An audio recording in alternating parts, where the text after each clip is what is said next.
Look over them. For the record, Mr. Wiseman, Mr. Cannon, and Mr. Moran are not present. Motion on the approval. Or I make motion to approve the October invoices. motion by Ms. Mizell, Second. second by Mr. Smith. All those in favor say aye. Aye. Those opposed, motion approved. Approval of the October 12th, 2017 minutes. Any corrections or anything? If not, we'll take a motion to approve. We do have a second copy in front of us. Were there some changes on here? In the minutes, yeah, there was one change. It was just, one sentence in the middle on the third page. I don't have any copy with me, but the lady that spoke about, trying to a piece of property, she was misquoted. We quoted her saying that she said it was a vacant piece, and it was actually the PBA that, she was just quoting the PBA. Okay, Mrs. Eads stated triangle piece property not abandoned according to PVA office. Okay. Okay. I'll make a motion then to approve the minutes from October 12th with the change. I second. Motion by Mr. Solsky, a second by Ms. Mizell. All those in favor say aye. Aye. Those opposed, motion approved. Approval of the November agenda. Any motion to approve the agenda, please? I'll make a motion. Motion by Mr. Caldwell, I'll second second by Mr. Smith. All those in favor say aye. Aye. Those opposed, motion approved. Items for postponement withdrawal. We have had one postponement. PDP 2017-44 Shops at Cherry Point. The development plan for the northeast corner of Blossom Park and Icabana Drive has been postponed. That one is probably rescheduled for next month. So if you're here for that one, that won't be heard. It is postponed.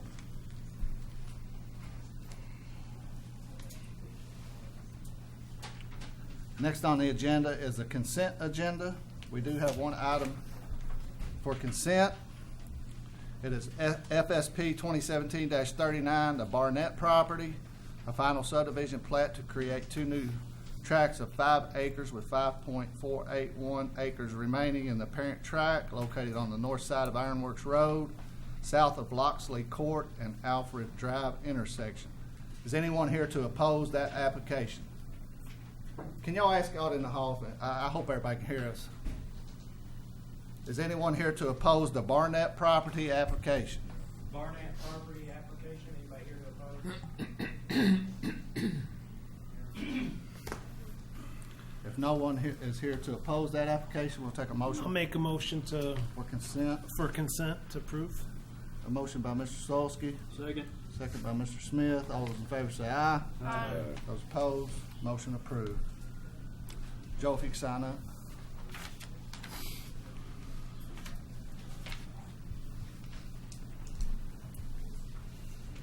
Charlie.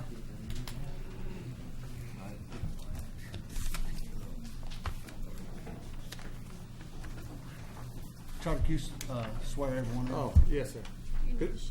Could everyone signed in to speak tonight? You please stand, raise your right hand, please.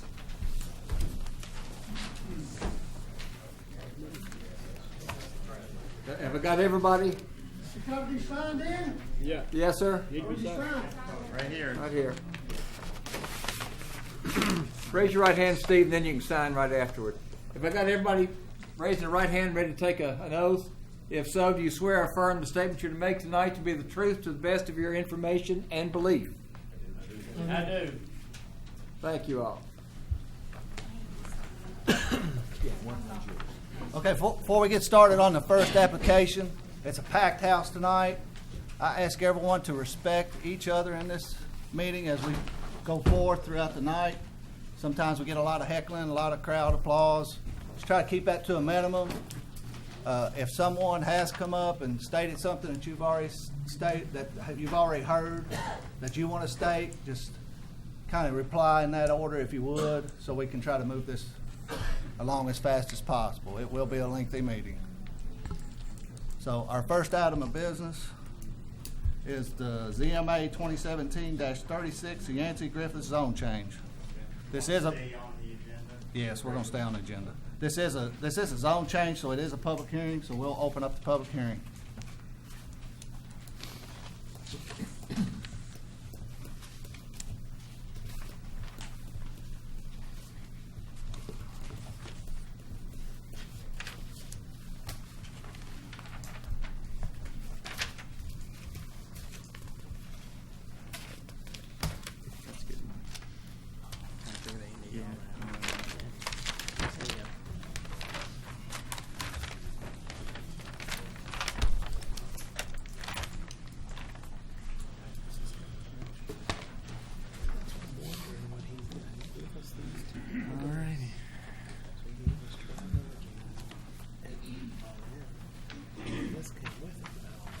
Y'all ready? Yes, go ahead. Okay. This is a request for a zoning map amendment on the Gansey Griffith Farm, located on the northeast side of Champion Way and US 25 in northern Georgetown. Farm is 122.2 acres. It's currently zoned A1, and the request is to rezone to R2 PUD, which is medium-density residential, and R1C PUD, which is low-density residential, and C1 conservation. The site is across from Stonehenge subdivision, north of the school property, north of Champion Way. It's bounded on the north by the northern urban service boundary for Georgetown, and on the east by the Norfolk Southern Rail Line. It's also got quite a bit of floodplain along Dry Run Creek, along the railroad boundary. The request for the two residential zone districts, the request is split basically down the middle of the farm. So there's a major tree line that cuts the farm in two from north to south. They're asking for R2 PUD, which is our medium-density residential, maximum of 12 units an acre on the front part of the farm, and then basically behind the tree line. They're proposing a mixture of single-family lots, 50-foot width minimum, about 5,000 square foot minimum lot size, up to 70 to 100-foot wide lots. There's a few over 10,000 square feet, but generally over 7,500 to 9,500 square feet. The larger lots along the floodplain and the smaller lots mixed in, but there's a graduation of lot sizes from the center of the farm to the floodplain area. And then we require, as part of our comp plan, we've always recommended, but past 20 years we've been requiring rezonings to rezone the floodplain areas conservation. Essentially, the conservation zone doesn't allow any residential use, so you can put ag buildings, farm buildings, outbuildings. You can have recreational uses, other conservation-related uses, but no residential in the conservation zone. So we've been asking for conservation for our floodplain. There's a little area that's pretty much landlocked now on the other side of Dry Run floodplain. This is Dry Run Creek here, flowing north to south. There's an area out of the floodplain that's not showing any lots on it because it's not really accessible, but that's out of the floodplain, so they're asking for R1C PUD on that piece as well. Essentially, two entrances off US 25 north that serve this single-family area. They're proposing, they're not showing anything on this concept plan. They're proposing some type of medium to higher density apartment, multifamily type of residential on that piece. It also allows some commercial in the R2 office, neighborhood-related commercial as a conditional use permit. They're not proposing any of that, but that could be an option down the road if it's rezoned. The zoning in the area, we did have a rezoning at the new interchange of the Whitaker property to commercial. So there is a commercial B5, which is planned commercial center at the new interchange on the north side of Lexus Way. Other than that, west of the railroad, it's all ag zone. We've got Stonehenge up here to the north. We have the county park that was zoned R2 at some point in the past, I think for a planned subdivision. And the county bought it. It's being used as a park. So other than the park, the zoning at the park, it's all A1 around it. The USB boundary is here to the north and then jags south of Stonehenge. So Stonehenge is outside the urban service boundary. Larger lot, ag development, residential development, rural residential. You can see the farms or the schools are both zoned ag. There is one area, oops, shoot. There we go. There is one area of the, hopefully it'll stay there, of the Falls Creek development. They own the land to the east of Dry Run Creek. That's zoned R1C, and the rest of Falls Creek residential area is zoned R1C PUD. It was a kind of neo-traditional or a traditional neighborhood development with a mixture of housing types and sizes and uses. I think they didn't initially propose anything on these pieces, but they used the density allowance from those pieces to get all the lots and units on this side. So there's nothing proposed on those two pieces, but it does abut the subject property. Anytime we have a rezoning, we have to look at Kentucky planning statutes, and it requires us to look at the comprehensive plan. What does the comprehensive plan recommend for the property? And the main thing we look in the comprehensive plan is the future land use map. That's the main element of the plan that we use to evaluate new rezonings on former farmland. What does the comprehensive plan future land use map say? Does it comply with that? And if it doesn't comply with that, you have to meet either item A or B. And A is the existing zoning on the property appropriate for the property? And if not, why?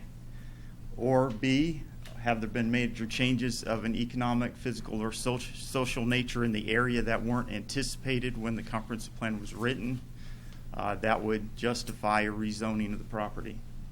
So that's really the first thing we look at. The comprehensive plan was the last future land use map that was created was from the 2006 comprehensive plan. You can see the farm is right here on the northern boundary of the Georgetown USB. This is hatched because it was recommended in 2006 that this farm, the Whitaker property, and this farm be included in the urban service boundary. So it was expanded at that time to include this farm and the adjacent property, but the designation was residential. So at that time it was designated urban residential for this farm.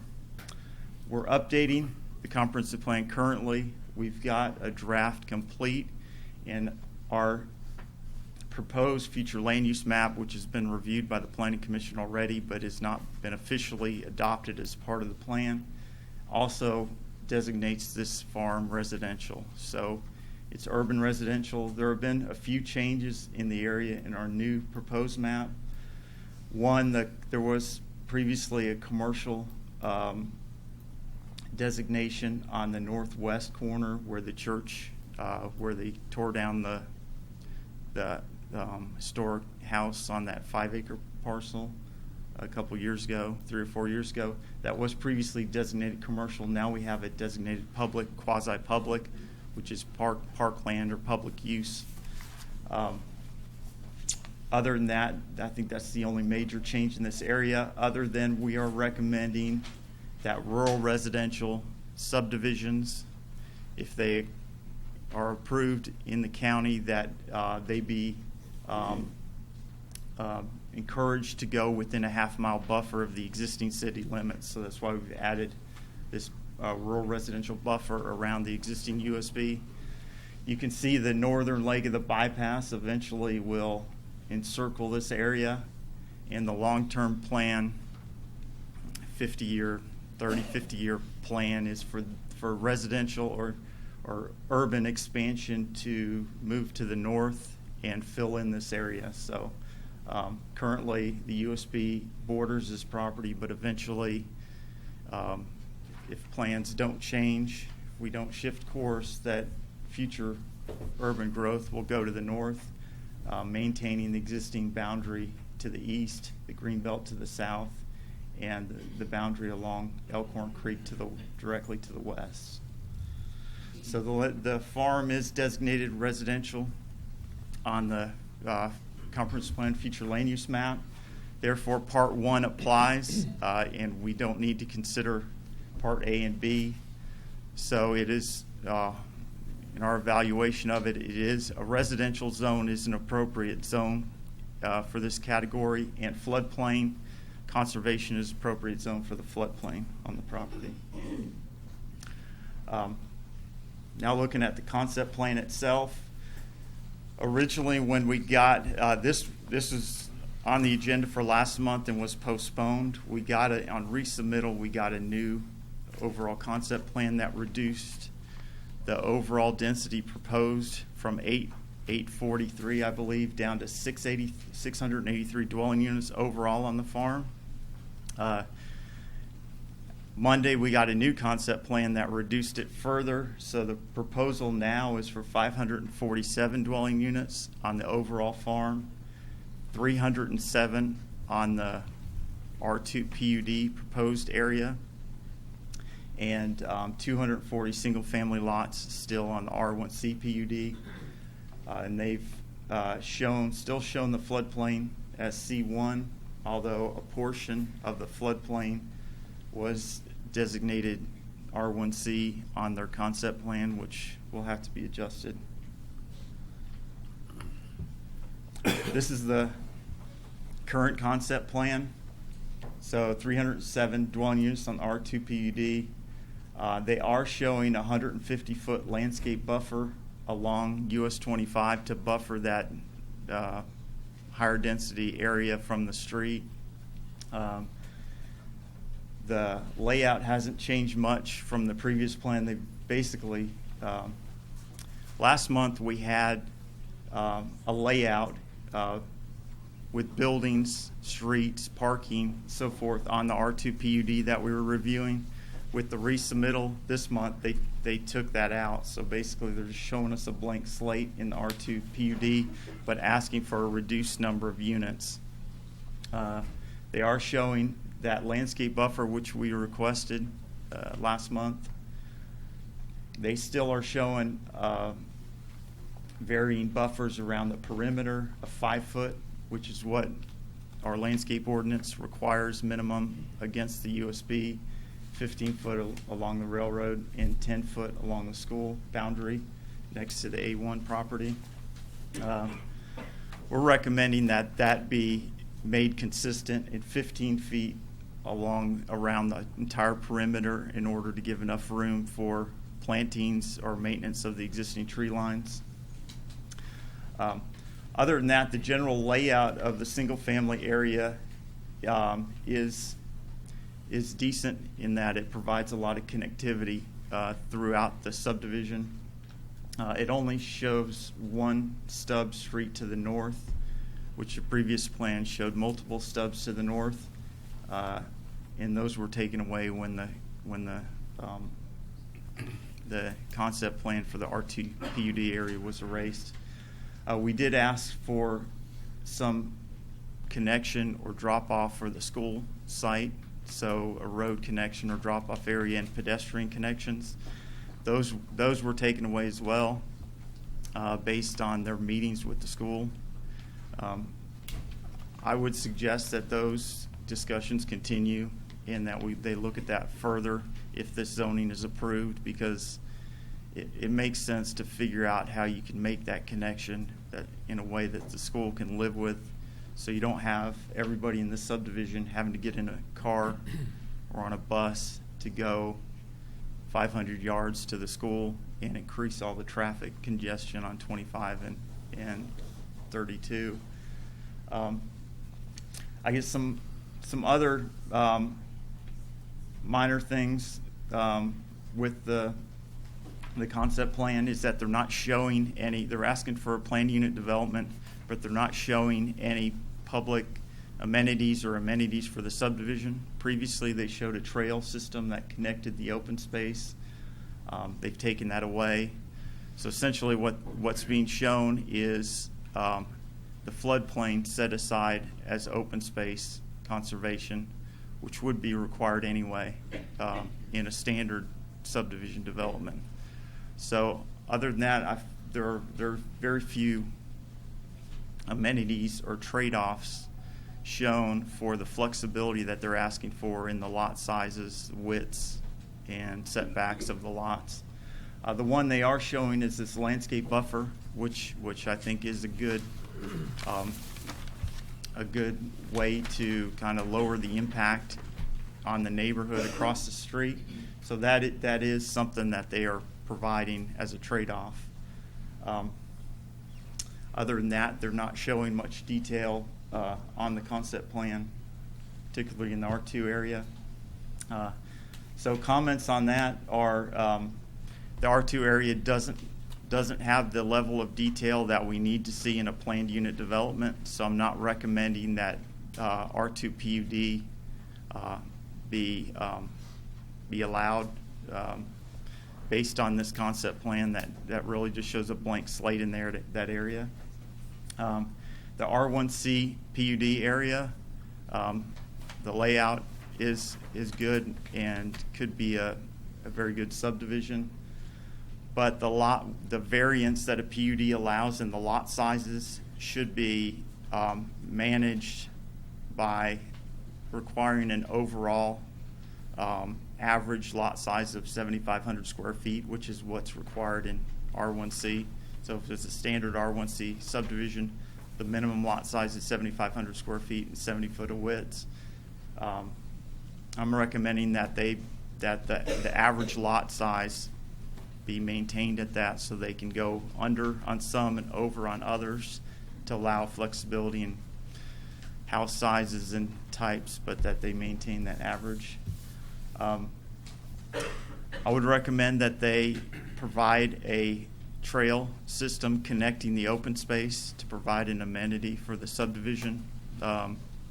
Although I didn't make that mandatory in my recommendation, I would highly recommend that they provide some way to connect those open space areas and they make those connections to the school where possible. And then I'm recommending that they maintain that 150-foot buffer along US 25 and increase the perimeter buffer to 15 feet.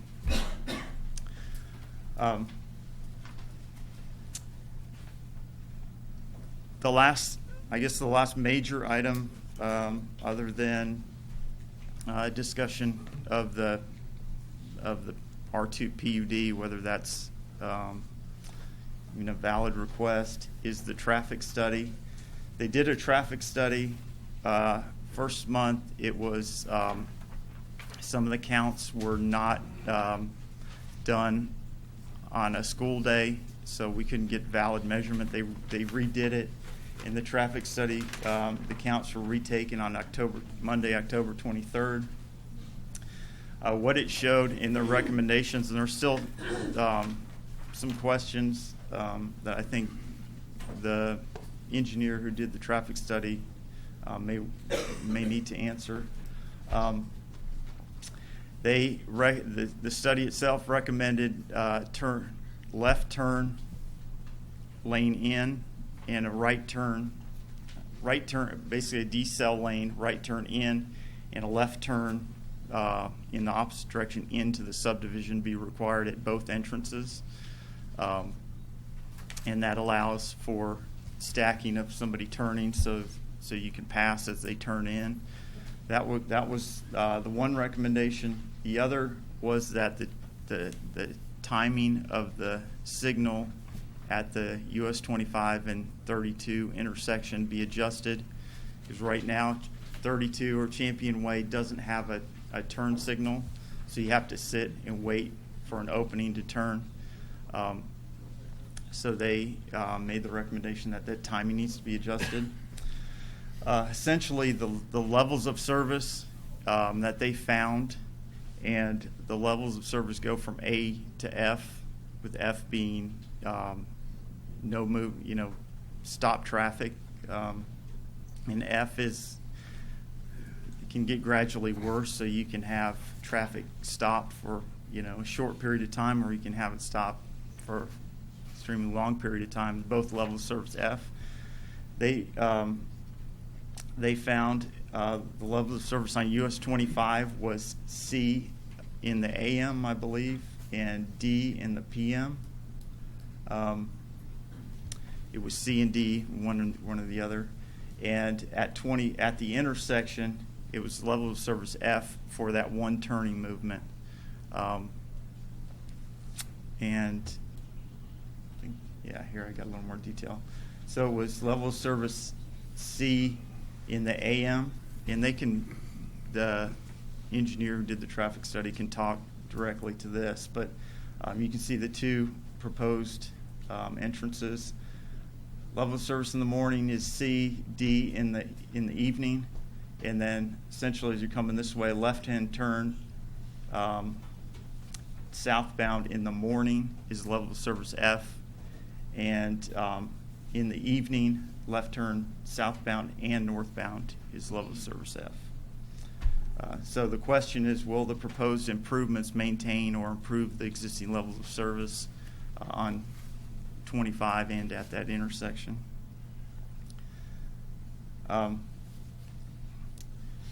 Just another image of the concept plan if we need to go back to it, but I think I covered all the issues that we found.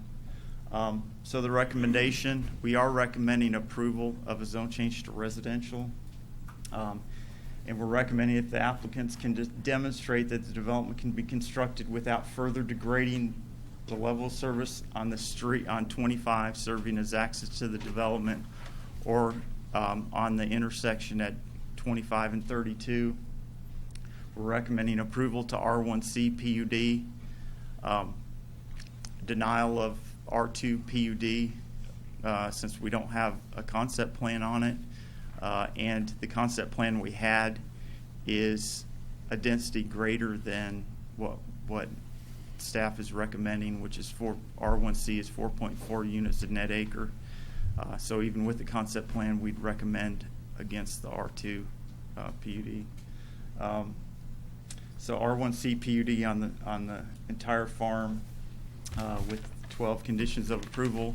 Maximum density be 4.4 units per net acre. Net acre is gross acreage minus unusable area, which is floodplain and any environmentally sensitive areas that aren't usable. No direct access onto Cincinnati Road except at the two shown intersections. 150-foot landscape buffer be maintained as it was shown on the concept plan with screening and berms or landscaping that protects visually and creates a buffer from the development from the road. That'll have to be, the details of that will have to be determined at preliminary subdivision plat stage. Maintaining the average lot size overall at 7,500 square feet. We are recommending, number 5, that they do explore connections to the school and look a little harder at making that connection, and at least showing that they've worked with the school board at the time of preliminary subdivision plat submittal. They meet all our landscape buffer requirements, our stormwater requirements, protect any environmentally sensitive lands following our environmentally sensitive lands ordinance. They follow the recommendations of the dry run study, which was a study done of that whole watershed, and recommended that blue line streams and dry run itself be protected by a riparian buffer 25 feet in width on each side of the stream, top of the stream bank. That they return to Planning Commission for preliminary subdivision plat or preliminary development plan approval if the R2 PUD area is approved, and that they meet all the requirements of the subdivision development regulations and all requirements of Georgetown Municipal Water and Sewer. And I put another on your staff, on your, well, I didn't give it to you, but there's an additional one that they have to do anyway. It's get city council approval. So that would be the last condition. That, Number 13, Joe? yeah, I mean, it's required of any zone change, but y'all make a recommendation and city council has the final approval. I think that's all I had. I can wait for questions, or you can ask any now. Does anyone on the commission have a question for Joe at this time? Don't think so, Joe. Okay. I've got a question. Not yet.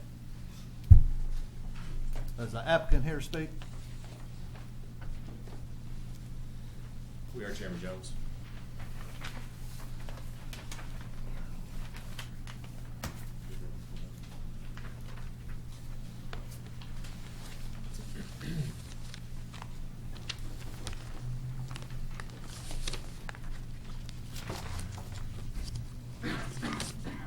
May I approach, Mr. Chairman? Yes, sir.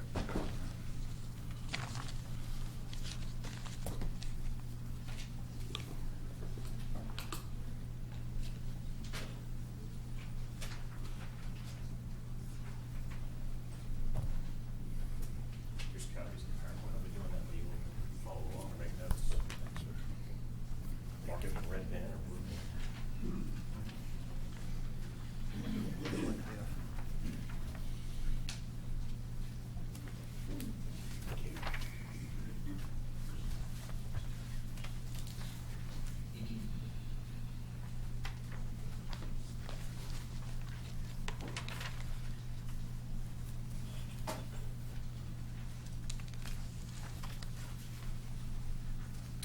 Mr. Chairman, ladies and gentlemen of the commission, Mr. Kane and staff, my name is Nathan Billings. I'm an attorney with Billings Law Firm, and it's my pleasure to represent the applicant tonight, HSC Ventures, with respect to the zone change application.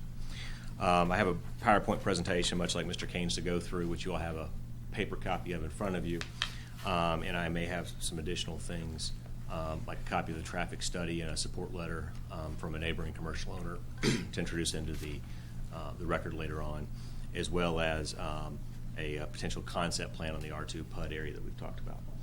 Let me make sure, Joe, it's the page up, is that right? Page down. There we go. So Mr. Kane's already given you sort of a brief overview of the property with respect to the proposed rezoning of the 122 acres that would have, as you all can see, 50 acres for R2 in the front, 50 for the R1C, and then 17 acres for the conservation area. He showed you the aerial view of the property and its location. I think from our workshops, everyone is fairly familiar with that. As Mr. Kane pointed out, the comprehensive plan relies upon a future land use map, and the future land use map recommends this land to be rural residential, and therefore we believe that KRS 100-213 is satisfied in that it is in compliance with the comprehensive plan land use for the suggested use of the property. Now the question is then, inside of that, what are the different residential zones that would be appropriate? And there could be different zones that could meet that standard. The original concept started with a much more dense project with substantial differences that we have worked on with staff and after hearing from neighbors. The first one is the original density was proposed at 8 units per acre across the entire property, and that's net. That was actually 7.8 something, and as Joe said, it was 800 and some units. There have been probably 7 or 8 different concept plans with respect to, I'm just going to call it the front half and the back half, although it's technically not exactly half, the front half being an R2 PUD to allow flexibility for multi-use, and the back half being single-family residential. And you'll see the original plans included things like access to the school with a turnaround here, access to the school property here, a proposed commercial building with a daycare, access points to the north for later build-out. And from meetings with the school board, they told us for security reasons, they don't want any access to the property here. And so our current plan is remove those. I think you'll find later in the presentation, we agree with Mr. Kane that those discussions should continue. As the applicant, we're willing to do whatever the Planning Commission and the school board wants with respect to this. We just want to make sure that the school board is satisfied and the Planning Commission is satisfied. We don't really, I say, have a care which way it goes. We just want to make sure it's the right decision primarily for the school. So if when we come back for a preliminary subdivision plan, if in fact somebody says, well, we want to turn around here so the kids could eventually walk to school, we're not fighting on that. I don't think we have an issue with it. We've just changed the plan because of what the school system told us that they don't want. You also see that there were proposed access points to the north here. We added one in this area. And again, it's because our concept plan for that area just isn't fleshed out. One of the reasons is because density is just one of the issues that we're still asking for a higher density, and that would potentially change the road layout and access point. We think it's important for connectivity for the northern portion to have at least 2 connection points into there. I think it's potential that there could be 3. I'm not sure that we really have a specific desire whether there's 2 or 3 points or even 4. The northern property is currently agricultural. It's not inside the urban service boundary, so I'm anticipating it would be some number of years before it would be connected. But we certainly want to create the infrastructure that would allow for that connectivity into the future, even if it's not built out for 5 years or 7 or 10 or 12 years. We want to think ahead. So our original application, if you go back to the very first one, actually had 935 units. We heard comments, and so we have worked really since August to continue to reduce density through multiple plans. And I've sort of talked about our current submittal on Monday was 5.2 units per acre net across the entire property, and that's divided both on the back with the single family and on the front in the R2. So our current plan, Mr. Kane's PowerPoint had a little bit bigger blow up of that, but I think one of the discussions is the front concept area is blank for right now, and I have an example I'm going to show you here in a second of what we suggest is appropriate. So if you recall at the workshop, the front acreage was originally multifamily, meaning apartments, townhouses, and potentially condos. And as we worked through comments from people about density, and we continue to push density down on the project, on the front, we sort of came to a crux that not knowing what the final density would be by the Planning Commission sort of left us in a quandary because we weren't sure if it's 4.4, then we're probably only going to have single family in the front. If it's higher than 4.4, we would like to have the flexibility to do single family or multifamily or a mix of both. And so what you'll see here is, again, this is why it's a concept plan, because at this stage, depending upon the density, we don't know what we want to do in the front. Other than this, we have to comply with the density obligation. And whatever that density is, we can't change that density absent going through another full zone change process, which includes an application, staff meetings, workshop, full-blown hearing like this, as well as city council changing what's called a conditional zoning restriction. So our current plan is about 17 acres for the conservation area. We had the option of leaving that agricultural, but we believe the conservation is actually a better result for a couple of reasons. One of which is it creates buffers that future HOAs would have to maintain, whereas agricultural they wouldn't have to. It's the R1C PUD in the back of about 54.5 units for 240 single-family homes of different sizes, both patio homes, mid-level, and also estate lots, and then the R2 in the front. That would have, slide was done a little bit beforehand, but the number of units there now is about 307, but the overall density would be 5.2 is what we're proposing. So I talked about the different housing types. For the single family, it would involve patio homes, mid-level, single-family homes, and estate lots, and then the multifamily, again, depending on the front, flexibility, would be townhouses and apartments. So the zone change justification, as Mr. Kane said, we have to comply with the statute KRS 102.13, as you all know, and that has 3 different standards that a zone change is appropriate. The first one is that you're recommending a change that's in conformity with the comprehensive plan, and staff has found and recommended that the change to residential is appropriate in the future land use map, and we agree.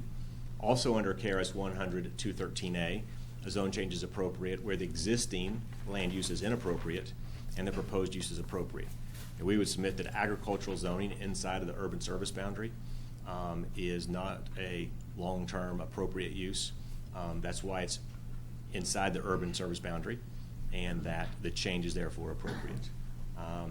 As for 100.213B, which is the change in economic conditions, we've not asserted that in this application. Staff recommended a number of things that Mr. Kane walked you in detail through. I think that their recommendation on the R2, I want to talk about some more, is probably one of the bigger points for discussion for us tonight. And so we agree with the overwhelming majority of staff's recommendations. And we'll go through each condition. And so we have agreements on staff proposed condition number 2. We agree with. And in fact, our plan proposes that. We think it's appropriate. There is an important note in here, which wasn't highlighted too much, but we have to be responsible for all off-site roadway improvements identified by the traffic study. Darren Croucher, our traffic engineer, will come up in a little bit. But there are improvements that will have to be made to 25 that will include left-hand and right-hand turn lanes, which will basically mean the right-of-way will have to shift over to the east, and that will be our responsibility to do those improvements along the road. We agree that condition is appropriate. Staff condition number 3 is the landscape buffer, and it is noted on the plan what is the minimum required under your current landscape and buffer ordinance. We've agreed that the 15-foot landscape and TPA, the tree preservation area, is acceptable. Those would be noted on a final subdivision plat because tonight's is only a concept plan. And we've agreed to create a 150 landscape buffer, which is from the existing right-of-way. What that means is in the front, there would be existing distance, a significant distance between not just the existing right-of-way, but even where the new right-hand turn lane or deceleration lane is created before you would have houses that would have both fencing, trees, and green space landscape distances before structures or houses. That's both to try to respect the neighborhood across the street, which was created a number of years ago under A1 lots, which are larger, and so that across the road they would have a buffer instead of looking right in the back of houses. So we're providing a generous buffer. Notably, I couldn't find in any of the other applications that we were able to access that a 150-foot landscape buffer like this has been given by an applicant before. There's various buffers have been created. It doesn't mean that there wasn't one that I just couldn't find, but it is the most generous buffer that an applicant has done between a major road and a subdivision that we could locate. And it's 7 times what the requirement would be. And it's really, one of the things is to respect the neighborhood across the street. So if you look at the concept plan, it wasn't done in green, but it would be the amount of the buffer. If you think that a number of the single-family lots in here will be 100 to 120 foot deep, the buffer itself is deeper than a single-family house lot, which then, when you add the house lot on the front side, you would basically have a double-width lot or double-depth lot. The landscape buffer, this is a concept plan, would have what we propose as sort of 4-bore horse fence and respecting existing trees along there. And then it would have, in addition to this landscape buffer, which would be the fencing and trees, you'd have the green space buffer here. This was an original one that only had 100 foot here, but it's actually 150 foot all along here. So we've agreed with that. Proposed condition number 4 has sort of two parts. The first one is the 7,500 square foot. I'll come back to that part, but the second one is that our lot dimensions of, we have to comply with other things like setbacks. We don't have any dispute with that. We agree. Staff condition number 5 concerns the continued discussions with the Scott County Public Schools, connectivity to the school property, accessibility for both pedestrian and vehicle traffic. We have spoken with them since the original workshop in October, and based upon their recommendations and what they said they wanted, we changed the concept plan to remove those access points, as Mr. Kane talked about. We're in agreement that, again, as I said briefly earlier, we're happy to create the turnabout. We're happy to create access. We just don't want to be caught in the problem that Planning Commission says one thing and the school board says the other. We're happy to do either, but we believe that these are things that would be dealt with at the approval of a preliminary subdivision plat. But for tonight, we're in agreement with that concept. And notably, let me go back a second. One of the things that was in our prior plan that is not is there was a trail system that came down through this green space into the school property here. And that's one of the things the school said they didn't want. They didn't want the trail system at this location under the school property because of safety of children. There's another trail system on the back that I'll come and show you that they're okay with as long as there's a gate there that's locked, again, to limit access. I'm not a school property expert, but my understanding is essentially school systems want to limit accessibility to their properties for the safety of their children, both for students getting on or off or outside people getting on or off their properties. Makes sense to me. I understand it. And again, we're happy to do whatever works. And that would be done in a preliminary subdivision plan approval stage. Staff condition 6 is the land use buffering ordinance. We're fine with that. We agree. Staff 7 is the stormwater runoff shall be managed. We agree. 8 is all requirements of the environmentally sensitive land ordinance. We agree. 9 is the riparian buffers and the dry run study. We agree. And 10 is we have to return to a preliminary development plan or preliminary subdivision plat. That's common sense. We just have to comply with that because tonight's not approving that. We agree. There we go. What we do think, though, is that on the R2, we think that at that point in time, we're going to ask tonight that you all approve the R2 PUD, and that would be the time when our development plan for the front section would be approved, contingent upon the density requirement that you all put on us. Condition number 11 is comply with all the zoning ordinance and subdivision regulations. That's on every zone change you all do. We agree. And the next one is sewer and water. We agree. Again, these are just the conditions that are pretty typical on your zone changes. So really, having gone through all that, I think there's really probably 3 areas for the discussion tonight. The first one is the R1C versus R2 PUD in the front. Again, I'll say half, but 50 acres. Their condition was that maximum density be limited to 4.4 units per acre, and that it be an R1C PUD. What we're suggesting is that what our current concept plan is for 307 units that we don't know, as we sit here today, whether they would be multifamily or single family for a couple of reasons. Number 1 is the density hasn't been decided, and number 2 is we won't build the front for several years. By the time we go through the zone change process, we put in the infrastructure, and we start selling and building lots in the back, it will probably be 3 or 4 years before the front property is even commenced to be developed.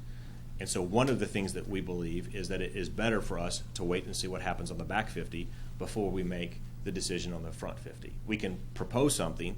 I just don't want to mislead people and say this is what we're going to do because we don't know yet. We know we'll develop it. We just don't know how we'll develop it yet. So I thought it was better to be transparent than try to say we're going to do X and somebody says, well, you said you're going to do X, when we don't know yet. What we know is it's going to be developed into residences. We just don't know what type of residences yet.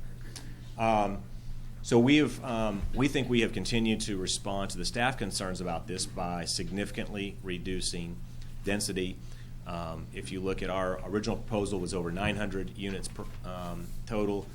Staff recommendation of 4.4 would get us somewhere around 440 to 450 dwelling units across the 120 acres.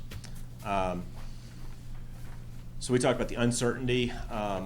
There is a question that came up at the workshop of whether we could have multifamily that would be permissible under the R1C PUD.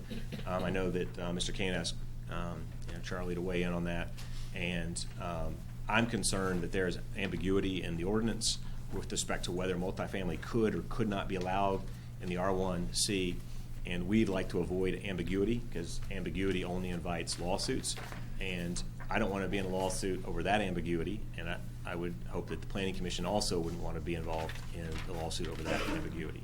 What I can tell you very clearly is that if it is an R2 PUD, and there is a conditional zoning restriction as to density, and the reason I say there will be is because we've agreed already that there should be one. We're still asking for 5.2 units per acre, and I understand staff is asking for 4.4. Once that conditional zoning restriction is made a note on the zone change, the only way we can change that density is to come back through the exact same zone change process and subject us to the exact same standard, to the exact same public hearing, and to the exact same legal challenge, which means there's no switcheroo, there's no, nothing that we can say, well, we got R2, we can go for more. Once there is a density, a conditional zoning restriction, we are tied into that. We can't, in 2 years from now, just change our mind and do something different. Some of them, I think I've heard some feedback from some of the neighbors who've said something like that, and I don't believe that's true. I pulled this, I've got it on my phone, I didn't print it out, but I've got the statute to cite to you all, and the ordinance actually that says in the PUD you can put conditions, and once those conditions, they become law. And that's what a zone change is. A zone change is actually a change in the law, which is why it requires city council approval. And finally, we have to come back for a preliminary subdivision plan approval. We can't build anything in there except the road that would access the back of the property without your approval, which means we still have to come back and talk to you all about what we do. So there's a lot of other stuff before we can get there. So this is what, in hearing staff's comments, what we did is say, this week we came back and said, all right, for the R2 PUD, then this is a proposed concept, which is there's a main access in, there's access roads with a loop, and there's our apartment buildings. I don't present this to you because I'm saying that's what we're going to build. I'm presenting this to you because staff said we need to have a concept plan, so that's a concept plan. Candidly, I don't think we would build this because there's a lot of green space and there's probably the building should be spaced out more, but we had to do something, so that's what we've done. And it gives you an idea of, in our opinion, you have a lot more green space with multifamily than you do if you do single-family residences on this property. Next, staff condition number one was the density issue, so finally getting there. In the R1C, that would allow us to have about 240 units. We've asked for R2 for 307 units. That's a difference of only 67 units over the 50 acres. So you're looking at really only one more unit per acre, and if it's multifamily, it allows for more green space. One of the things that the comprehensive plan says is that you will want to do infill projects, and so this is one of the tensions that I'm not here to tell you I have the right answer to, but for every unit that you all decrease density, whether it's on our project or somebody else, somewhere else there's an acre of farmland that's going to be taken up for that unit eventually. I don't know the magic or the science of how to balance that. I think it's a continued tension no matter where you are, whether you're in Scott County, Fayette County, Maysville, Louisville. That's just what it is in Kentucky because we have such an abundance of farmland, is that tension between do we want to keep density in our urban service boundaries so we can preserve our green space, our farms, and our agriculture, or do we want to take over, do we want to have less dense neighborhoods and take the next farm up for development? I'm not here to tell you there's a right answer or a wrong answer to that. I'm just acknowledging that's the political tension that's behind this discussion. Our suggestion is that under the current comprehensive plan, having the density of 5.2 is a better result than the density at 4.4. For example, if you look inside the staff report, they acknowledge that the housing goals and objectives of the comp plan suggest a mix of housing types. The long-term planning, land use planning for Georgetown indicates that the future expansions to the north, Mr. Kane talked about that in his staff report and sort of showed you where the urban service boundary is considered to be expanded to. And especially considering the buffers that we're creating here that aren't created other places, and conservation of land in the back. We think that density adds to this project and doesn't take away. Next is traffic. Darren, if you want to come on up. Staff raised some questions about traffic issues. We have a burden on a zone change to show that our zone change won't make traffic worse. The standard is that it will maintain the same, and that it will maintain the same, or that it will get better. I'm not here to tell anybody that the traffic in this area is going to get better absent massive infrastructure changes. You all know that if density along the northern boundary is to increase, 25 has got to be changed from a 2-lane country road to a much stronger infrastructure than it is today. The bypass that is going around is only 2 lanes there for now. It will alleviate some of this. But we've done 2 traffic studies, one earlier this year, and at staff's questioning, and asked some of our conclusions. We went out and did a second survey. And so, Darren, you want to talk about the levels of service for each one? Yes, thank you. I'm Darren Croucher with Thoroughbred Engineering, and so like Nathan said, the staff asked us to do a traffic study. We did that. We did it during the summer months or right after school let out, and then also we were asked to go back after school was in session and do it again.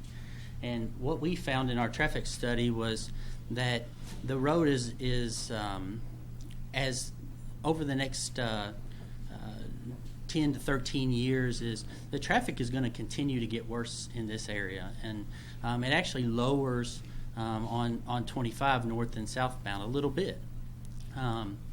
The intersection is causing a lot of issues in the area, specifically when school is starting and then when school is letting off. And so I'm not here to tell you that traffic is not good in the area. Matter of fact, I'm telling you it is a level F right now. It is failing. And it's mainly due to what I believe is the timing that's happening in the intersection, how that intersection is configured.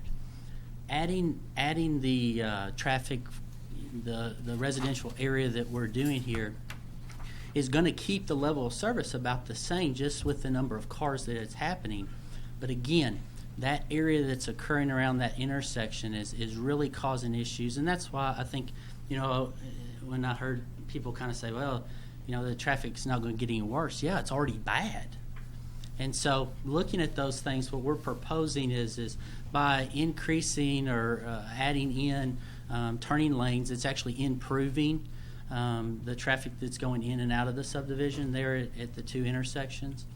But we're still at a level F down there at the intersection and at the light. And so looking at those things and improving that intersection is really what needs to be done.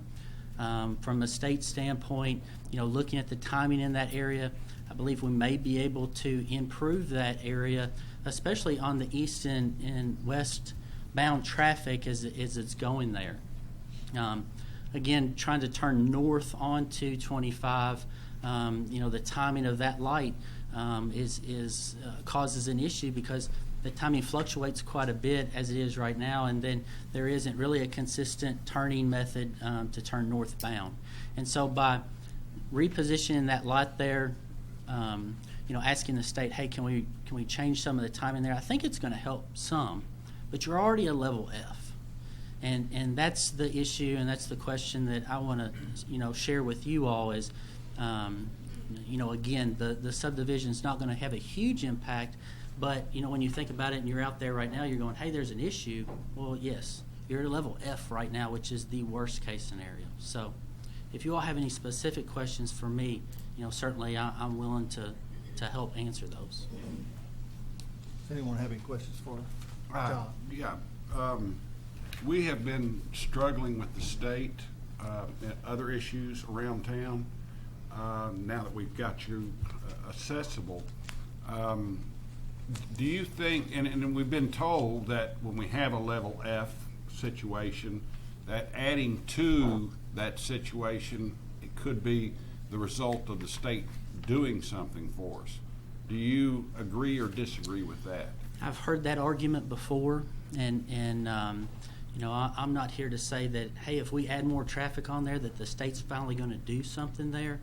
But certainly we can say, hey, state, we're still having more issue. We've got comprehensive plans that are suggesting that we, again, improve or continue our development north. The state may or may not be aware of it, but certainly we can share that with them and kind of help press upon them that we've got to get this fixed here, because especially in the early morning and when we were doing our traffic, I can see the frustration and some of the delays that are occurring there, specifically when school is in session, dropping kids off. I certainly think we could petition the state to say, hey, it's only going to get worse. It's bad. It's really bad right now, and it's only going to get worse. Please do something here. One other question. We see this quite a bit with new developments and required traffic studies by independent engineers such as you. How often do you think possibly these results of your traffic studies get forward to the state? Or is there a mechanism, if they're not, that we could possibly get those forwarded to the state to try to start helping our situation? Yeah, I think certainly us as citizens, us as city councils, us as engineers, to help educate, the state, the traffic, Kentucky Department of Transportation, to say, hey, we've got issues here. Please do something. Please do something. And we're continuing to improve our city. We really need you all to come in and do something.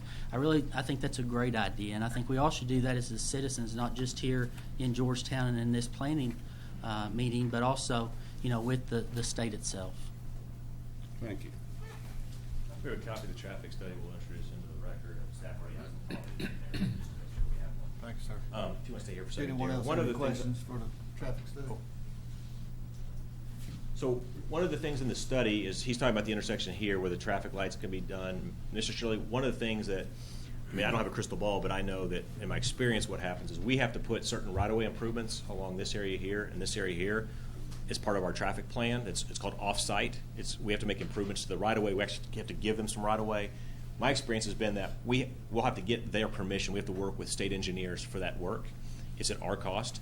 But my experience has been that in the interaction with that, it allows us to open up discussions for things like changing that in a vacuum, that may not get addressed. But when you couple it where we have to have engineers working on this, it allows the discussion for the light timing to change, to be much more fluid, whereas otherwise you're just banging, you might be banging your head against the wall. Right, I agree with that. Thank you. What I want to do is in the traffic study, there'll basically be two entrances. There'll be one here in the north, there'll be one here in the south. There's a little karst area right here. The reason I want to use this aerial view is because it'll show the access roads a little better. There's a couple of turn lanes that we have to create, or we will create as part of this project. The first one is, with the southern entrances here, we will have to create a right-hand deceleration lane that will allow people to come over, slow down to make a right-hand turn into the subdivision. It will also allow people coming out of the subdivision here. We'll have a left-hand turn lane for people heading south. We'll have a right-hand turn lane for people turning north. Additionally, people traveling southbound, there will be the normal southbound lane. There will be a center turn lane so people can turn left into the subdivision. There will be the continued lane north. So we will have to add basically an additional lane of traffic, basically in an area about here, that adds a center turn lane that doesn't exist now. The effect of that is that for the neighbors in this subdivision here, right now they don't have a great left-hand turn lane option. And so at the northern subdivision, we do the same thing. We're going to have a right-hand deceleration lane into here. This entrance coming out will have a left-hand turn lane and a right-hand turn lane. The northbound lane will have a left-hand center turn lane. So at this area, you will have a southbound lane, a northbound center turn lane to turn left, a northbound through lane, and a northbound right deceleration lane. So there, where it's currently 2 lanes, will actually become 4 lanes. So we'll have to give up probably 30 or 40 feet to allow those improvements to be made. And the width of that means that people are traveling north now into Stonehenge. They now have a place to stop in a center turn lane so that the through traffic can go on through as part of that. And then, of course, for people traveling south who want to turn into this, there will also be, right across from the north center turn lane, there will be a southbound left-hand turn lane. So there's a lot of road improvements that we have to make in the state right-of-way at our cost that will not just, of course, allow traffic for this, but we think will actually serve to benefit the neighbors across the street on 25. And all that has to be done through engineered drawings. We have to get state approval to do that. So it's not something we just go out and do a road plan. It requires significant engineering work, and I'm just an attorney, so I'm not smart enough to get that stuff. Continuing on, any other questions on traffic? We'll have Mr. Croucher up here. Okay, thank you, Darren. So coming back through the conditions where we talked about the traffic, we've just talked about the traffic summary and the studies in the record. Here's what the traffic study summary says, as Mr. Crouch said. The levels of service on the roads are not made worse by our development. And that's the standard we have to meet. That while the current levels of service on certain roads are F, they will without our subdivision at all, they will continue to be F or get worse without what we do. And once you add our traffic in here, it doesn't make any of those levels worse. And in fact, we think with our road improvements to be made on 25, that will facilitate the timing of the light, which may help alleviate, I don't want to tell you all the problems, but at least some of the problems in that area. So again, the second point of discussion is the acreage, which is we're asking for 5.2. We talked about the landscaping buffer. No other subdivision has been required to give this big of a buffer. And the traffic study finds that the density won't cause a drop in any levels of service. And density will be a conditional zoning restriction in the zone change, and will also be noted on the development plan. There we go. The neighboring property owner, Whitaker Bank, has also submitted a letter. Here's a copy for the record, Joe. Supporting this project. As you know, Whitaker actually rezoned property across the railroad that was intended for residential use to commercial. And while we do not have direct connectivity to that property, there's a railroad track there. They believe that the residential density in this area is beneficial. I understand there's significant, and I'm guessing from the crowd tonight, that there's a lot of people here from neighbors across the street. We offered to meet with that association and actually had a meeting scheduled, and we were told they didn't want to meet with us. And that's their right. They don't have to. The downside of that is we are not able to hear maybe all of their true issues, so that we can't work to resolve them. Doesn't mean we could, but we don't have that opportunity. The stuff we do hear back says, and through some of the communications, they just want us to do 1 acre lots on the property. That would mean that essentially we only have 1 acre minimum lots. That'd be a maximum of 105 lots. A density of 4.4 would be about 456, and the 5.2 is that 500 number we've looked at. Here's one of the things that we did in response to this. Is we actually went to LBAR, which tracks sales of lots and lot sizes in Georgetown and Scott County. What we pulled is since 2012, they've sold 17 houses, which is about 3 a year in Stonehenge across the way. If you look at 1 acre lot homes across Scott County since 2013, this is 2.2 a year. This excludes the Stonehenge. 11 total, 7 in 2016, only 1 in 2017. If you look at the total number of houses sold, the total number of lots sold in Georgetown or Scott County is almost 5,000, which means that 1 acre lots are 0.22%, 1/5 of 1% of all the lots sold in Scott County, which means there's no demand, or the demand is infinitesimally small for 1 acre lots. And at that rate, it would take us, if you assumed the high rate is 7 in 2016, that would take us between 15 and 50 years to sell that inventory out. That is really not a sustainable proposition on a farm like this. If it's a 20-acre farm, it may be a different type of development, but 1 acre lots aren't a practical solution for this development. Staff proposed condition number 4 is that we have to have an average lot size of 7,500 square feet. We talked with staff to sort of clarify this today, and what I understand in the conversation with Joe is that 7,500 square feet could include HOA lots, not just the residential lots, but it would exclude the right-of-way and floodplain areas. Is that fair, Joe, that I understood that right? What we suggest is our proposal that was in our concept plan had a average lot size of 7,070. Mr. Solsky asked our engineer if he could go back and look at his calculations, because he thought some of the lot sizes were maybe too small for that. So went back, we looked at the calculations, and inside of that, we had some of the HOA lots included. If you exclude the HOA areas, our proposed lot sizes are about 6,900. It's actually a little more than that, but it's about 6,900 was the ratio.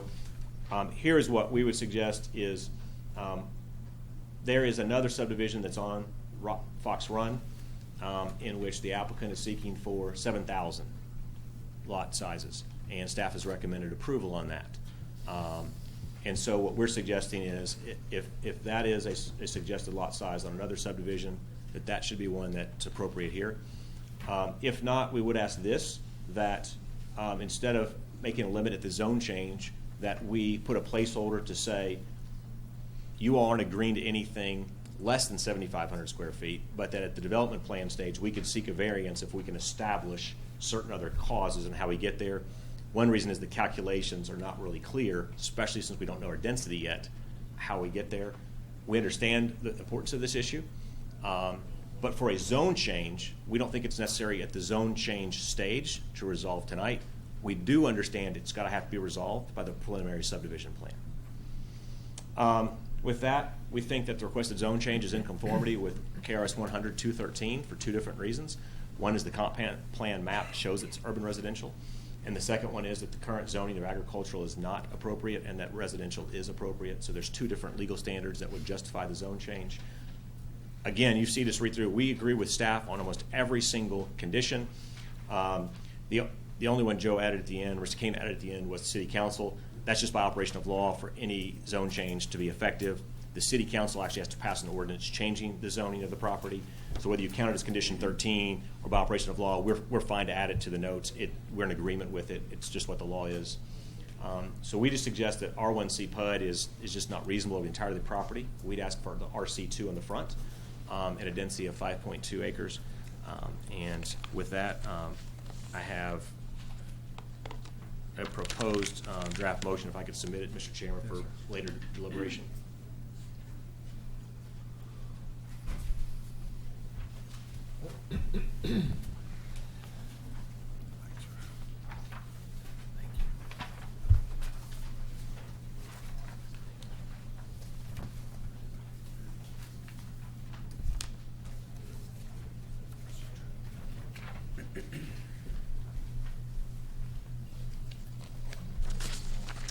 And I do have to submit in the record part of the concept plan for the R2.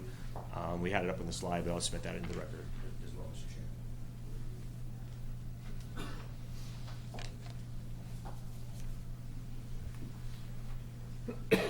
Chairman. Thank you.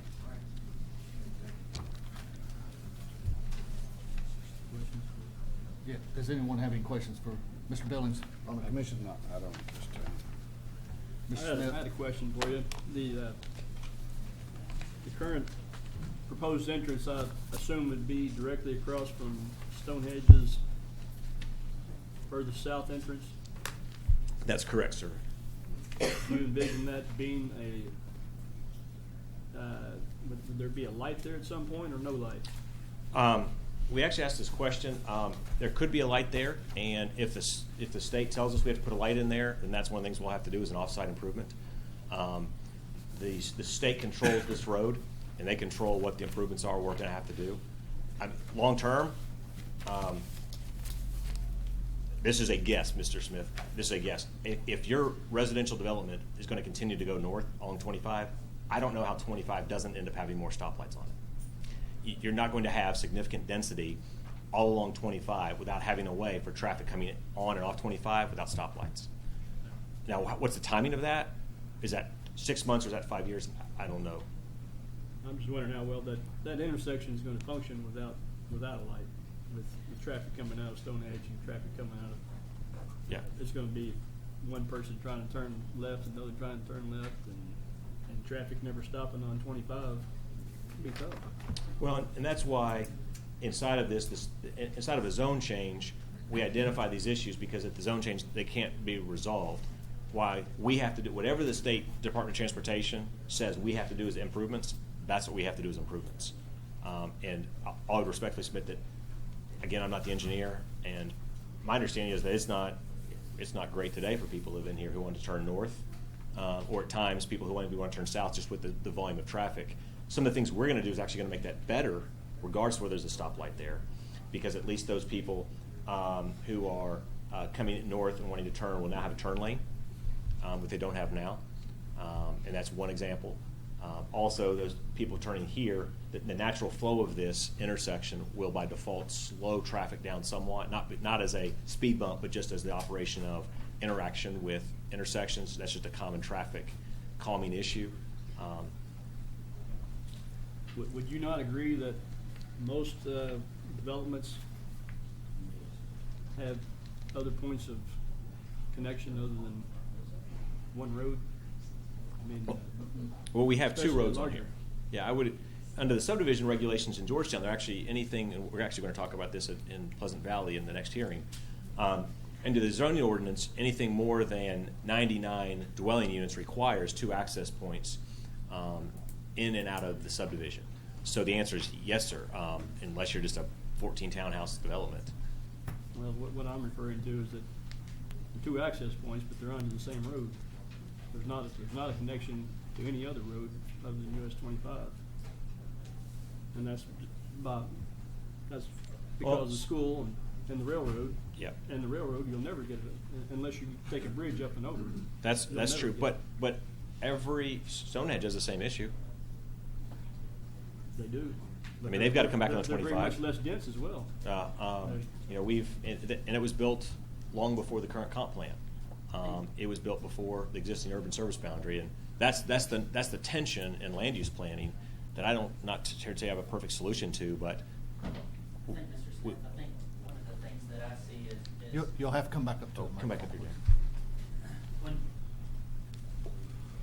when we modeled the subdivision with the current traffic it is right now, it did not seem to meet a need for a traffic light, although, as I discussed down at the current intersection that's operating at level F, I think what will end up happening, I believe, is putting an intersection up there at the top, which will help team with the intersection there at the east and west crossing, which will solve a lot of that problem, because what's happening is the traffic is coming east and west so much on there that it's causing that failure to occur. And so as we do that and possibly add in a light up there that may occur, it may be required by this intersection to model both of those at the same time, which will help the overall improvement of that. Does that answer your question? So, the other thing that I would see is if this becomes the new urban service boundary, the new city limits, I don't envision that 25 will remain 55 miles per hour in that zone. I think it'll go to 45. It may need to go to 35. Especially as you increase that the boundary to the north, there's this is going to change the road quite a bit. Your overall comprehensive plan does. And Mr. Smith, I think that's one of the reasons why the bypass is, a mile to the west there. I was involved in the Canewood bypass issues down there, and the studies regarding why the bypass is being out and why it's 4-lane at one point, and why it goes to 2-lane for other reasons, is because 25 is going to become is not meant to become the long-term, fast-paced thoroughfare that it is today.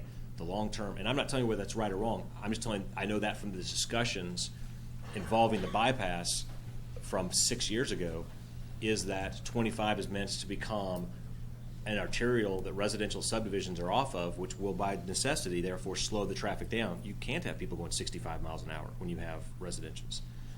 And that's not, I'm not saying that's right or wrong. I'm just saying the decision for the urban service boundary was already made. Those are things that we're not here to change. We're here to say this is the system that we have to work within. I would say, just my personal view is, if you look around Georgetown as a whole, the lots that you see available are mostly in the 4.4 or greater units per acre. And I would argue that there are probably a lot of people who'd like to see some units that are in the 3.3 to to 3. You know, We had 1 acre lots we buy. yeah. Hard. I mean, you can't say that just because 12 units have sold, that's because there are only 12 available. Probably 500 people sought them. But I don't think 1 acre is the magic number, but I think if you can get something around 1/3 of an acre to between 1/4 and 1/3 of an acre is, to me, much better than less than 1/4 of an acre. I mean, people need a little elbow room. But That it? I understand your one comment about if people are going to move in, the more that you allow sprawl, the more farms you're going to use. But at the same time, if people are going to move into a house and stay there for a lifetime, they want it to be. That's the house that, you know. They need a larger lot to build that house on, or they want the space. That's what makes that house become a lifetime house. Otherwise, it's going to be a starter home, and 5 years down the road, they're looking to move again. And I think that's why this project for us, we like the design concept because we have both of those in here. We have those entry-level patio homes. We have mid-tier homes. We have estate lights in the back. We have this mixed housing option that a lot of your single-family developments that have been done don't have. They have one type, one lot, and they don't have the options. They don't have the differentiation that we've tried to accomplish here.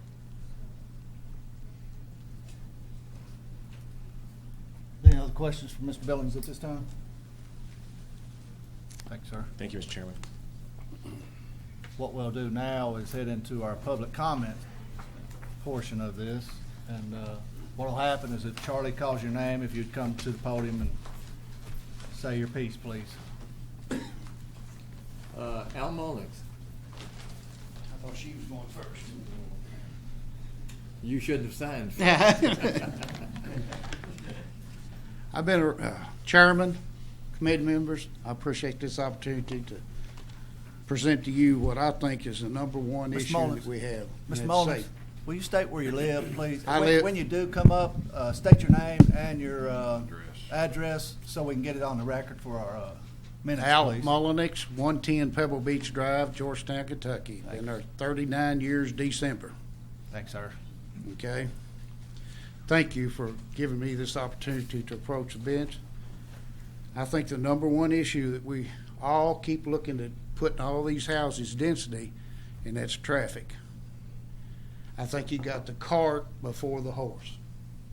And what I mean is that road out there is actually a death trap, bar none. There's a lady done lost her leg right there in front of our subdivision. I've been hitting the back end of my vehicle, pulling in with my grandchildren in there. Nothing's been done on that road for 39 years. I can't see how you think you put more houses on there than you're going to get something done. All the other subdivisions on Championship Way, the road was built like a foundation on a house. The road was put in before the subdivision was there. You didn't put the subdivision in before you put the road in.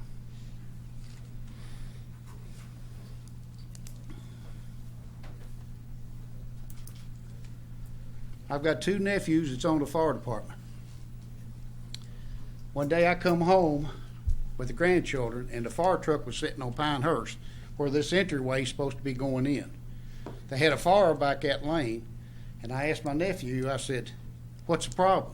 He said, "We can't stop we got to put fire trucks out here to stop the traffic so another fire truck can get into there."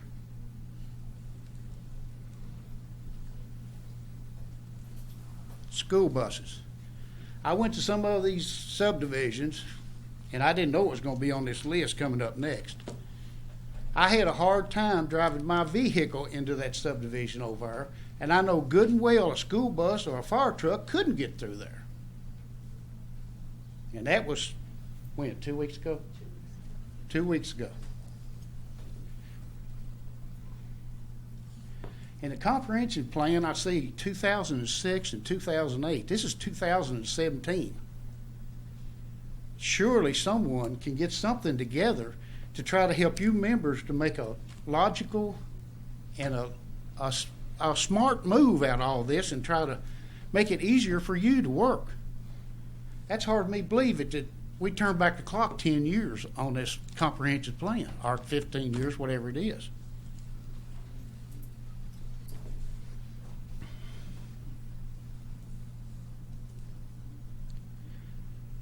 And he says, or they proposing a 4.4 home to acre. Ours is 1 acre.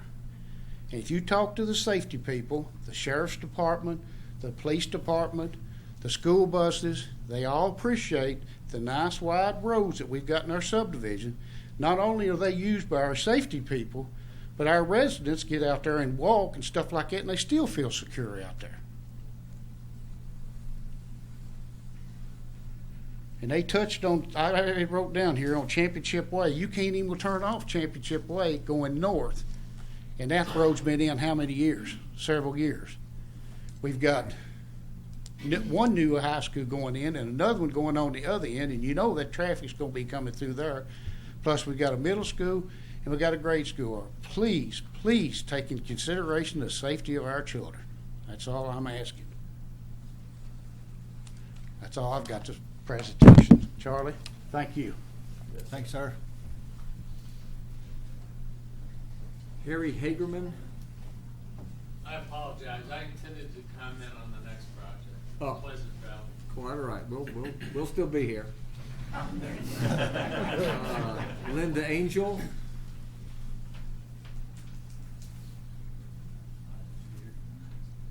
Ruby Troyer.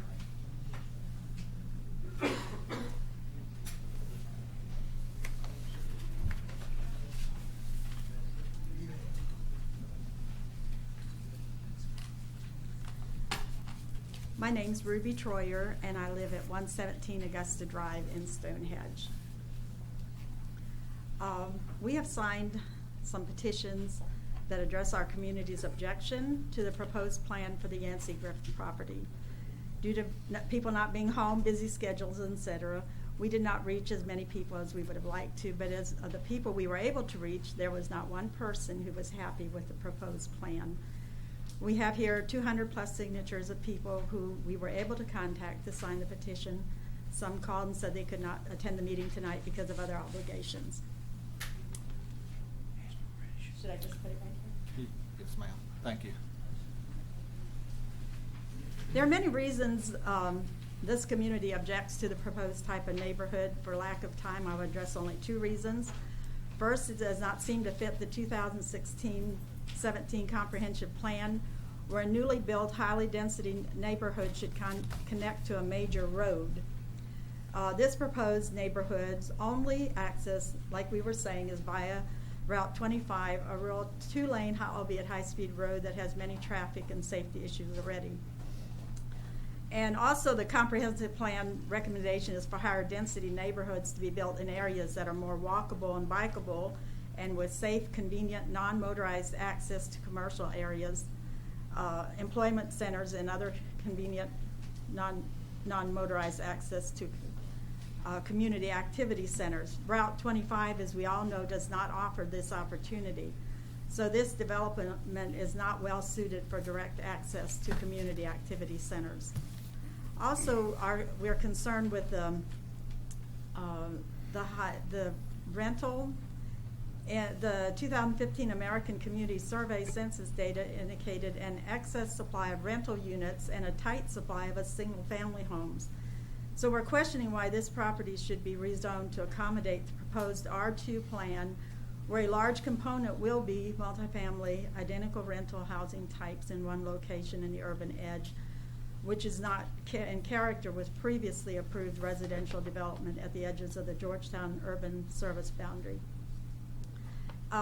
We strongly oppose the R2 zoning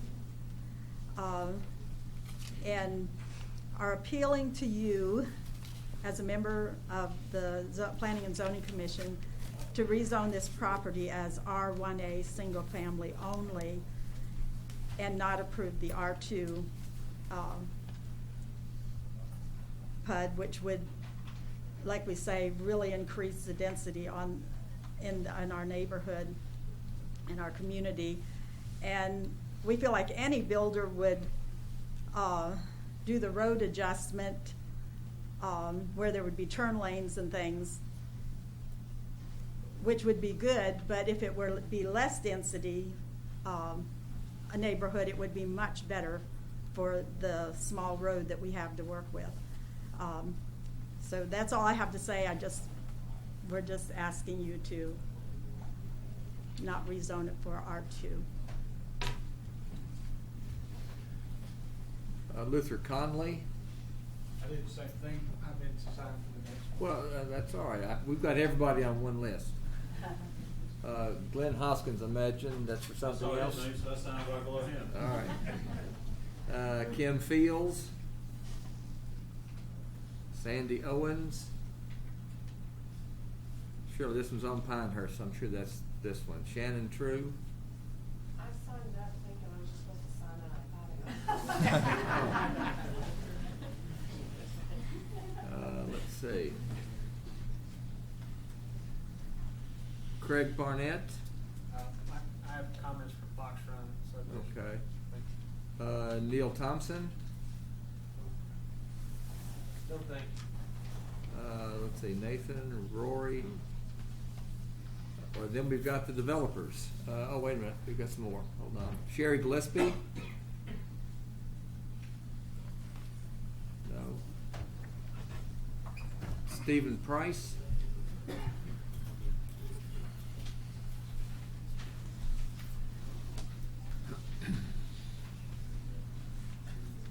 My name is Stephen Price. I live at 167 Rucker Avenue in Georgetown.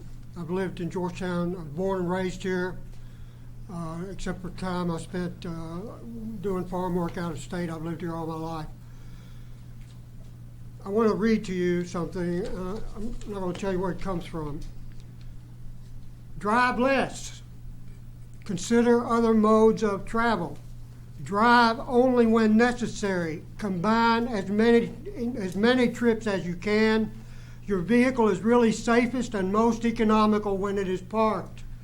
Consider carpooling, taking the bus, using a bicycle, or walking. Who said that? Anybody got an idea who said that? Where this comes from? Anybody know? They can raise their hand. I'll tell you who said it. The Kentucky State Police. The Kentucky State Police recognize that driving is a hazard and a liability for everybody. And the entire discussion tonight has acknowledged that and admits that it's going to be a problem. If this development or any other development in Georgetown or Scott County encourages motor transport, then it's adding to the risk of accident and fatality in Georgetown and Scott County. And more than that, it defies the comprehensive plan. I heard Joe, I'm sorry, Joe, what's your last name? Kane, yeah, say that this plan has to conform to the demands of the comprehensive plan, more or less. Is that correct? Well, I asked him just a minute ago if he had a copy of the 2011-2016 comprehensive plan. That's what we're going by now, right? We have to go by it until you adopt a new one? Is that right? Well, I wish I had that comprehensive plan, that 2011-2016 version of the comprehensive plan with me. I have it at home, and I'll tell you, I've studied it from front to back.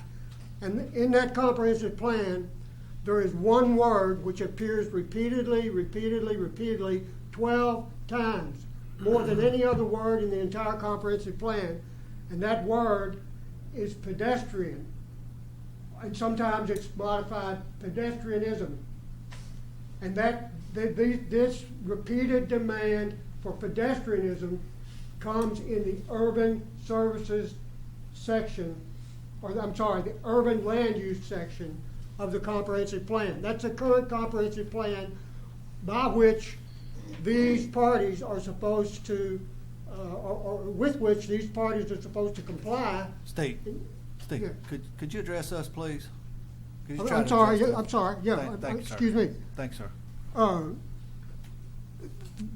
These parties are required, according to what Joe Kane said, to comply with the current comprehensive plan, as the 2011-2016 comprehensive plan. Right, and obviously, most of the conversation here tonight has been about motor traffic and increased problems that will ensue this development. And so let me move on to my next point. I have made the point this project fails to comply with the 2011-2016 comprehensive plan, which is now effective.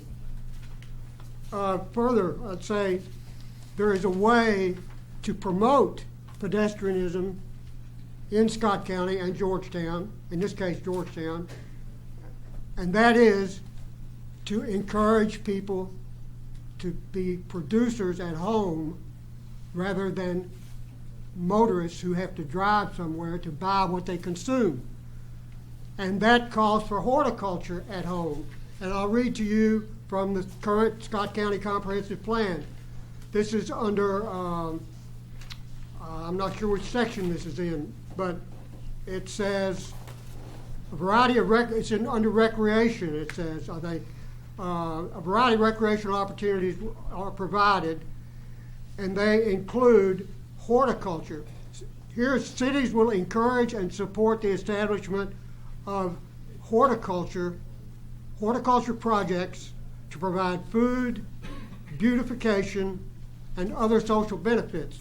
The big advantage to that being that if you, like I have taken steps to eliminate motor transport from my life. One of the best moves I ever made in my life.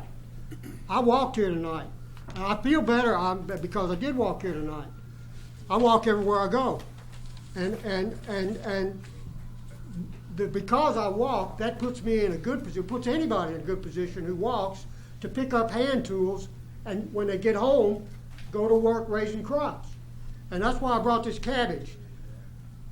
How many? I want to quote the 1991 comprehensive plan, which says.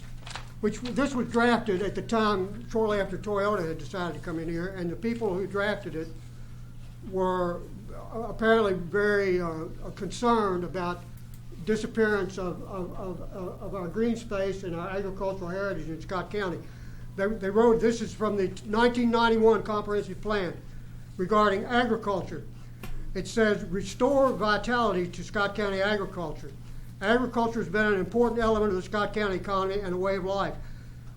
Economic pressures can result in its loss of importance, and unless measures are taken to restore its vitality.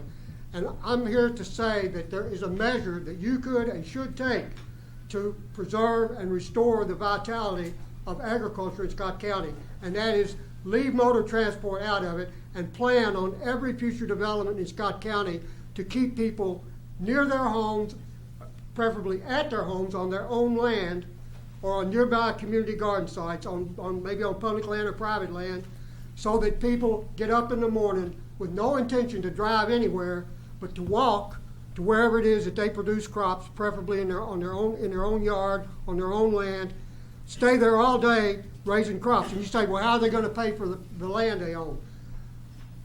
That's a legitimate question. And what I did was I worked.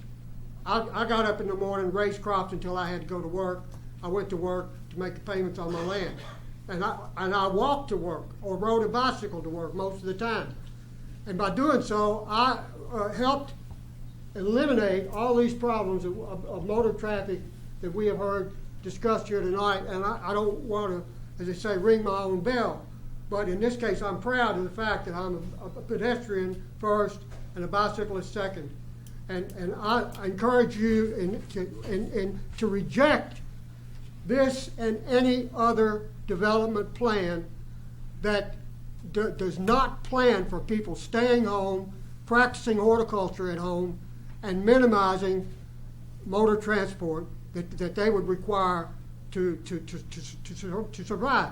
And I realize that this is an imposition on whoever it is that's trying to sell that land. But I talked to a woman who's part of the West family. She told me she agrees with me, but that the rest of her family had decided to sell it and that she has to go along with them. So let me see if there's anything else here I want to say. One other thing in the 1991 comprehensive plan says increased local financial support for agricultural enterprises and lower the barriers for young people who want to get into farming. I don't think we have any young people nowadays who want to get in farming because they don't see farming. And I would just like to ask a question. How many of you have in the last, or say in the last 10 years, or you, I'm sorry, I'm not addressing you. How many of you in the last 10 years have seen a cabbage growing, or seen a cabbage anywhere other than the store? And where'd you see it? My son's backyard, Steve. You raise crops in your backyard? My son does. Your son, yes. good for him. Well, then you're doing the right thing. You're lowering, by helping him, encouraging him that way, you're lowering the barriers for young people who want to get into farming, which is what the 1991 Comprehensive Plan demands. And I'm saying that to see a cabbage, it's a rare thing. When I was growing up, I grew up right here in Georgetown. My daddy was in business, retailer. I never saw a cabbage until I got away from my own family life because my family didn't raise a garden. And I'm saying that everything you can do to help families stay put on the land that they buy, or in some cases rent, and minimize motor transport, they will be compelled by your decision to become producing horticulturists rather than motorist consumers. Thank you. Thanks, Steve. Next. Tom Garrison.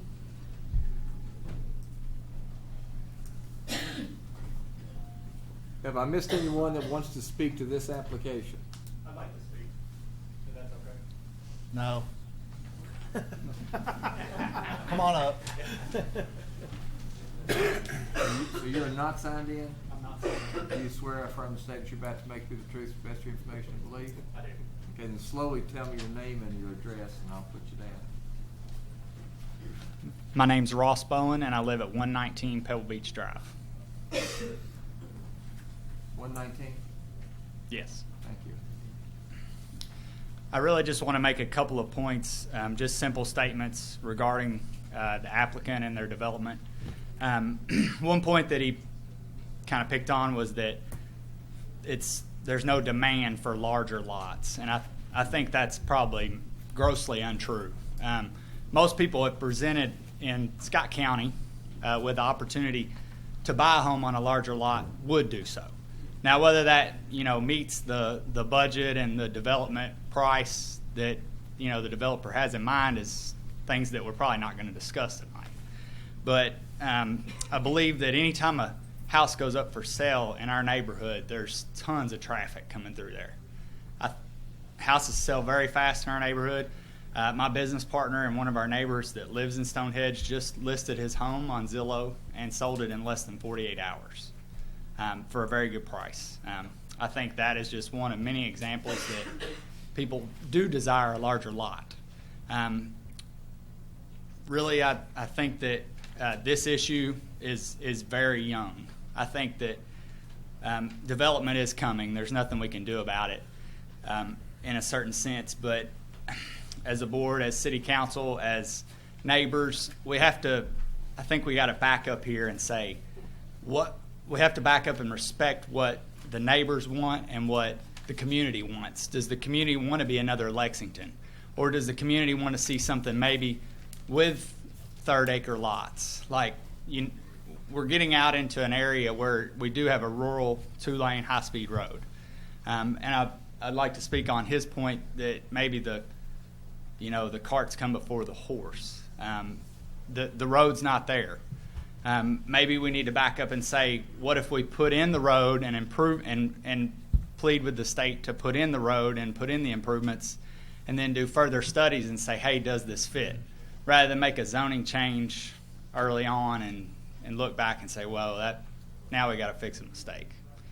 Really, just to keep it short, I think that the discussions on this zoning should be very early on. There should probably be a lot of collaboration with the developer and the attorneys to, find out what's really going to happen here and how much we're really going to allow.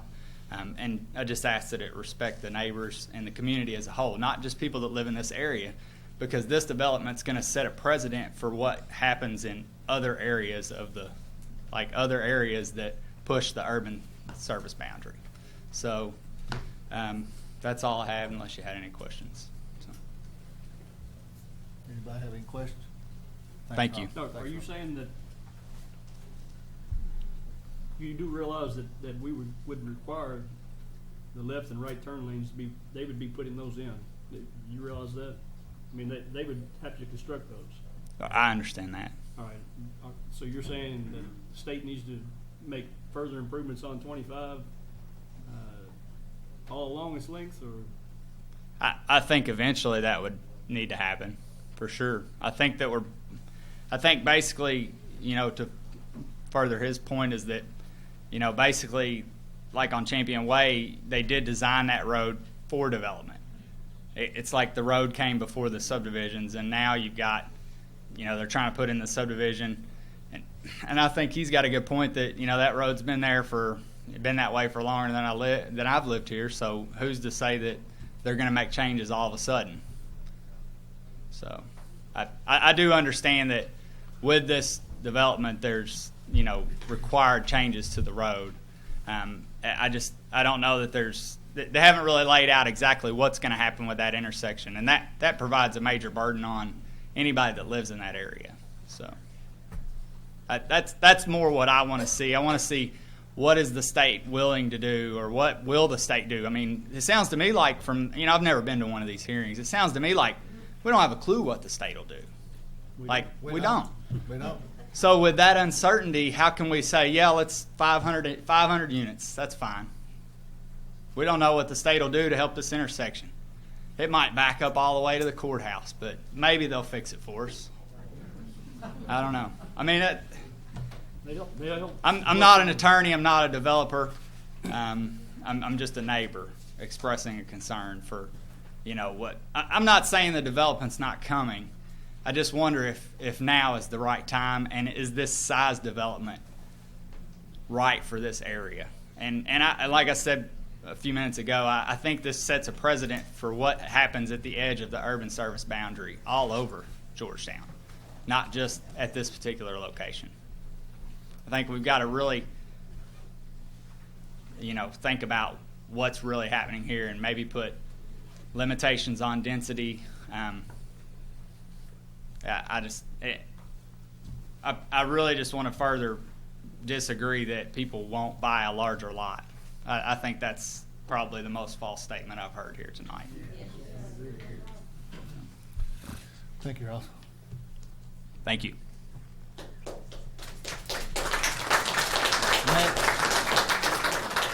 I believe that's all on this Does anyone else want to speak on this application? Yes, ma'am. Signed up, yeah. If you'd come up there and state your name and get sworn in, please. Do you swear or affirm statements you're about to make with the truth, the best of your information and belief? I do. Tina Elliott, 221 Augusta Drive. Tina Elliott? Mm-hmm. 2 L's, 2 T's. Couple of things I've been sitting there thinking. This plan kind of reminds me of the colony. And the colony is what we fled to go to Stonehenge. We looked for an acre lot. We were lucky to have a real estate agent that found it. We bought it within 3 hours, even though it needed a ton of improvements. But my main concern here is one issue that I don't feel has been really addressed. You have high-density apartments, and we witnessed this in the colony. And then what happens is it increases crime. So where's the study that says, with our school children, there's all those schools right there. So what is this neighborhood with all these apartments, and nothing's, the zoning is not set in stone that says this is going to be a third to a quarter, third acre, whatever. But we're going to have all these apartment buildings, townhomes, right in the school. And if they can access a fence, they can go through a fence. And I think we need to look at the safety of our children right in that area. If you want to put apartments in, you've got plenty across from Kroger. You've got Emerson Farms. You've got all these going in. It's overcrowding our schools. I'm a grandmother. I don't want my child into a school system that is that overcrowded. planning and zoning and schools need to work together. We need to have larger lots. We need to have more green space. We do need to look at healthier lifestyles, walking paths, biking paths. We do need to get out, we need to move. And I'm just concerned about the safety issue, which I haven't heard anything about the safety with a high-density apartment complex. So, that's all I have to say. Thank you, ma'am. Anyone else? I'd like to make one comment, please. Yes, sir. You've been sworn in? Do you swear or affirm the statement you're about to give to the truth to the best of your information and belief? Yes, sir.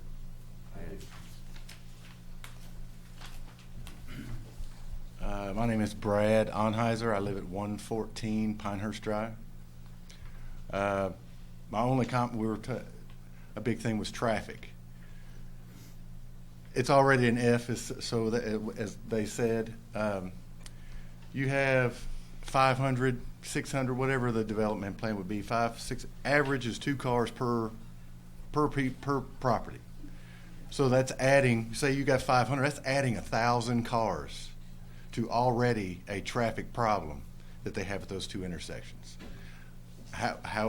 If turning lanes would make a difference, that's fine. But you're adding more vehicles to an already existing problem.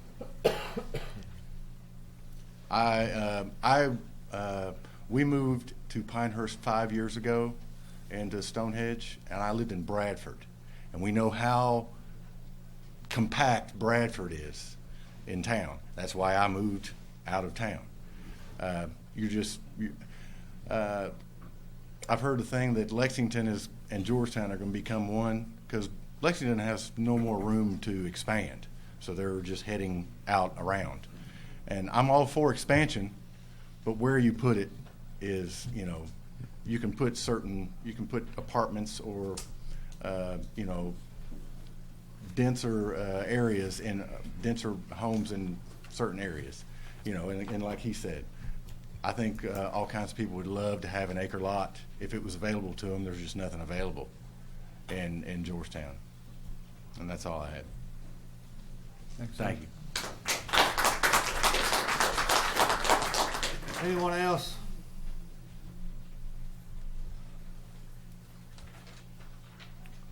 Mr. Billings, you want to make any final comments? Yes, Mr. Chairman. Just a couple of, I think, reply comments from some of the neighbors. I think that the comments they've made are common sense and expected. And in fact, if you look at what we've done since we originally started this process 4+ months ago, we actually started this process in February of this year, so it's not been a rushed project. We looked at what we thought was appropriate, and we've significantly reduced density. We've changed the project multiple times to get to a level that we think is one that is reasonable. A number of the comments that were spoken about today aren't really about our project. They're a systematic issue regarding planning in general.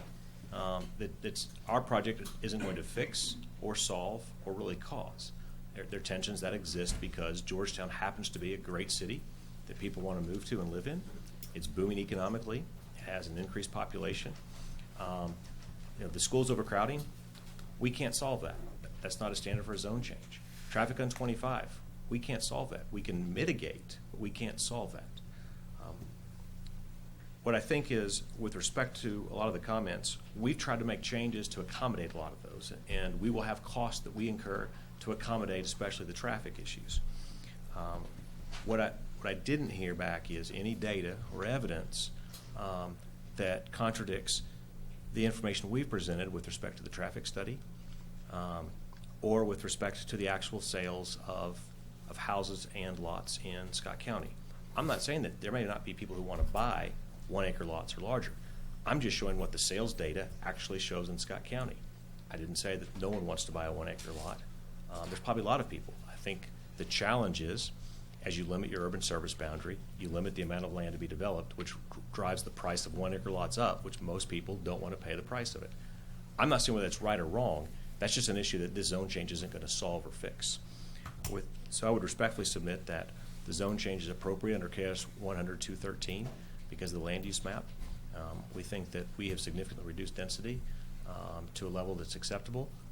We have other stuff that's going to have to come back to you all on a preliminary subdivision plat, which will include the actual layouts of turn lanes. We have to get state approval. Just because the zone change happens tonight doesn't mean we start moving dirt tomorrow. As you all know, we probably don't start moving dirt for 4 to 6 months minimum and start selling homes for a year and a half minimum. And before the density would be maxed, it depends on a lot of different factors. The earliest that would happen is 5 or 6 years down the road. So a lot of the concerns are things that we're speculating about. But for today, we respectfully ask the commission to consider our motion and our findings of fact and grant the zone change for R1C, R2, and C1 at the density of 5.2 per acre. Thank you, Mr. Chairman. Thanks, sir. Joe, you have any other comments you need to make? Does anyone have questions for the applicant or Joe? Yeah, mine's more of a comment. Brent, somebody had mentioned that Brent and I shared an email. Monday's workshop, him and I mentioned the average lot size definitely wasn't 7,500 or 7,000, whatever the number was. So Brent was kind enough to send me an email, and I'd like to read it. Mark, first, here's how I calculated the average lot size, and for anybody who likes numbers or doesn't like numbers, you're going to have a headache after this one. I apologize. Took the area being rezoned to R1C at 54.55 acres, then subtracted the area in the street right-of-way, which is 15.71 acres. Divided that number by the proposed number of lots, which is 240, using these rounded acreages, then came up with a number just slightly over 7,000 square feet. However, I found a flaw and one mistake in that calculation. The flaw is that there were 2 open space areas in R1C that don't have actual lots. The mistake that I was including the right-of-way of the 2 entrances to the street all the way to US 25, where I should have stopped at the R1C zone. The attachment is a calculation for only the areas covered by the proposed lots. As you can see, the average is 6,792 square feet, so lower than my number from yesterday. One of the things in this application or recommendation, which is number 4, is the application shall maintain an average lot size of 7,500 square feet. So by those calculations, a little more than 700 square feet smaller than proposed, or at least a condition for approval. One of Brett's calculations, and I appreciate this, is with the 37.423 acres, which is 1,630,146 feet, divided by 672 would be the 240 lots. If you do it 7,500 average square feet, it would actually be 217 lots, not 240.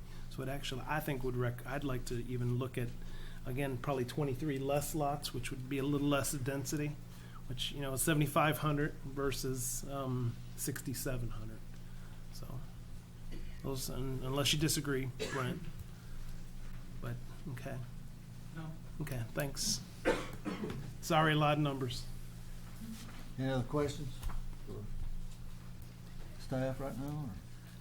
One other comment is, and I agree, this definitely would cause more traffic. There's no way, question, shape, form about it. You've got 240 homes you're adding to 25, and they both flow, both exits or entrances, whichever you want to call them, all come out to 25. It's more accidents and increased traffic, for sure.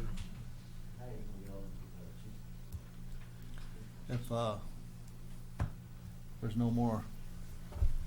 I got a question on Mark's and Brent's calculations. Run that by me not the whole thing. Yeah, I won't. Are we? We'll do that to you. Sorry, Mr. Chair, I just want to be clear on Are we this. taking As clear as we can be on this. Those calculations, is that over the entire proposed? That's just the R1C. Yeah, that's what I wanted to Correct, clarify. the That's just the 54 R1C. Thanks, go ahead, Brett. Yeah. I came up just in case you need some clarification, John. What was that? Yeah, that was just on the back, the R1C That's area. just on R1C. Those calcs are on, okay, that's, I wanted to be clear on that. Yeah, to get the 6,800, that excludes a couple of open space areas. So if the plan were rearranged so that there were lots on those areas, then it would go back up to the 7,070. 7,050, yeah. Or what it was, 7,050. But let's also remember that if we approve this application, one of the conditions of approval is 7,500 square foot lots, average lots. So That's they would staff still rec- have to follow the That's 7,500. staff recommendation. Yeah. That's not what we have to do. If we approve it Number with 4. staff's recommendations, then they would have to have an average of 7,500 square foot lots. What is the difference between the R1C PUD and R1A? Isn't R1A's 10,500? Joe, can you answer Yeah. that? I probably know what they are. I think R1A is a 12,000 minimum square foot lot. And 100-foot width. Yeah. That's why they're hardly any R1B in is the community. something else. 12,000 or me. 10.5? R1B is at 10,000, I think.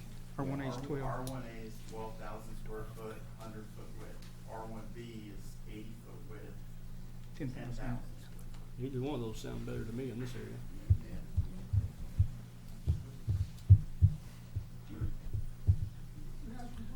One more comment, Mr. Price, and I just want to ask you a question. you have to come up to the microphone, please.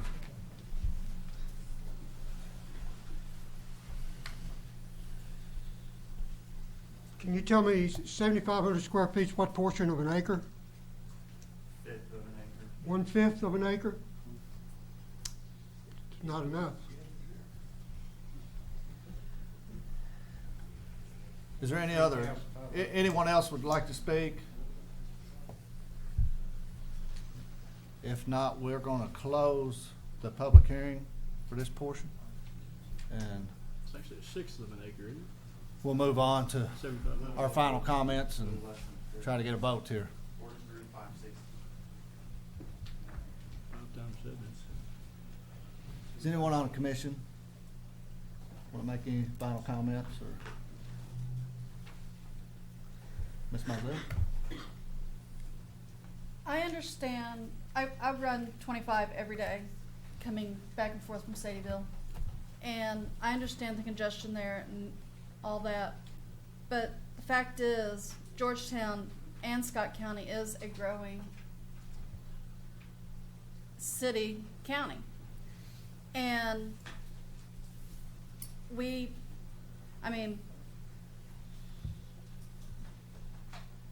it's going to be developed either way, whether it's now or whether it's 6 months down the road or 2 years down the road.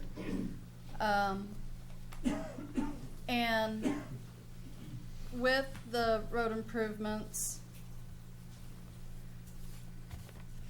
I'm not going to say it's going to be great, but it will help facilitate the traffic movement a lot better.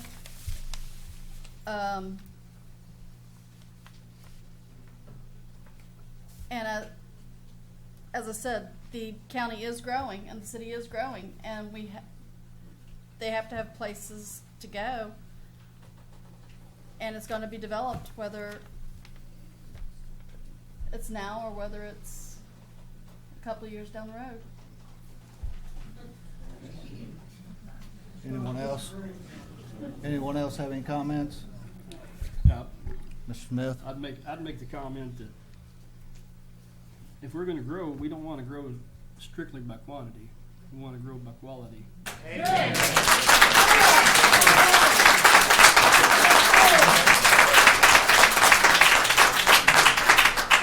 I think we've got plenty of lots in Georgetown right now that are R1C. I mean, we deal with this all the time in these planning and zoning meetings. We look at these neighborhoods and we wonder why people you can't walk down the sidewalk because you got cars parked all the way past the sidewalk into the street. And that's because the lot size is too small. And if you want people, if you want to attract good people to Georgetown-Scott County, you might get them here, but if they don't like the community, if they don't like what we have to offer, they're going to look somewhere else. So if you want to keep good people, you can get them here, but if you want to keep them, you need to offer them a good product. But I think we need to look at. I've just seen so many applications that are these 4.4 and Colony's a nice place, but you don't have. Well, say parts of the Colony are nice, and not all of it I don't think is that good. And as far as places that I can think of that are highly attractive, Stonehenge is right there at the top of the list, right across. Been there a long time.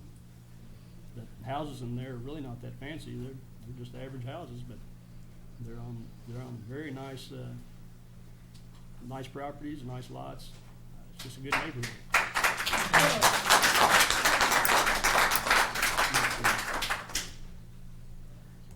I like your idea for R1A. I think 12,000 square foot lots they'd sell like candy, and people will probably stay there their entire life. Amen. And that's still gonna, you figure it up. If you put R1A across the road, you're still gonna look at, that's still gonna be about 3.5. That'd be 3.5 houses per acre on 100. Maybe. Now you're still looking at 350 houses. The road's right away. But you're looking at 350 high quality houses. You're not looking at another. We've got plenty of houses that are built on these little postcard lots. We need.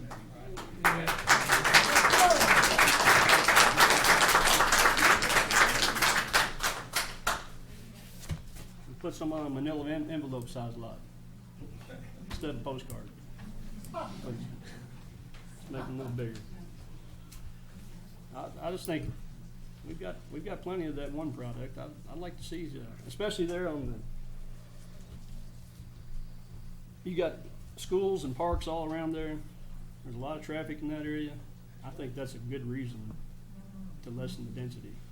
And I personally think that you'll have no problem selling them.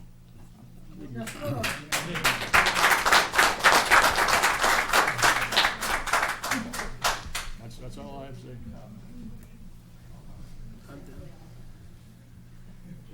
Yeah, I'm thinking though. I got to get this together. In regards to Mr. Smith's comments, I agree but disagree. I've been in the business for over 30 years. The problem with what some of us would like to have and like to see are that we are established people that have been fortunate enough to have jobs for several years to be able to afford the higher end homes and lots. Do you have any idea the difference in the price of a lot? And you know I'm against very small lots. I've said it and said it. But the difference in someone trying to buy a home on a lot, as some of these are proposed, versus an acre lot.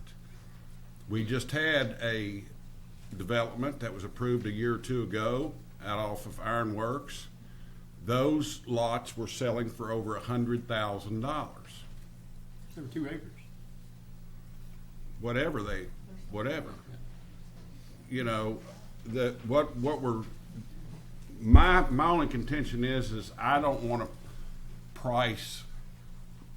Our young people have to have some place to live. They have to have some place to buy. Not everyone can start out in a $250,000 house. They can't pay rent, much less buy a $250,000 house. There has to be some housing, affordable housing for people. And folks, Mr. Shirley's got the microphone. Could we show him a little respect and listen to what he has to say? In regards to apartments, I tend to agree it would be great if we could have all of our apartment space in one specific area, but I think that would be a little bit, in my mind, derogatory. There's nothing wrong with people that live in apartments. I lived in an apartment when I was in school. We continually hear this about, though it just kind of bothers me a little bit that we think that everybody can afford and do what we can. And I just don't think it's fair to assume that. And I'm not saying that I want just mass density. I'm just just commenting, I just want to bring that out, that we have to have a diversity of developments for everyone's good. And I agree we have an infrastructure problem. We all know that. But I also agree with Ms. Mizell that this property is going to develop. It's everything, according to our ordinances, our rules and regulations that we have to abide by. You know, we can adjust, I think, hopefully adjust this preliminary plan. I'm not in favor of the R2. I'd like to see it all R1C, personally. But that's all the comments I have. People in the apartments can't raise a garden. They don't even Mr. Price, see one. Mr. Price.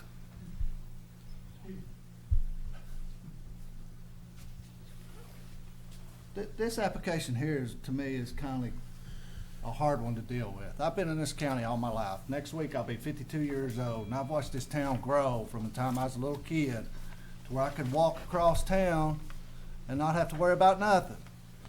And now you can't even walk out the front door without having to worry about somebody shooting you.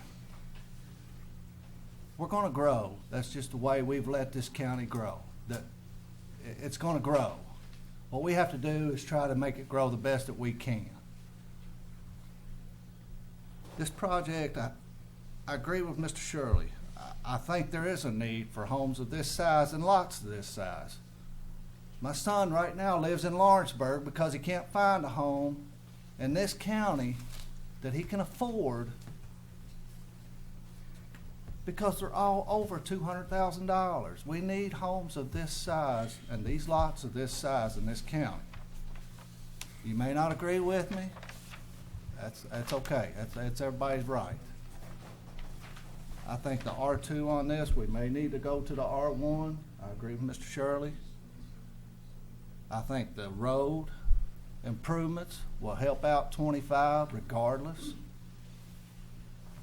When you get an extra lane to where you can go straight through and people can turn in, I think it's going to help out the folks at Stonehenge. You're going to have a turning lane. I think that's going to help you out. I don't know. Like I said, this is a kind of a hard one for me because I hate to see the county just continually grow and grow and grow. But we got to do the best we can with what we got. This farm is going to develop one way or another. It's a prime piece of property to develop. So Don't let it grow. that's all I got to say. Mr. Price, no more outbursts, please. There was one question I had to ask, and I don't know, Joe. The situation with the lights. Can we put that on our conditions of approval to say that something has to be done with the light at the intersection of 25 and Champion Way? And also, can we also have them ask the state for a light at the intersection? What I write down there? At this development and Pinehurst Drive. Can we put that as a condition of approval, Charles? Joe? Yeah, I really don't see how you can because that's a state road and there's simply nothing we can do. The state But I mean, has, we could have them ask we can the certainly state, ask right? it. We can ask them to convey that as they're working on their entrance permits. Certainly we can do that. But the state literally has criteria at which they have to meet before they change the speed of those lights, before they add a turn lane, before they do anything. Which is why we discussed the other day, so often it takes development before they come back and do something that they've already done. It just, we're not the only community asking for those improvements. Mr. Village. Go. Do you have a comment, Joe? No, I can add to it. Okay. I was going to say, Mr. Jones, just from a practical standpoint, the more traffic problems are at the light, the harder it is for us to sell lots. Logically, it doesn't make sense for us not to do everything we can to improve traffic at that intersection. So we don't have the jurisdiction to make them do anything. I will tell you affirmatively, we'll ask them to do everything they can on that. And because we're doing other improvements, it gives us some leverage to ask them to do that. I just don't know how we can be obligated to do their improvements. But I have no problem saying here or at the preliminary subdivision plat, we will absolutely ask them because that helps us in the process. So Joe, upon that, will the turning lanes and all that, will they have to be built, or is that gonna be a state call? They'll have to submit a traffic study to the state for those entrance improvements and get an encroachment permit for both of those, but they will likely have the same, they'll have the same traffic, or additional traffic, requirements in their study, so they'll come up with the same conclusions, I'm sure, to the state. Yeah, they've never turned down, at least in my recollection, they've never turned down decel lanes, those kinds of things. When they're being asked, however, to go back and improve the intersection down the road or build some, widen road, that's the sort of thing, the numbers have to get up real high before they come back and do that. Because they've got 120 counties. We're one of many. I have a question for staff or anybody that might be able to answer it. How many places do you know right now that are building on R1A or R1B zoned lots? It's almost all R1C, isn't it? We don't have any R1A or R1Bs. I think you'd be in the right, Trying to think if there you're are in the any. right realm when you get into that. I don't think there are. Ben, do you? Out in the county, yeah. Victoria State's in the county, but Well, that's the maybe county. Homestead. And those are half to 1 acre lots. Yeah, in the city, I can't think of any active. I think that's when I look around, I just don't see that being offered anywhere. Yeah, the other issue, I guess, that I wanted to raise with the traffic study, they didn't provide a build, no build scenario. So traffic at the intersection gets worse. I mean, it stays the same. It's level of service F. It continues to be F. But it degrades pretty significantly over time in their study, and there's no way to determine if that's just general city growth or it's all related to this subdivision. So while I don't know if we can require them to make improvements that aren't directly on their frontage, I mean, that is a significant impact they're having to that intersection, I think. And there's no way to know other than, I guess, the word of the traffic engineer that the timing will fix or maintain that the existing level F, or whether that F will, be long. The delays will be a lot longer. So, but you can ask for them to bring that up with the state and ask for them to bring that information back at preliminary subdivision plat if the zone change is approved, or if you do recommend and the zone change is approved. At least you'll have that information at the time of plat approval. There's also nothing that stops you from sending staff to District 7 and making those same requests, talking about the plan going north and so on.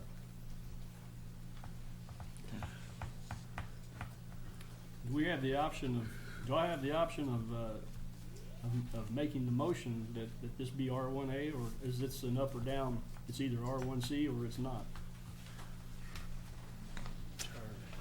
Charlie may want to weigh in, but I think you would have to recommend denial on this request. You may suggest that they come back with a R1A. I mean, we have an application on the floor. I don't think we can change the nature of the application. I think based upon the circumstances on the ground, we can put in limitations on numbers of units and that sort of thing. But we can't tell them you've asked for an R2 PUD or an R1C, and we're going to make it an R1A. Plus, I mean, there's a reason that there hasn't been an R1A application in this community for goodness knows. I can't remember the last one. Indian Hills has got some. Old Armstrong's got some, but almost and yeah, probably.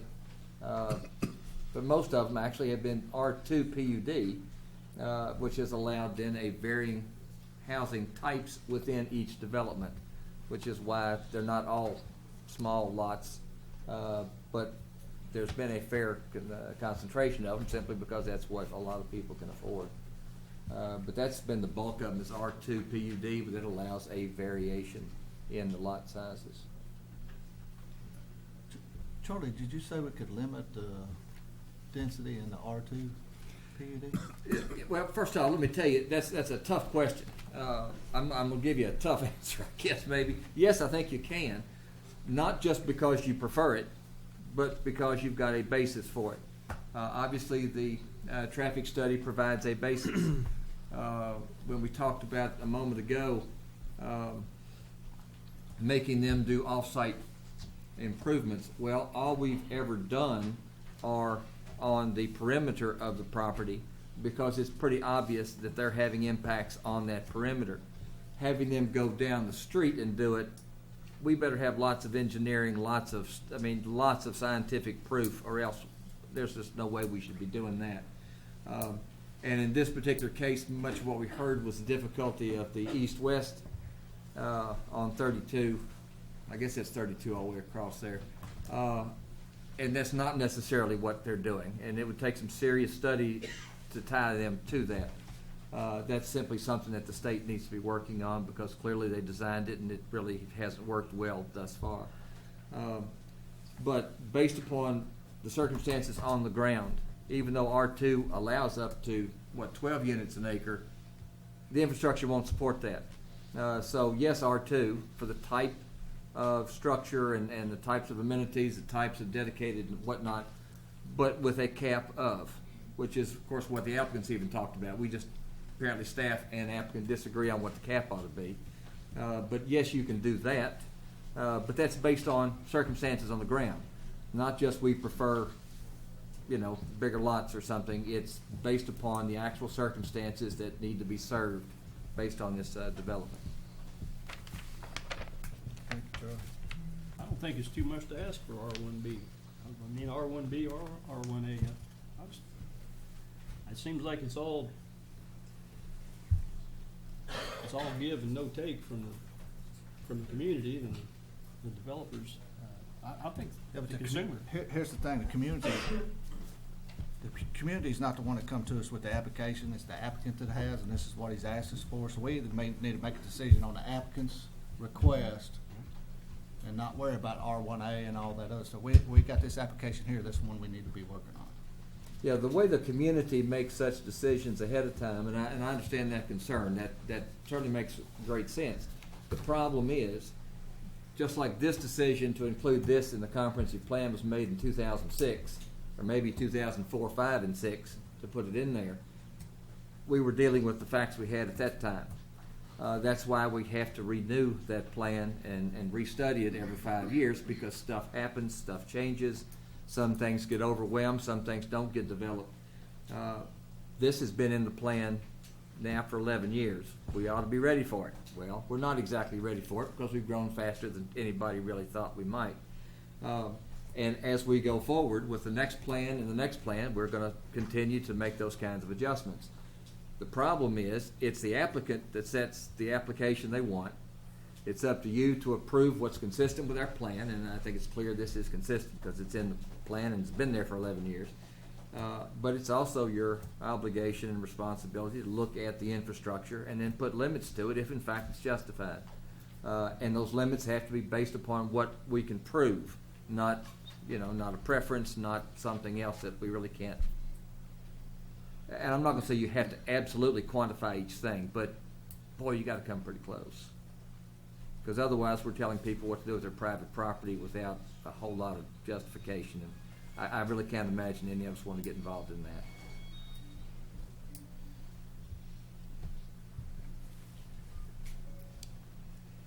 I'll make a comment. I know. It's coming. Sorry. I've been married 28 years, and I look in the crowd here, and everybody's at least 40. Most of you are 40 years older, and I'm being older, and I'm being generous. And I think about 28 years ago when I first got married, I couldn't afford a 1 acre lot and build $100,000 or $150,000 home on it based on the $8 an hour I was making back 30 years ago.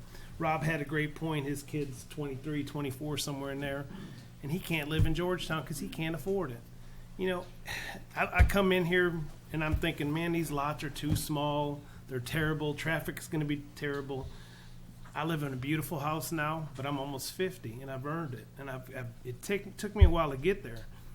These young kids deserve these starter homes, and some of them are going to be rentals. I know they will be, Because that's what happens with these smaller homes. Once they buy them, then they graduate to the next biggest home, and the next either younger couple buys it or rents it out. To John and this guy's point, we do need some of these starter homes. Now, doing the math like I did with Brent, it's $217, not $240 for a 7,500 average. And half acre lot, if you do the math, that 2 acre lot was $100,000. So let's say half acre lot's 50. You can't build much of a home on a half acre lot if you're a 20-something-year-old making $40,000 a year even. So you know what? There's going to be some give and take here.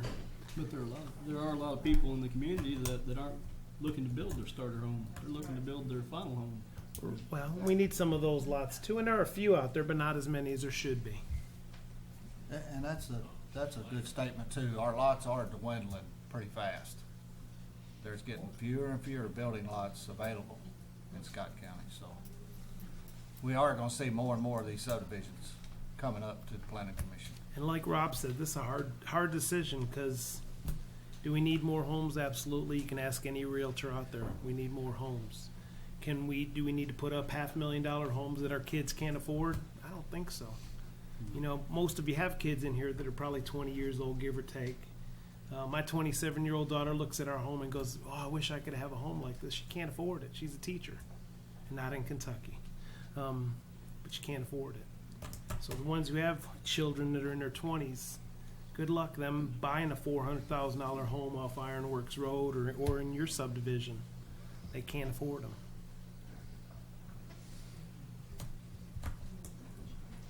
Final thoughts, comments, anything? I guess we're done. So how much do you think it raises the lot price when you go from 7,500 square feet to 10,000 square feet? I don't know. I mean, just the lot price. John? You don't have to build a mansion on it. You can build an average home on a lot that has some space. You can. I might be out of touch a little bit. How many square foot's an acre? I don't know. I would think the 7,500 square foot lots will probably sell, I would think, in the high 20s. I may be wrong. It may be, like I say, I might be out of touch a little bit because things are really going up quickly, expense-wise. And I think that if you went larger than that, say you're asking about 10,000, you're asking. Is that what you said? I'm sure it would be well over $30,000. When you're looking at a development from the developer side of it too, which is only fair to do, I think. I'm not one-sided. You all know that, but if you keep continually cutting down the number of units they can sell on this property, I don't know what they paid for it. It's none of my business, or if they're whatever. But I know it wasn't cheap. It gets to be to a point where you can't develop it. And I'm sure a lot of people would like to see that, but I don't think it's fair for people in that industry that that they get completely shut out. You have to make it profitable, or it's not worth doing. That's obvious. Several years ago. That's kind of my point, just my opinion, that if you're going to start trying to force people that buy a property that want it rezoned, and they're going to put these huge lots in there and only these huge lots, then we're not going to see. It would be a good way to slow down development, because you'll slow it down. There won't be any. Several years ago, Stephen, several years ago when I was on the Stamping Ground Commission, Stamping Ground used to have its own set of regulations, and we had 10,000 square foot lots. Nobody was building in Stamping Ground.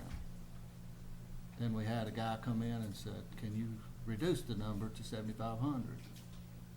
We reduced it to 7,500. He quickly built 10 houses. It's a little harder on that 10,000 square foot for them builders to build and sell at a market price, at a good price, to where people can afford them, than it is on a 10,000 square foot. If I did the math right, I said 217 at 7,500 square foot. If we looked at an R1B at 10,000 square foot, it'd be about 163 homes. pretty good with math. On that 50, on the 50. On the 54 acres, yeah, I You've done did. figured that like 5 times. No, How this you is- got so good at math? Well, this is, you had 10 acres. And you're my banker. So at 10,000 acres, or 10,000 feet per square lot, it'd be 163 homes versus 217. My thought is we have an underserved area here that there aren't that many lots being offered that are larger, not in town. I agree You can with- get a big lot if you want to buy 5 acres, but most people don't want 5 acres. They don't want 2 acres. They want- I agree with you, Stephen, but that's not what the plan is suggesting here. We gotta look at this plan and not So we have to speculate vote based what on else what they they're could do. proposing. So. Upon that, I guess we need to go ahead and move forward and take a motion up or down on this application. We'll make one more comment. This is not the final stop for this application. It still has to go before the city commission, or city council, if it is approved. It would still have to go before city council, so all you guys get to come back and speak your piece again, if it does go through. You said any more public comments? No, sir, we're done.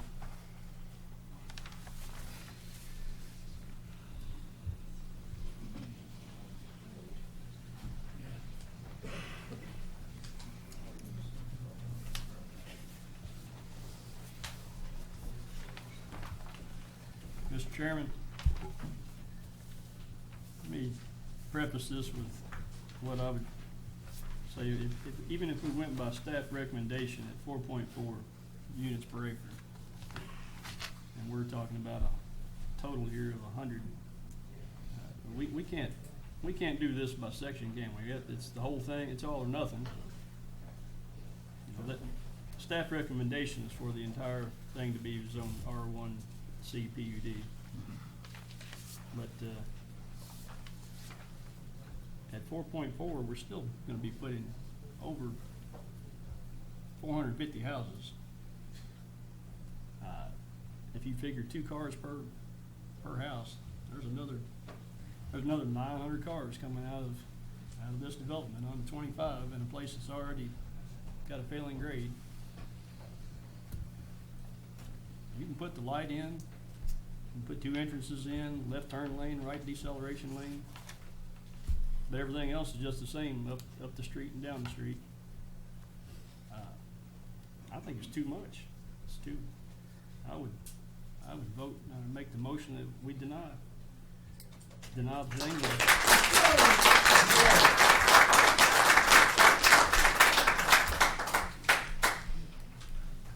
So you're making a motion for denial, Mr. Smith? Vote that we deny the request for R2 and just based on a lot of things that have been said here today. There's 2, the traffic, the light, the size of the roads. You know, the roads are, whether it's Champion Way, it's 2 lanes. We've already got 4 schools in the area, and we'll have connectivity from the 4 schools to a new high school, plus Elkhorn Middle School, or no, Elkhorn Crossing School. There's so much going on right there on Champion Way, 25.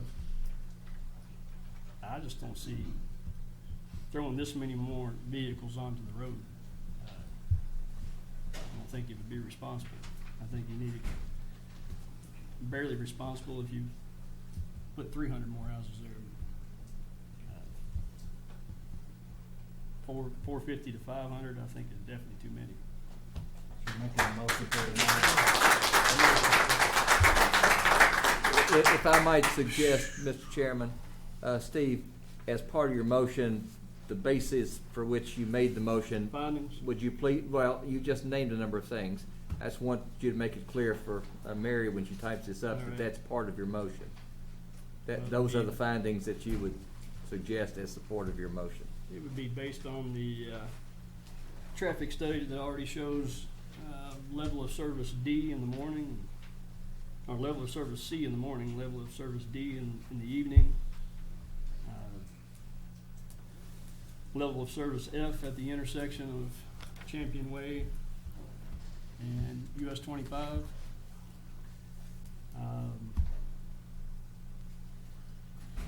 The number of accidents I've seen on 25 in that area, especially around, been accidents, there've been people, pedestrians killed walking on the side of the road, 2 or 3 of them that I can think of.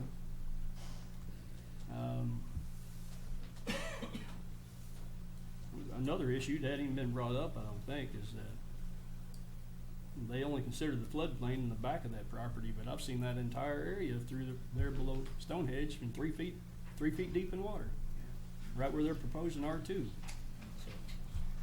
we better have some darn good drainage, I'd say, that or build them 6 feet out of the ground. So we have a motion by Mr. Smith for denial. Yes. We'll need a second.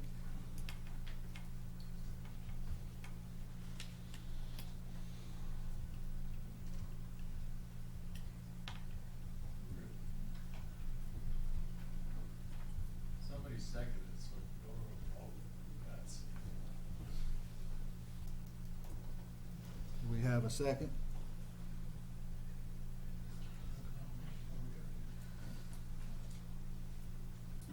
If we don't have a second, the motion will be killed for a lack of a second. One more time, do we have a second? Motion will be denied because of the lack of a second.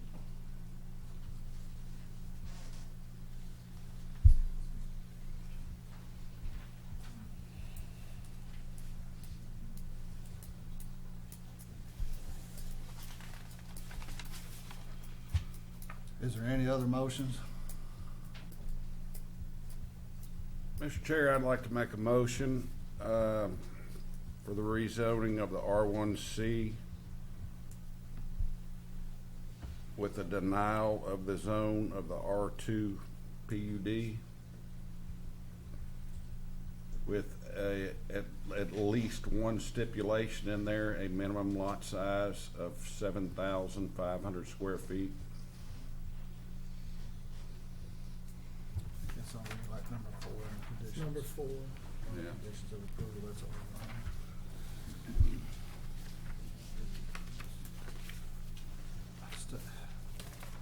So you wanna deny the R2 PUD, Yes. deny the R2 PUD. If I may, Mr. Chairman, suggest, John, you include in your motion that for the reason that the zoning is consistent with the comprehensive plan being in their plan for this use since 2006. That doesn't mean you gotta approve both of them, that just means the one you're suggesting we approve is consistent with the comprehensive plan because it was in as residential since 2006. Right, okay, yes. As per our comprehensive plan, the R1C, You wanna keep the whole thing R1C. yes. With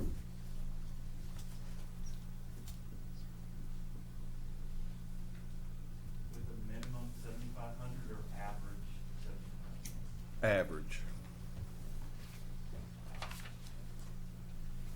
Yeah, that's what it says. Charlie, since this is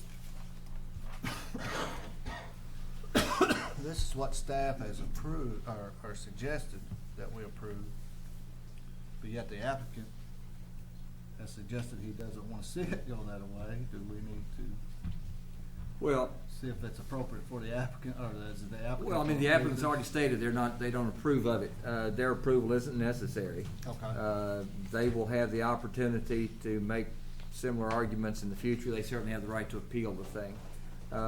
What we're concerned with is that you have reasons for the motion you make and ultimately the motion that the commission adopts and recommends to city council. And since you're putting the average 7,500, you really don't even have to put the 4.4 units or the 5.2 because the 7,500 average will take care of the units per. Okay. Then what do we have to state? not to exceed 217? Or just I don't think you have to state anything. It's, you gotta have 7,500 average lot size. There's only gonna be so many, that will fit. So that'll take care of Should only be the 4.4 or the 4 point, whatever that actually works out to be. And we will expect Mark to do the math on that. I'll ask Brent to help me. I would like to see added to your motion, Mr. Shirley, that,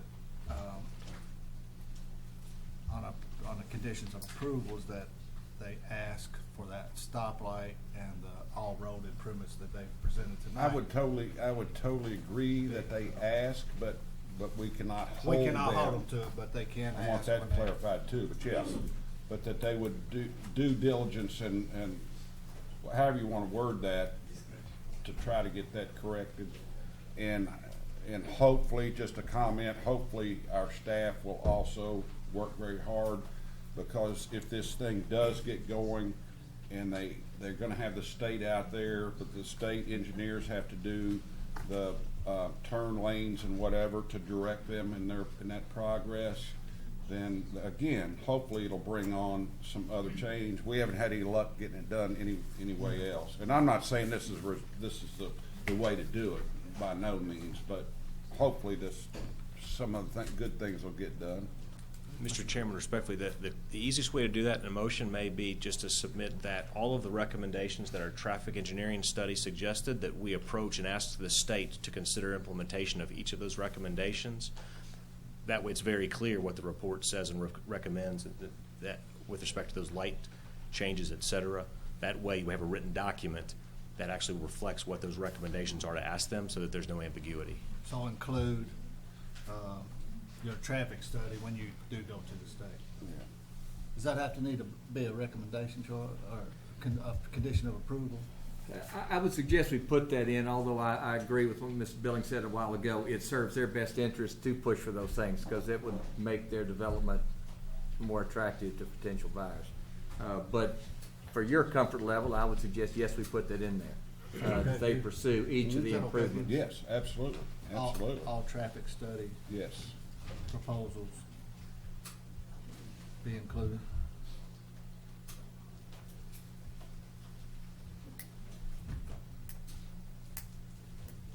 So I guess it's condition number 14. Yes, sir. We do have a motion by Mr. Shirley with 14 conditions of approval, with a denial for the R2 PUD and keep the entire property to R1C. Charlie, would we have to strike out number 1? Look at it real quick. Being approved by city council, that's the law anyway. No, Yeah. Condition, density limited 4.4 acres. Oh, thank you. I was gonna ask the question. I suggested a moment ago, I think that needs to go, simply because your 7,500 takes care of that. 7,500 lot size. And then if you take out the 4.4, that leaves a definition of gross, that's not really applicable anymore. The 7,500 takes it, so I would suggest that it simply be stricken, and that way it doesn't create any confusion as to what the restriction really is. Because it is specifically 7,500 square feet average lot. So strike 1 and 2 through 14. Yeah, strike. Well, 1 you can leave because that's the law regardless. But number 2, that says the unit numbers, I You would. must have a different You one. did. You Do must I have have a different one. Oh, what have you got? Oh, you're reading from the actual report. I've got the conditions of approval that were prepared for signatures. Oh, okay. Number 1 requires zone change approval by the council. That's the law anyway, so whether it's there or not doesn't make any difference. Well, we got that down as number 13 right now. You've got 13. Well, 1 instead of 13 and otherwise they're all the same. They're all the same. So we would just take out the 4.4, what's number 2 on this one, and whatever it is on yours. 1. Okay. One. All right. It's gone. All right. So now we have a motion by Mr. Shirley with conditions of approval 2 through 14, denial of R2 PUD and keep entire property to R1C. And we'll need a second on that motion. Mr. Jones, to clarify, when you say the entire Yes, sir. property, you just mean the non-C1 area of the property? 'Cause there's Correct. that's 17 acres of Oh, C1. yes, I said the entire I think that's what property, you meant, yes. but I wanted to Yes. clarify, you're not. Yes, there is a C1 on the property Special also, Yes. just the Thank you. non-C1 property. Yeah. will be listed as R1C. Non-C1 and karst areas and any other area that would be. Yeah, all that stuff's still in there, like it's all Ineligible. over the regulation. Yep. Thank you, Mr. Smith. I think there's spring on there too. Second. What is it? She seconded it. Oh, I'm sorry, Ms. Mizell. I was on the zone, I guess. We do have a second by Ms. Mizell. Zone changes are a roll call vote, so we will have to go roll call. Mr. Shirley? Yes. A yes vote is for acceptance of the application. Yes. Mr. Caldwell? Yes. Mr. Solsky? Yes. Mr. Smith? No. Ms. Mizell? Yes. The application is approved. If whoever's here, Mr. Billings, I guess you can sign the paperwork. Thank you.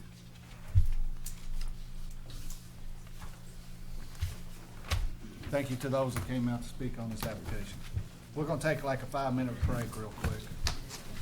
Give me Joe time order pizza.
ZMA 2017-37 Pleasant Valley subdivision zone change.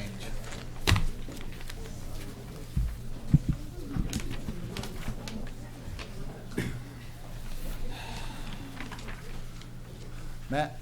All right. This zone change request is for some property that's currently zoned R1C PUD. Hey, Matt? Yes. This is a zone change, so this is a public hearing, so we Yes. open up the public hearing. As I mentioned, it's currently zoned R1C PUD. The applicant is looking to rezone the property to R2 PUD. This is, I believe, the third phase of Section 2. I may be saying that wrong. Of Pleasant Valley. It's essentially the southernmost portion of Pleasant Valley. It had a brief background. In 2008, there was a preliminary subdivision plat approved for this area that showed 50 single-family lots on it.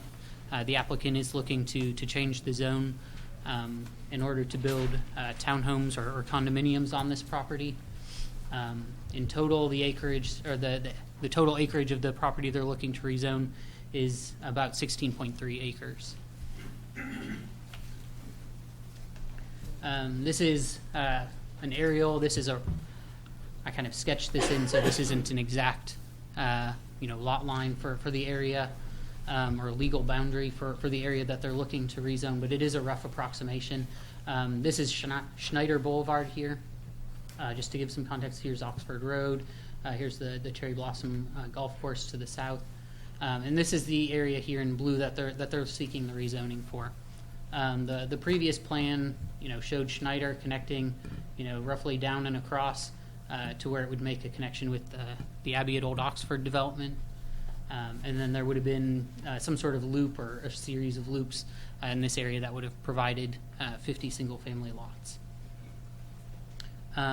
What the applicant, as I mentioned, is proposing to do townhomes.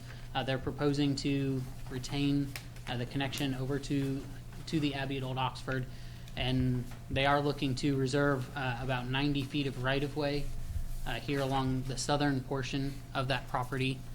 And the purpose for that is to allow for an easier development of a possible extension of Lexus Way that would, in theory, extend from where Lexus Way ends at Cherry Blossom across this section, across Oxford Road, and along this southern boundary, and possibly eventually come up north. The exact alignment hasn't been determined at this time, so that part we're not entirely sure about, but it would extend across the southern portion of their property and eventually connect to Old Oxford Road, with the intention of relieving some of the traffic congestion that the people who live on or travel down Old Oxford Road are all too familiar with.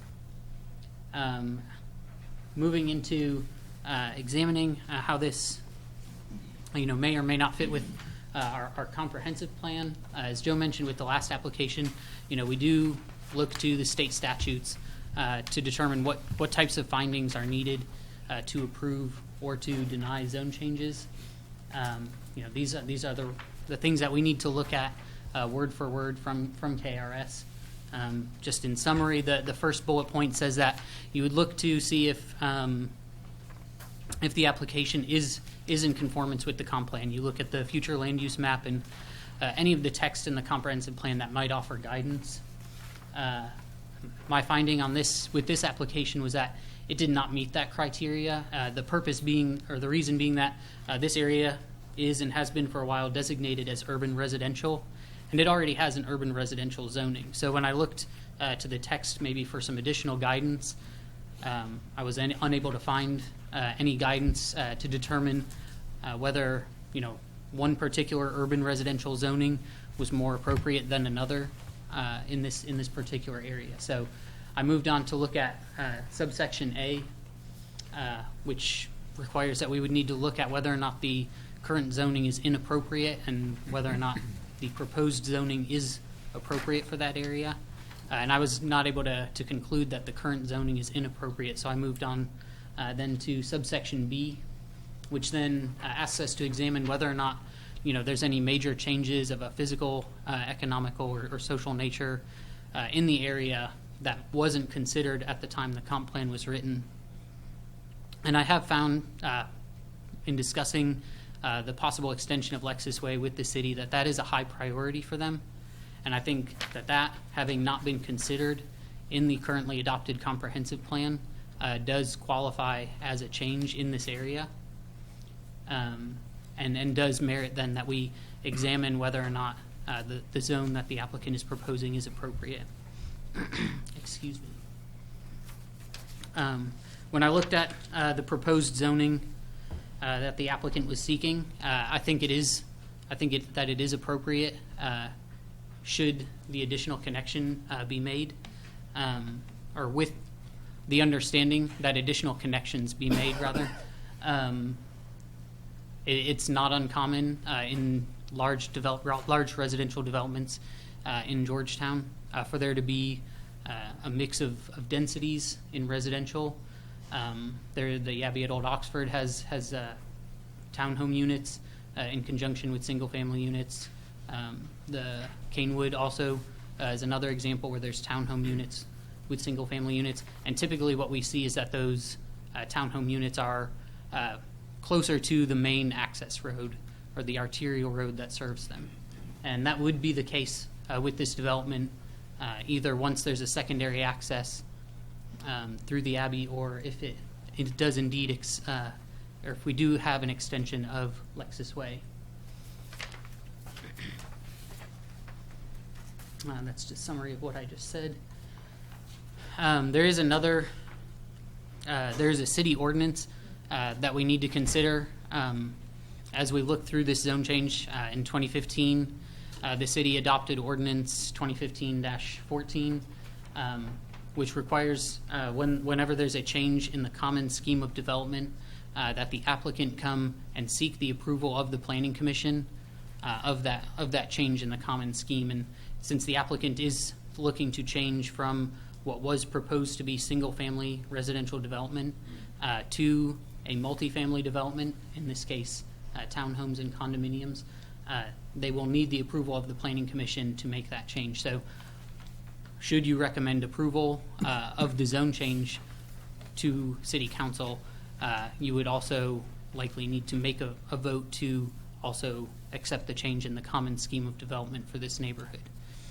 Some other things to keep in mind with that ordinance as far as obligations from the applicant and from the Planning Commission. The Planning Commission does need to take testimony for this ordinance specifically from residents of Pleasant Valley. Obviously, with the zone change public hearing, you can take comments from anybody, really from anywhere.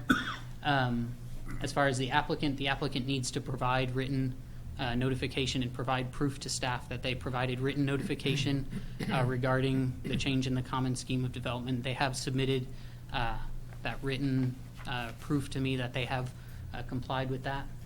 And the applicant needs to show that there's been a change in the market conditions that justify their change in the common scheme of development. And my understanding is that the applicant is prepared to make that justification or show that the market conditions have changed as part of their presentation tonight.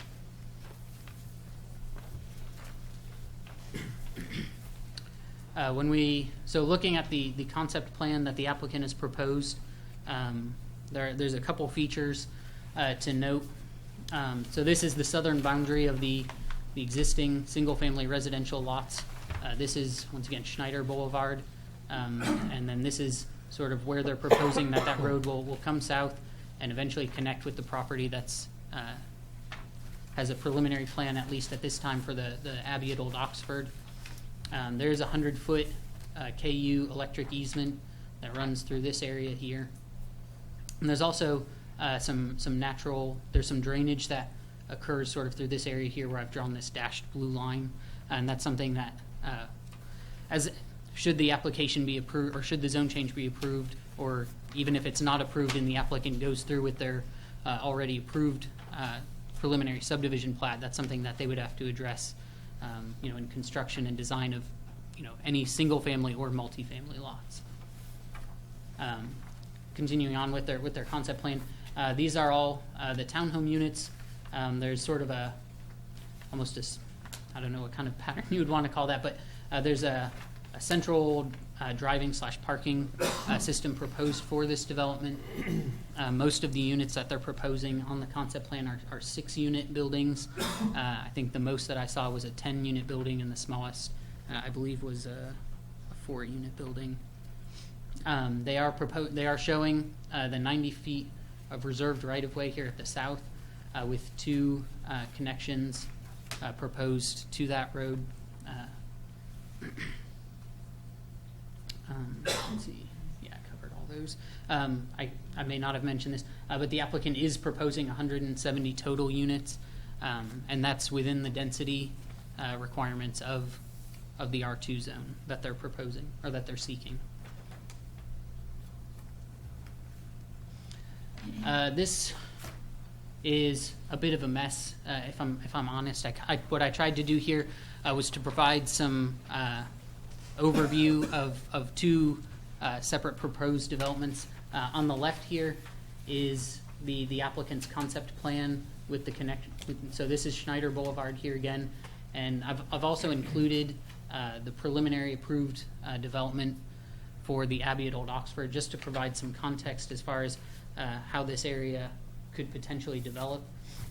So obviously there's connection and a way out to Oxford Road and US 62 if you follow Schneider Boulevard and other streets to the north. This connection here with Schneider would provide, at the very least, a connection all the way across here, and if you take Herndon out, you can reach Old Oxford Road. And then if Lexus Way is extended here, as I've kind of indicated with this orange arrow, there would be 2 access points for these townhome units, and then there would be another potential way for that road to be accessed through the Abbey at Old Oxford, and then through a third property that, at this time at least, I don't believe has any preliminary plans approved for it.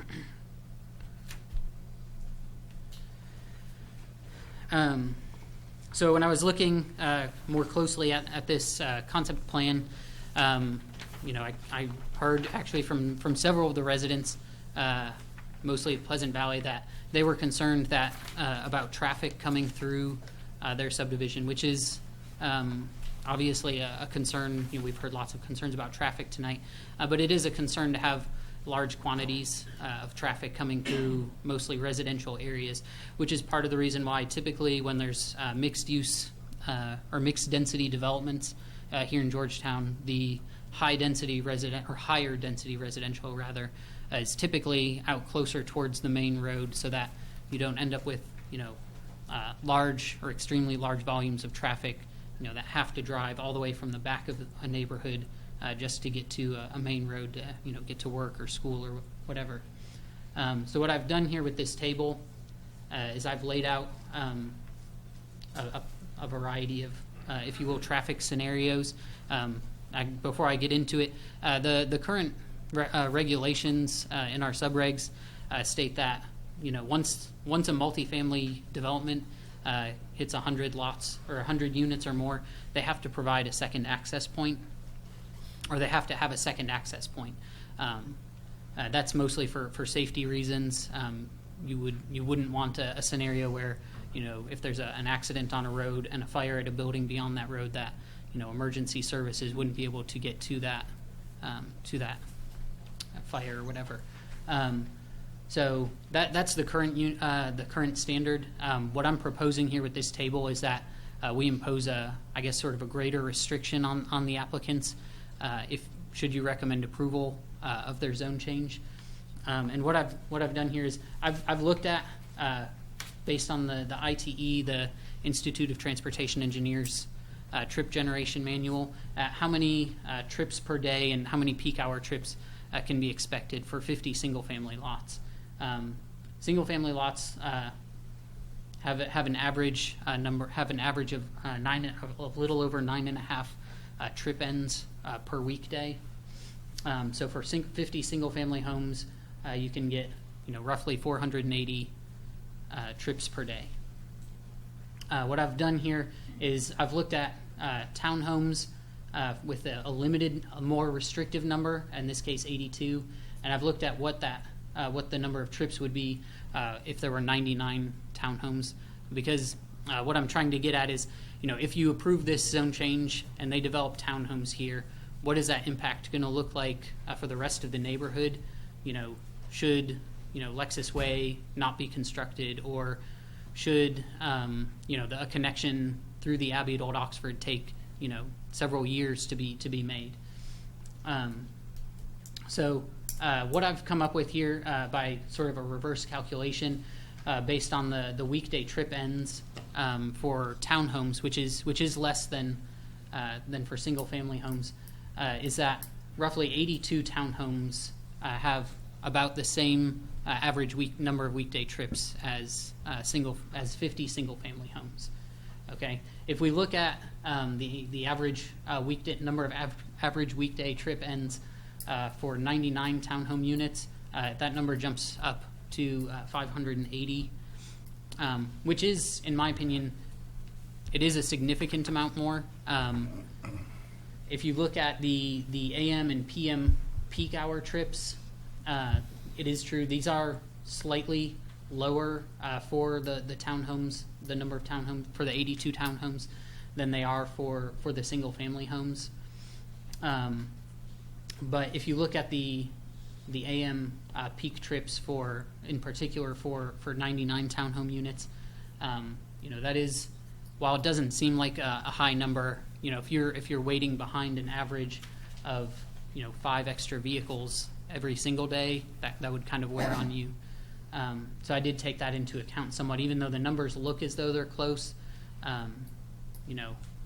If you average that over a year, that does end up being quite a bit of extra waiting time if you're waiting at a stop sign or something like that to get out of a neighborhood. I did include the total build out. That was mostly just to make sure that we're looking at the total numbers.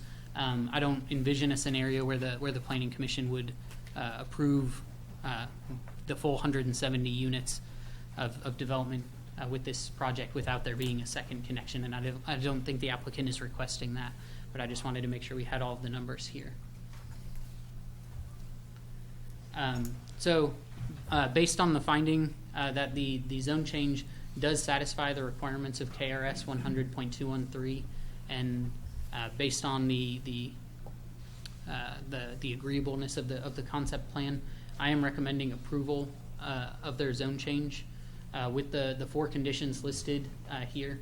The first being that we restrict the applicant's development before a second connection can be made, or before a second connection is made to 82 units.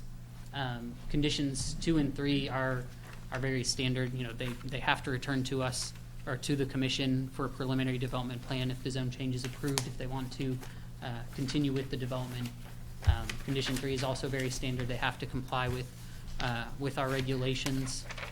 And then the 4th condition being that where possible, they preserve existing trees and tree lines. I guess that's my review of the staff report. I did want to point out, this was in your packet last month, but I included a sheet for you as well up at your desks. This sheet just kind of is an overview of the common scheme of development requirements, if you wanted to review that. And as a reminder, should you recommend approval of their zone change, you would also need to take action on whether or not to approve their change in the common scheme of development. That it? Yes. Any questions for Matt? No questions for Matt at this time? I'll ask the applicant to come forward. Thank you, Mr. Chairman. May I approach? Yes, sir.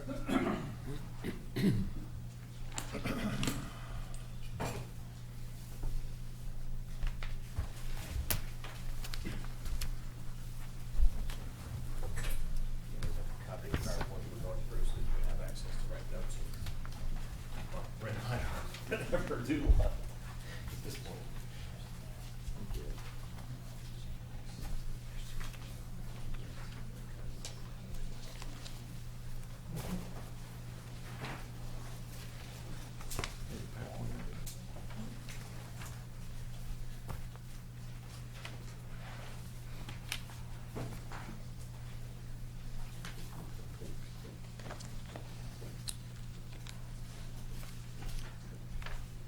Mr. Chairman, good evening. Again, my name is Nathan Billings. I'm with Billings Law Firm, and I represent the applicant PB Land. Members of the commission, ladies and gentlemen of the audience, appreciate your time tonight. I know that a lot of you all came down here tonight for this hearing, and you've been here for a long time. I have a similar presentation as before, but I'm going to abbreviate that as much as I can. So I may fly through some of the slides, but I'm happy to sort of go back if questions. And the main reason is we're in agreement with staff on all of their recommendations and their recommended conditions, with one exception, which I'll spend probably the most amount of my time talking about. The background of the property has already been identified, and with this change, actually, let's just go through some slides that Matt showed you about currently R1C. This is a schematic for our proposed townhomes that we would construct. First thing I just want to deal with is the legal issue, because we do have the burden of proving this. There's an ordinance in Georgetown, which is 2015-14, and specifically it provides that when there's an existing common scheme of development, that's the nerdy legal language for an HOA, we have a duty, if we're going to change any of those, to show that there's been that the market conditions have changed substantially, necessitating a change in the common scheme of development. We have to produce a sworn statement, which we've done, and that we shall submit and subject the additional new or future annex sections into a new HOA with a new common scheme of development. I'll submit the ordinance into the record. I know a lot about this ordinance. I don't think you all have ever had to have a hearing on this ordinance before. The reason I know about it is because I drafted it with the city attorney 2.5 years ago with respect to developer issues over in Canewood. And the intent of it is that an applicant shouldn't just be able to willy-nilly start changing restrictive covenants and schemes of development. They need to have exactly what's happening tonight, a notice to all the public, to put them on notice of what's going on, and come forward with a burden to show that the common scheme of development should change. Specifically, Mr. Summers referenced earlier a 2005 preliminary subdivision plat for Pleasant Valley. While Pleasant Valley is larger, this is the common scheme of development area for Pleasant Valley. There is a, let's see, this is the area in question. There's an existing deed of restrictions that is created for this area. It's only this area right here. The original developer did not build out this section, which is currently under construction, and he did not submit this area into the HOA common scheme of development. I don't know why. I just know they didn't do it. The developer eventually went through financial hardship, and the property was taken back by a bank. I don't remember if it was in a bankruptcy or in a deed in lieu foreclosure, but the bank ended up owning the property and foreclosing upon it. The common scheme of development creates an HOA for Pleasant Valley, and it's called the Pleasant Valley Homeowners Association. That HOA is inactive and in bad standing, and in fact, the developer's son was the attorney at McBrayer, and the last annual report was 2014. They basically let it go defunct for some reason. What that means is today for the homeowners who exist in Pleasant Valley, which is the area in this question here, and I'm assuming there's a significant population of them here tonight, while they have a deed of restrictions and they should have an HOA, they don't. They don't pay dues. They don't have anybody to enforce the restrictions like mowing lots or to enforce no trailers or things like that. From comments back at a public meeting we had on Monday night of this week, it's my understanding that a vast majority of them don't want an HOA for Pleasant Valley. I'm not here to make the decision whether they should or shouldn't tonight. That's a decision that's outside of my bailiwick, over my pay grade. What is important to me, though, is that scheme of development, while there's a document of record, it's never really been implemented and doesn't really work today, other than there's single-family homes in that area. Under the ordinance, so we have to show essentially that market conditions have changed. So what we're suggesting is that we want to change from single-family homes, which are approved, and with that development plan approved in 2005, we can construct single-family homes with the approval of construction plans, engineering, et cetera. Today, we've actually started clearing the land this week, which means we're either going to build single-family homes, or if this is approved, which will be months down, we'll build townhouses. We have the right to start building today, so we can go ahead and clear the land. We just can't build townhouses today. So there's sort of work that we're going to do regardless So we're going ahead and doing some of that work. There's other work we can't do until a zone change is finalized. And of course, we won't do that work until it's finalized. We have new restrictions that will be filed of record. I have a sample of those. I submitted one to staff. This is not the final set of restrictions because we haven't created the HOA yet. This set of restrictions is more restrictive than the existing ones for Pleasant Valley. It's in fact more restrictive than the ones for Cherry Blossom. We start with a template set of restrictions for the homeowner associations we create. They are, when I say strict, it means they create a system, a scheme of development, where all of the owners in there pay dues. They have limitations on their lots, like they can't have commercial vehicles in their driveways. In this instance, they will have to share cost of the common areas, the parking lots, the sidewalks, the exteriors of the buildings, the roofs, things like that. And the reason is because for a townhouse like this, what we don't want to happen is to have one townhouse building with one roof with 3-tab shingles and another building with dimensional shingles and another one that they don't replace it at all and you have shingles falling off. So what we have is we will have a common scheme of development for a townhouse association that will create a system of dues that the owners will pay, that association will take care of that exterior maintenance, which most townhouse associations have in place. So I submit that into the record. So the change in market conditions, first of all, the plan was originally approved over 12 and a half years ago. That was 2 years before the economic crash. So with the 2 current phases that are being built on in Pleasant Valley now, in addition to this phase, 12 years later, 12 and a half years later, we're just now finally getting to build on that land. Additionally, Lexus Way, while there's nothing in the chain of title of this property that would reflect Lexus Way, there was nothing that was proposed through this area at the time it was done. And in fact, if you look at the development plan, it shows houses in that area, so it did not contemplate an extension or a bypass, whatever you want to call Lexus Way, that allows connectivity between developments like this one or Abbeville at Oxford over to main corridors that are 4-lane roads. Second is, as you all know, we talked about in the last zone change, Georgetown has experienced significant population growth. And infill continues to be an increasing priority in the city of Georgetown. And also the price point for entry-level homes is much different today than it was 12 years ago, where you might have had houses that started at $90,000 or $100,000 or $105,000. Entry-level prices are now $140,000, $150,000. That doesn't mean you can't find other ones for cheaper. That's just sort of a median entry-level price. And those things weren't really anticipated 12 years ago. For example, the comprehensive plan land use element says that all indicators show a positive and accelerating growth rate across Scott County, and that's true. The population has grown from in 2005, 20,000, to the last number that I have from census data is 2016, which is 33,000. So that's a 13,000 increase over a 12-year period. If you look also, the Georgetown-Scott Plan Committee noted some of these numbers. You have articles that have come out about this, like the Business View magazine. Herald Leader had a recent one about Scott County's population growth. We don't think there's any real data to contradict this expansive growth that Georgetown has had and the need for infill projects like this. Also, as you know, Toyota has invested a significant amount of money in their project, which is close. One of the principles of the comprehensive plan is is to develop residences close to where people work, and therefore continued infill and density in or near the Toyota plant is helpful. In other words, it doesn't make sense to put townhouses on the west side of Georgetown when people are traveling all the way through town or around town to go to the Toyota plant.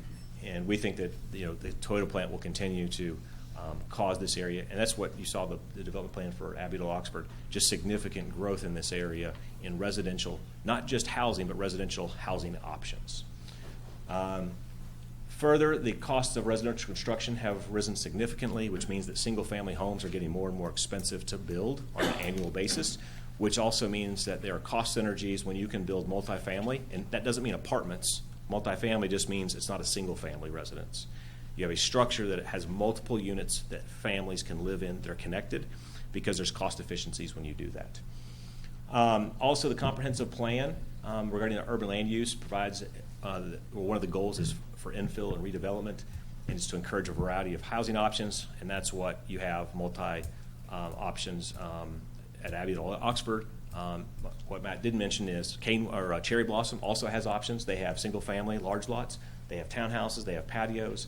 And so all of this area around here reflects a success for multifamily options and not just entry and mid-level single-family homes.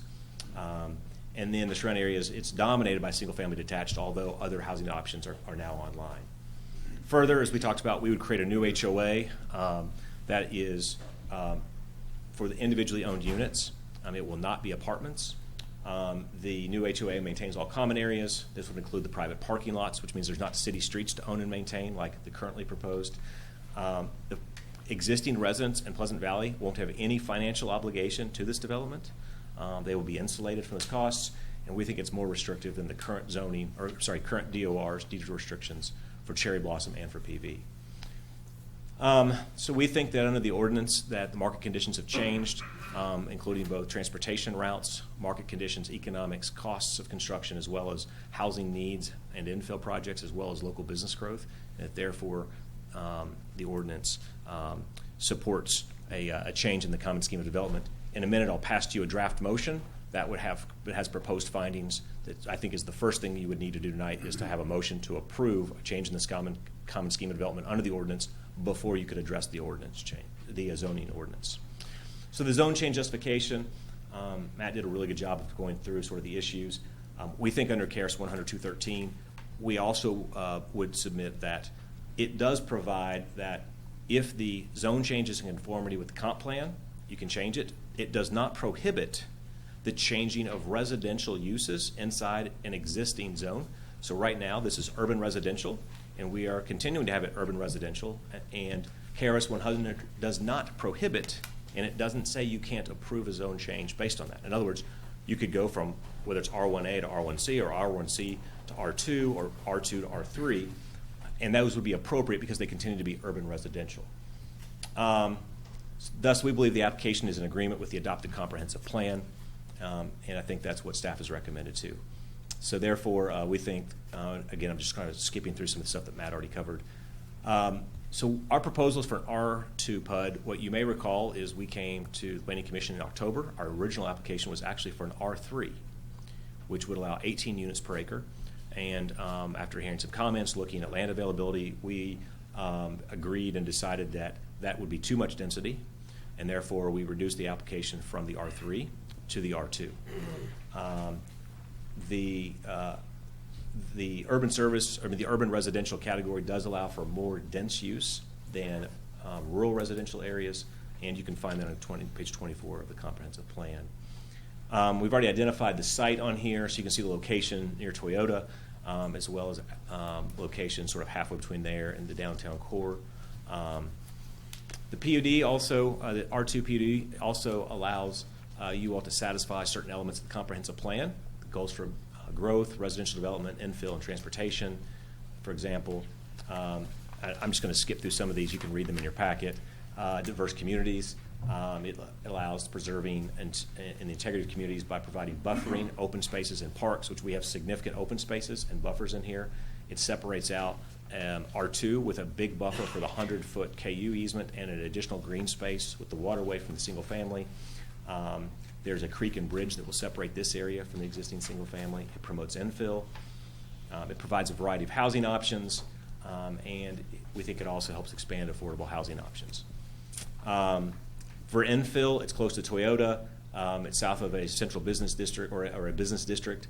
It's very compatible with Lexus Way Extension, and the higher density allows for more infill, again, allowing us to preserve the urban service boundary without having to expand it.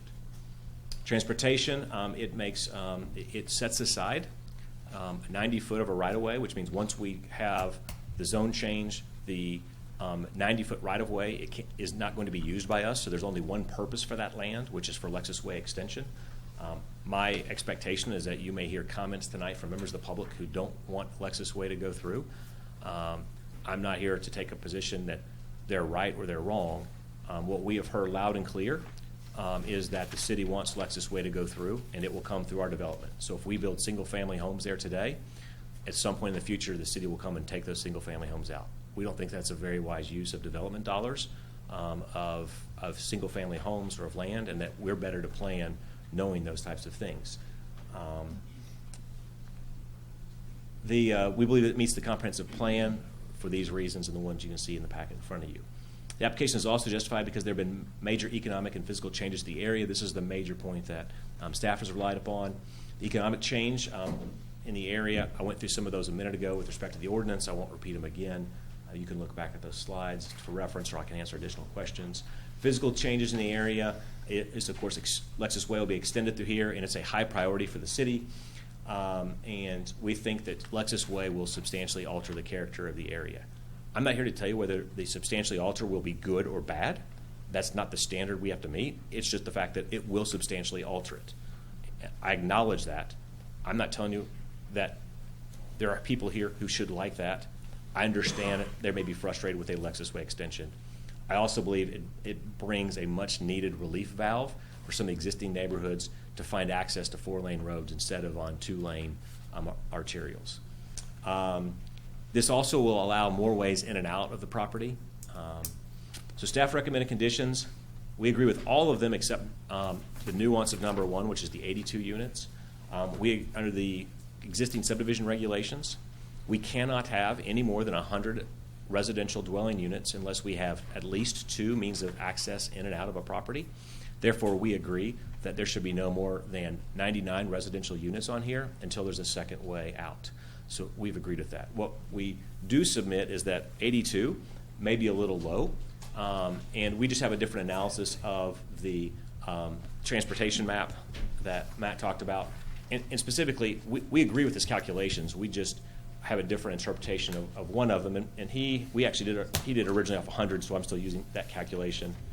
If you look at the difference of the weekday trip, under the 50 single family now is 478. He has found under 82 it would be 480. And that, in his analysis, which is correct, is that's about the same. That's over a 15-hour average weekday. 7 a.m. to 10 p.m. is approximately when those are measured. If you look at 100 townhomes, or his number was 99, so this drops down to 583. That's a difference of 100 weekday trips a day. If you look at 100 and you divide it by 15 hours, you get less than 7 trips an hour, and it takes approximately, with middle of the day traffic, a minute and 15 from the back of the subdivision to the front. Now, that's not in the peak times, okay? I'm acknowledging that. I'll deal with peak in a second.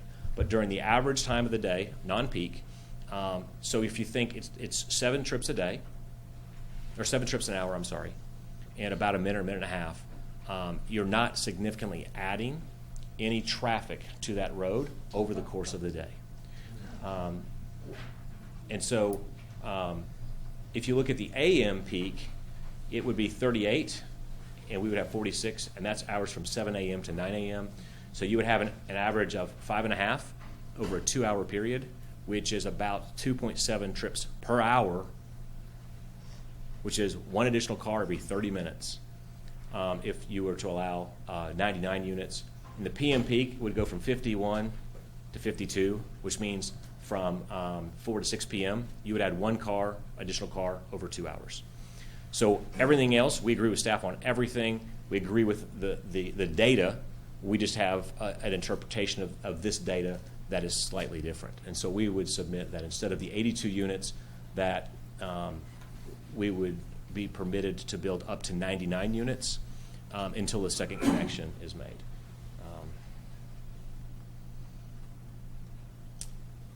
Some of the what I'm going to do now is try to address some of the, I think, homeowner concerns in advance. As you all can imagine from the last hearing, especially this, zone changes always, pull a lot of emotion and reaction from people, and understandably.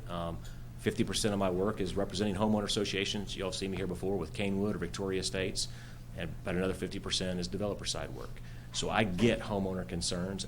I understand their questions and their issues. I'm not in any way insensitive to those. So we had a meeting, as I always suggest to my developer clients, let's have a meeting with owners. And so we sent a mailing out to those people in the Pleasant Valley area under the deed of restrictions that we're trying to change. And I believe Cherry Blossom sent a notice to their HOA. We had a meeting at the Cherry Blossom Clubhouse on Monday night at 6:30 following the workshop. I left there about 9:20 or so. We had about a third of the number of people who are here tonight show up at that meeting. Whether people liked what I had to say or not is a different question, but people got the chance to ask questions, to give feedback, and from that we've actually acknowledged, I'll show you in a second, a couple things that we're open to changing. It's not at a zone change, but we're open to at least changing at the development plan stage.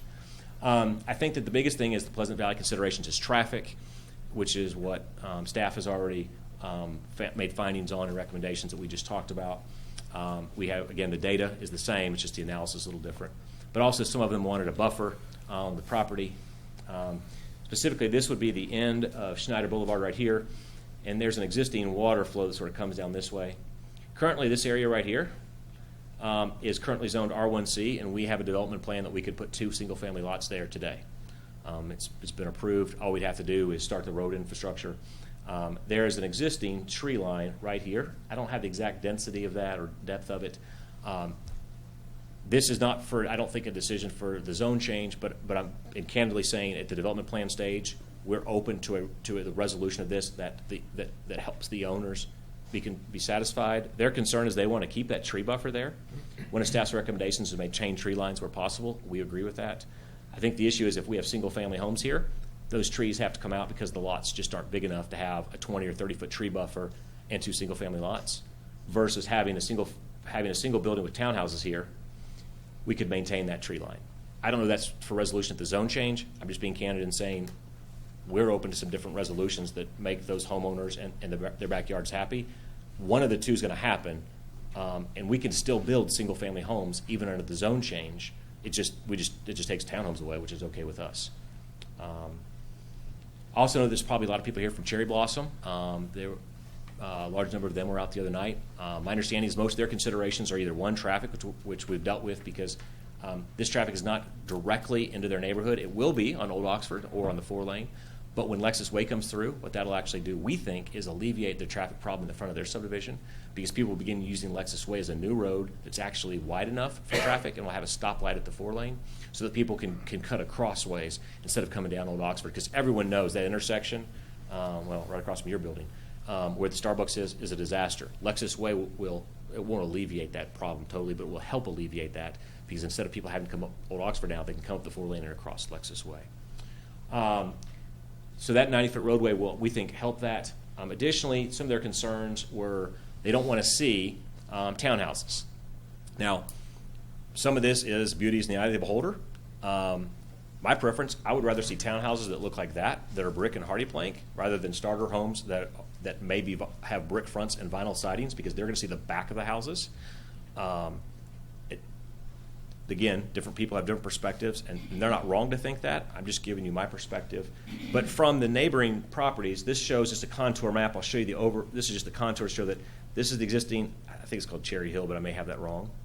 This is Cherry Blossom down here, and here's the golf course. This shows the ridge lines, meaning these people are looking up a distance of 50 to 60 feet, and these people are looking up a distance of 30 or 40 feet, which means from their houses, they can't see this development anyway.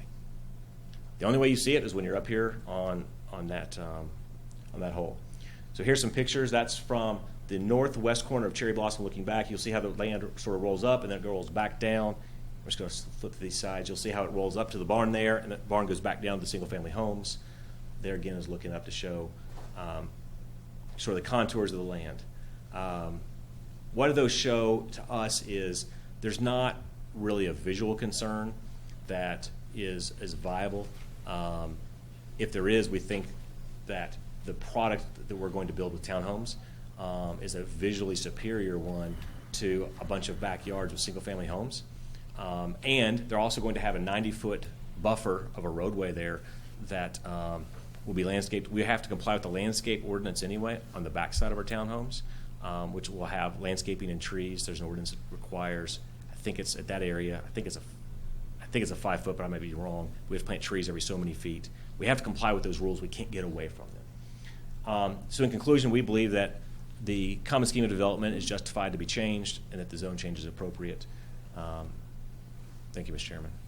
And with that, if I could submit to you proposed findings and a motion.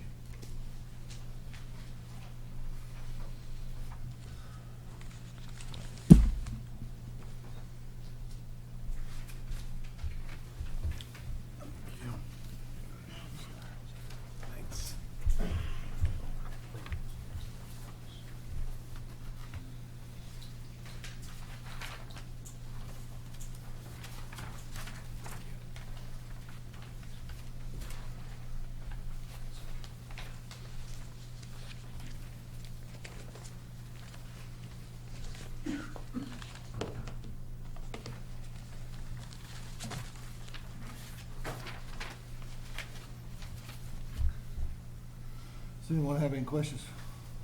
Mr. Billings? No, ma'am.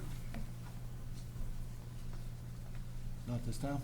I might have one question. Would Yes, would sir. these basically be, these townhomes, would all the outside area be maintained independent of the residents? When you say independent of the residents, which residents do you mean? The existing homeowners in Pleasant Valley or the townhouse residents who live here? The townhomes that would, The, I mean, would that be, everything would be done, by an HOA. Yeah, that's correct. So this area here, this entire exterior area is all maintained by the townhouse association. So you don't have one person cutting the grass one level, another person another level. It's a common mowing all across the board. It's common parking lot assessments all across the board. It's common roofs all across the board. Because we want to maintain a uniform standard of operations and of repair and of maintenance. We don't want somebody on the end, I mean, this is not meant to be derogatory. We don't want somebody in the end having a car up on blocks and somebody in the end trying to plant a bunch of different oriental grasses that aren't consistent with what it is. The HOA controls the outside. They have a board of directors. They vote on the landscaping. They vote on a landscaping contract. But it's a system. It's a system of ownership that when people buy in, they get a copy of those. They know what they're buying.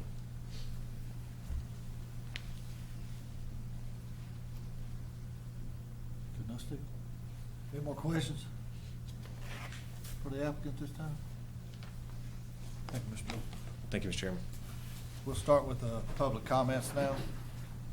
So, Charlie? Barry Hagerman. There's no R, but you're close. Oh, Hagerman. Yes, sir. Thank you. I live at 110 Olympia Way in Cherry Blossom Village. I came in here with mainly one concern, and after listening to the previous presentation, this one, now the list has got longer. Mr. Billings was kind enough to meet with the residents of Cherry Blossom and Pleasant Valley earlier this week, as he mentioned, and we certainly appreciate that. He's obviously a good attorney when you listen to him, and he might even be a better salesman. I'm sure he understands HOAs and he's representing them, but he's not here representing them today. He's here representing the developers. He's not representing the residents or an HOA. My first and probably largest complaint is the traffic, and I'm not going to spend a lot of time talking about that. Steve had his show and tell, and I want to have mine. I tried to go to Starbucks one night on a bike. I'll never do that again. I tried to ride down not Old Oxford, New Oxford on a bike. I won't try that again. That area is just terrible. You know it. There's no point in me spending a lot of time talking about it. I don't know what you can do to that intersection of Connector Road and Blossom Way to make that any better. Timberland is just as bad, and it's not just the amount of the traffic, it's the speed. When you're sitting at Timberland trying to get out on Cherry Blossom Way, you really can't tell how fast they're going. It would be easy to make a mistake there. So, and again, you're talking about a state highway that needs a light, and I don't know what you do to get the state to put a light up there, but that would certainly help. It would not only help Timberland, but it would help where you come out on the Cherry Blossom Way over there by 84 Lumber, too. Trying to get out of there is a difficult spot. I'm really surprised there hasn't been more accidents than there have. But while we're talking about traffic, again, we're talking about a development that is dependent upon certain roads to be built to make things better. But again, we're going to build a development and then worry about the roads later. And that just doesn't make any sense to me. I don't know that Lexus Way may be a priority, but if the city doesn't have the money, like they say they don't have the money, they're never going to build it. So it doesn't matter what the priorities are. Second, we talk about growth. Everybody understands Scott County is growing and it needs to grow, and nobody wants to stop that growth, but it needs to be controlled growth. If we have developers busting the zoning left and right, I don't know where you stop. I mean, the zoning was placed there for a reason. Unless there's a compelling reason to change that zoning, why change it? We talk about starter homes. If you go to the back of Cherry Blossom Village, Haddock is building them as fast as he can back there, putting up starter homes that are 1,500 square feet, 1,200 square feet. If you go down to Oxford, Ball Homes is doing the same thing, the development down there by the plant. If you go through that neighborhood, there's plenty of starter homes. And when you go through these neighborhoods of starter homes, they're not pretty neighborhoods. They're not pretty. Somebody mentioned traffic, cars sitting across the sidewalks and cars sitting out on the street, both sides, you can hardly get through. It's just, it's not, I mean, I don't think it's attractive. I don't think it's needed. But if we need starter homes, fine, let's have some, but let's decide how many we need. If you approve these starter homes, and I don't think Mr. Billings said they're starter homes, but if you look at the price, which I gleaned from the meeting the other day is going to be $150,000 to $200,000, that's a starter home. So we're going to have another community of starter homes. How many communities of starter homes do we need? How many should we approve? There ought to be a set number or something, but it seems like there's a lot of starter homes right in that area around Cherry Blossom. So I don't know how many more is needed, but I'm certainly not in favor of any more than we currently have. The developers bought a piece of property and they want to develop it. They knew the zoning when they bought it, but they buy it knowing they can bust the zoning because we let them do it. If you know what the zoning is, and if you can't make a profit under that zoning, then don't buy the land. You bought the land. I can't stop you. We can stop this public hearing right now. So please, have respect, let the man speak. I appreciate y'all's applause, but we need to push through this meeting, not exactly push through it, but we need to get through and let everybody speak. I'm sorry. So, you know, they know, or at least they have a good notion, or their attorneys have a good notion when they buy this land, they're going to be able to change the zoning. I mean, to me, that just means our zoning is weak. Unless there's a compelling change, why change it? If you want growth, that's fine, have controlled growth, but if you let the developers bust the growth left and right, then I don't think it's controlled, nor is it planned. So I would urge you to not approve the request for a zoning change. Thank you. Thanks, sir. Next. Linda Angel, still not here. Luther Conley.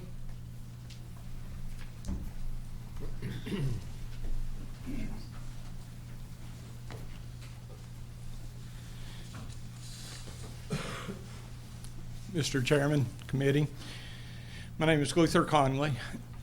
I'm the owner of Cherry Blossom Golf Course at 150 Clubhouse Drive, and I appreciate you all taking the time out. I'll try to be brief. I know everybody's getting tired of it's getting late in the night. So, you know, when we've got a little over $4 million invested in Cherry Blossom, and it borders this section that they're proposing to change. When we looked at everything, you know, all that was zoned for single-family homes sort of matches the rest of the community around there. So then to come back and whether it be apartments, whether it be townhomes, whether it be condos, you know, some of my concerns, you know, the visual effect, what it does to the golf course, the value of what it does to the golf course. You to look at Cherry Blossom as a community, and you know, it's one of the nicest residential communities in central Kentucky, I think. And then to have one section where it was zoned for residential, single family, and then you start sticking up 170 townhomes, you know, that devalues the golf course. Another thing is, you know, when you put that kind of numbers in there, what we may be dealing with, you know, how much vandalism we're going to get from it. You know, we struggle a little bit with it now, but on that side of the golf course, we can't see anything of what's going on unless you're there. my concern is, what's going to happen to our property value if, people start, there's no fences there, there's just some trees, so what's going to happen, if someone, if we start having that trouble. The other thing would be, what if somebody wants to come in and buy a whole block of townhomes? Are they going to allow that? Can they turn right around and use those for rental property? Rental property around here looks like it's very lucrative because a lot of people are putting apartments in. So, what would keep them from changing this or selling it to someone, or them having another corporation selling it back to themselves? And I'm not saying they do that or anything, but these are possibilities. And then you get a lot of rental properties, people moving in, moving out. The other thing, which is a concern of mine, and I think everybody else's, is the traffic that we have there. It's very difficult to get out, especially in the morning and from 3 o'clock the rest of the day. But they keep talking about Lexus Way. That may be 15 years down the road. I know everybody knows that, we have some problems and certain traffic situations need to be addressed. But, for right now, they built all this, all that traffic, since the Lexus Way is not there, all that traffic is going to come right back toward Connector Road. You can't get out there now. You just about get ran over, if you're there around 3 o'clock when Toyota lets out. Everybody's trying to get out of there, and they're cutting in and out in front of you. So it's kind of a dangerous situation, and that would be my concern is what it does to that area, our property, and the traffic that that could be, would be coming through there until new roads are built. So, my recommendation would be to just keep it as it's zoned as single family. Thank you. Thanks, sir. Lynn Hoskins.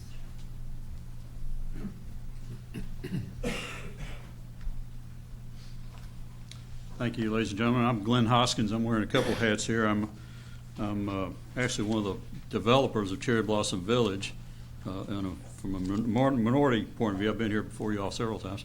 But I'm also the lawyer for the Cherry Blossom Village Homeowners Association. And normally their president, Pat Fannin, who's also been here several times, would be here to say what I'm getting ready to say, but she had to be out of town and was not able to be here for this meeting. So basically, on behalf of the Cherry Blossom Village Homeowners Association, they also would urge the Planning Commission to leave the zoning the way it is. They are very desirous that that development over there in the Pleasant Valley remain as single-family homes as it's currently zoned, not apartments, not townhomes, not condominiums, primarily due to the impact that it would have on the traffic on Oxford Road, as Luther just talked about, and I'm sure some of these other people are also going to talk about. But let me talk about townhomes. We've originally, when we started talking to Mr. Billings and his crew, the word apartments snuck in there, and that was a concern of everybody. And they very graciously committed that no, we're not going to do apartments. We're going to do townhomes and condominiums. Well, there are all kinds of townhomes. Townhomes are, as condominiums are a legal structure. I don't want to get nerdy or technical or anything, but they have. There's a big difference legally between townhomes and apartments, as are there with condominiums and apartments. Cherry Blossom has a section that Mr. Haddix over here is building, which are beautiful units. They are townhomes, but they're totally brick. They have garages, totally self-contained garages. I think our declaration even says you can't park on the street. I'm not sure you can even park in the driveway. You have to have garages, 2-car garages to park your cars in, that type of thing. If you look at that picture right here, those are all multiple multi-dwelling buildings with a big parking lot in the front. And really, if you didn't know we'd had all these conversations about townhomes, the person off the street would think those were going to be apartment buildings. So what I think Nathan committed to this the other night at our meeting. If this zone change is approved, we would certainly like the Planning Commission to pose a couple of conditional zoning restrictions that would limit the multifamily buildings to being condominiums and townhomes rather than apartments. You can say everything you want to in these meetings, but then if you don't have the restrictive conditions, then that doesn't mean a future owner of one of these buildings couldn't just rent them out as apartments. So that's one of our concerns. The other concern we have is by this zone change, this could have a very definite precedent on other properties that are to the east of the Pleasant Valley property that we're talking about tonight. I know one property owner to the east, it's called AJ Properties. It's vacant land. It's zoned for single-family residential use. And they've told me that if this goes through, they may be back down here themselves seeking a similar zone change for multifamily. So you got to keep that in mind as well. So for all those reasons, we would urge the Planning Commission to keep the zoning in its current status. And I appreciate your time. Thank you. Thank you. Can you take a question? Sure. How does the homeowners association feel about the possibility of extension of Lexus Way? Well, understand the traffic issues both ways. It could help, but as somebody said, it may be 15 years before it happens. Now, the people up on the section of Cherry Blossom, which is called Cherry Hill, right next to that, obviously they're concerned about the road, of a high-traffic 3-lane, 4-lane, I think 3 lanes is what I've heard, traffic being just right on the other side of their backyard. And if that were to happen, I think we'd need to negotiate with the city to put some adequate screening or trees and that type of thing, buffer some, so it doesn't affect the people who live there. They've had beautiful homes all these years with birds and raccoons in their backyard, and the idea of having a big high-speed highway in the backyard is not real popular. But that's going to happen or not happen. It's not in our control. It's not in their control. It's up to the city and the state, I would assume. Further questions? Thank you. Kim Fields. Sandy Owens. I believe I called Shannon True before. And didn't mark that one. Craig Barnett. No comments regarding this item. Neil Thompson.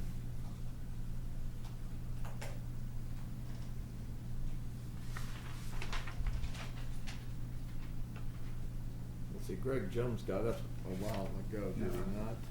Oh, no, you didn't. Oh, I didn't. No, it's Brad that did. Please. Greg Jones. Thanks, I apologize. Very nervous. Is it in, my name's Greg Jones. I live at 120 Wellesley Avenue in Pleasant Valley. And I don't know am I allowed to ask you all a couple of questions on clarification, things that I just We're trying didn't to get process? Charlie or somebody to answer the best we can. Okay. The Lexus Way, would that connect to, and I apologize, I'm not originally from Georgetown, I'm from West Virginia, and it's, I was in Charleston, West Virginia, the largest city in West Virginia, which is just under 50,000 people. So I think it's awesome that Georgetown's expanding, and I live in an area now that's growing, and you have these concerns. Does Lexus Way connect to, would it go to Oxford or on to Cherry Blossom as it is proposed? Just for clarifications, because I don't. It's just a proposal right now, and that's go from Old Oxford all the way to Cherry Blossom. It is Cherry Blossom, right? Yeah. Go Okay. all the way to Cherry Blossom. I didn't get that in the. Yeah. And I was just okay. So a couple of things that Mr. Billings had addressed.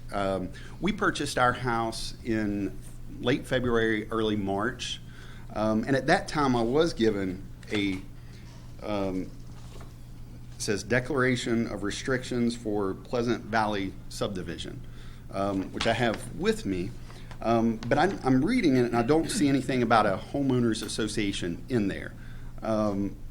And I've scanned through it a couple of times, but when I originally purchased my house, there was nothing about a homeowners association, which we don't have in Pleasant Valley. But my point to that is Mr. Billings had said, that homeowners association wasn't enforced, it wasn't active right now, and kind of alluded to this deed of restrictions, therefore should be kind of null and void, or at least maybe not adhered to as it's written now. But I don't see anything about the homeowners association in there. What I do see, it refers to all one-story homes have a minimum of floor area of 1,400 square feet on the ground floor, exclusive of the garage, 1.5, or 2 stories have a minimum of 1,500 square feet, and then a minimum of a 2-car garage. When we purchased our house, the area that you see on the map there were no houses there as there are now. I don't know if any have sold, but there are single-family houses. I'm not sure of the square foot, but I can guarantee that they don't maintain the 2-car garage. When I purchased this house, one of the things that Mr. Billings said, and I wrote it down because it kind of hurt me, was that that it not be enforced. But when I bought it in February or March, this was what I bought. And at that time, would I have bought in Pleasant Valley had I known this now, that there were smaller single family homes and then the possibility of townhomes? I don't think that I would. Actually, I know that I wouldn't. And my wife's a part of a Facebook group, and there are people now that are on the Facebook group that are even saying, our home's not finished, but we're kind of debating if we should go ahead with the purchase of the home, which as a property owner would concern me about my property value as well.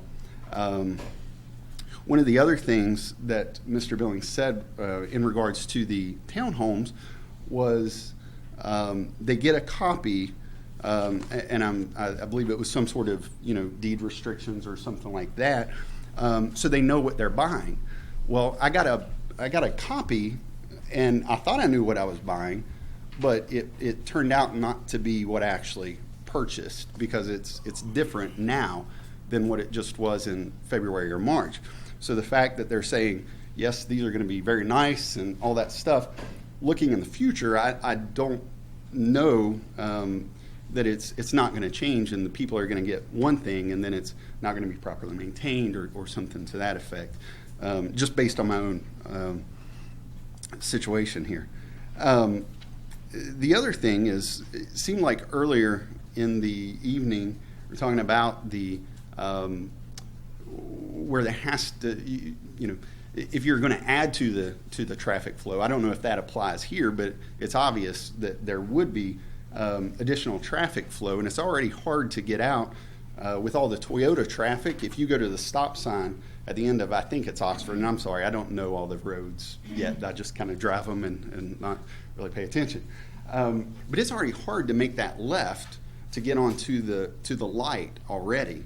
And when you talk about that additional flow of traffic, it's going to be that much harder. You're going to have to wait not only on the traffic coming from, I think it's 62 or 52, something like that, but then you're also going to be behind a lot of other cars trying to make that left. Or if you go out by Cherry Blossom to make that left in an already busy and congested area, it's going to definitely add.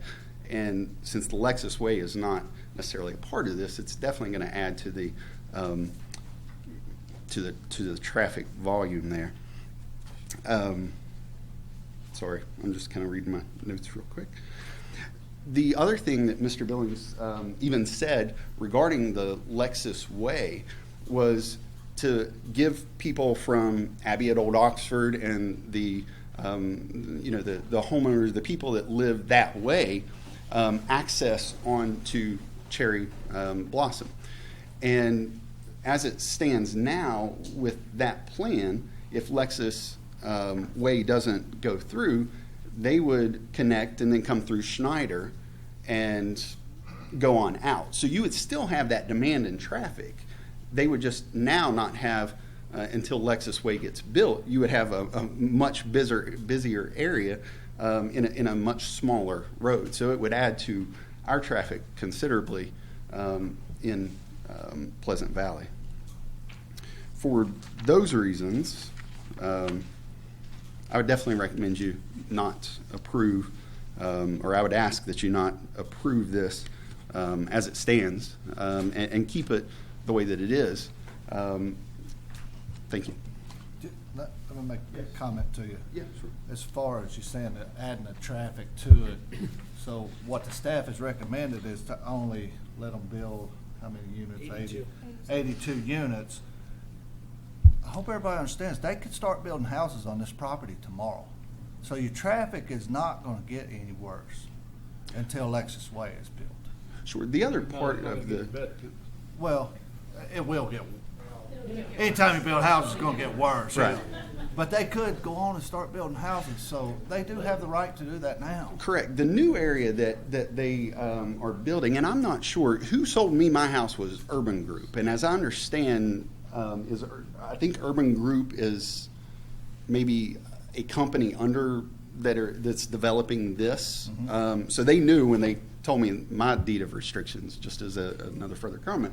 But these smaller houses, I would also contend the traffic volume, the traffic map that you have there, I think with the smaller houses and things like that, it's really going to increase the traffic more than those numbers say, because typically it's going to be a younger family with younger kids that are going to be out and about a lot more, whether it be school or what have you. One of the reasons that we purchased in Pleasant Valley too was because of the school. When we were looking at places from West Virginia, we were attracted to the elementary and the middle school there, and it's already a crowded area as well. So when you add 170 townhomes, that's just that many more children that's going to occupy the grade school and middle school and things like that. But yeah, I understand that there's going to be additional traffic, but I think that because they've already started building smaller houses, you're going to get a lot more traffic anyway, and we don't want to make it worse. That's my contention. Thanks, sir.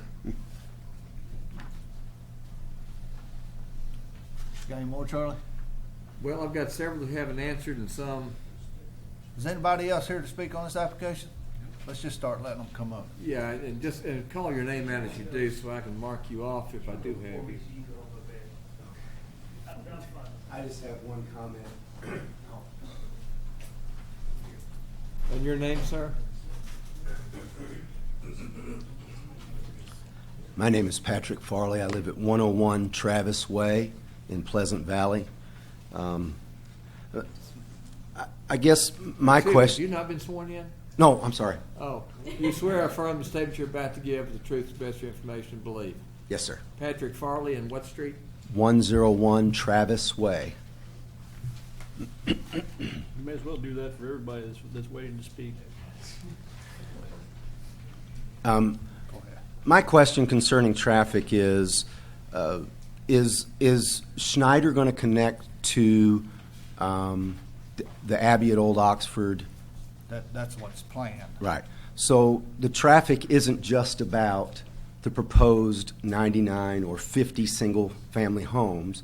The traffic is about those people currently are driving to get to the Abbey at Old Oxford. They're driving to connect a road. They're going to connect a road to turn on Old Oxford to get to the Abbey. Now, if Schneider is connected to the Abbey, guess where they're going to go? They're going to bypass going past Starbucks.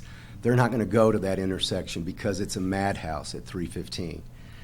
They're going to go through our subdivision. My backyard is the entrance to Pleasant Valley. I watch that traffic when I get home from work every single day. I watch construction vehicles not stop at that stop sign.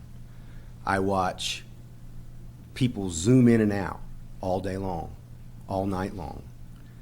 And if we're adding the proposed 82, 99, 170, whatever that number is, instead of the 50 single-family homes, and we're connecting Schneider to the Abbey at Old Oxford, I'm not sure how large that subdivision is, but I would think it would be necessary for us to do a traffic study on the amount of traffic that would then come from that subdivision through Pleasant Valley to get to Toyota, to get to the north end of town, instead of going to Connector Road to get to town that way.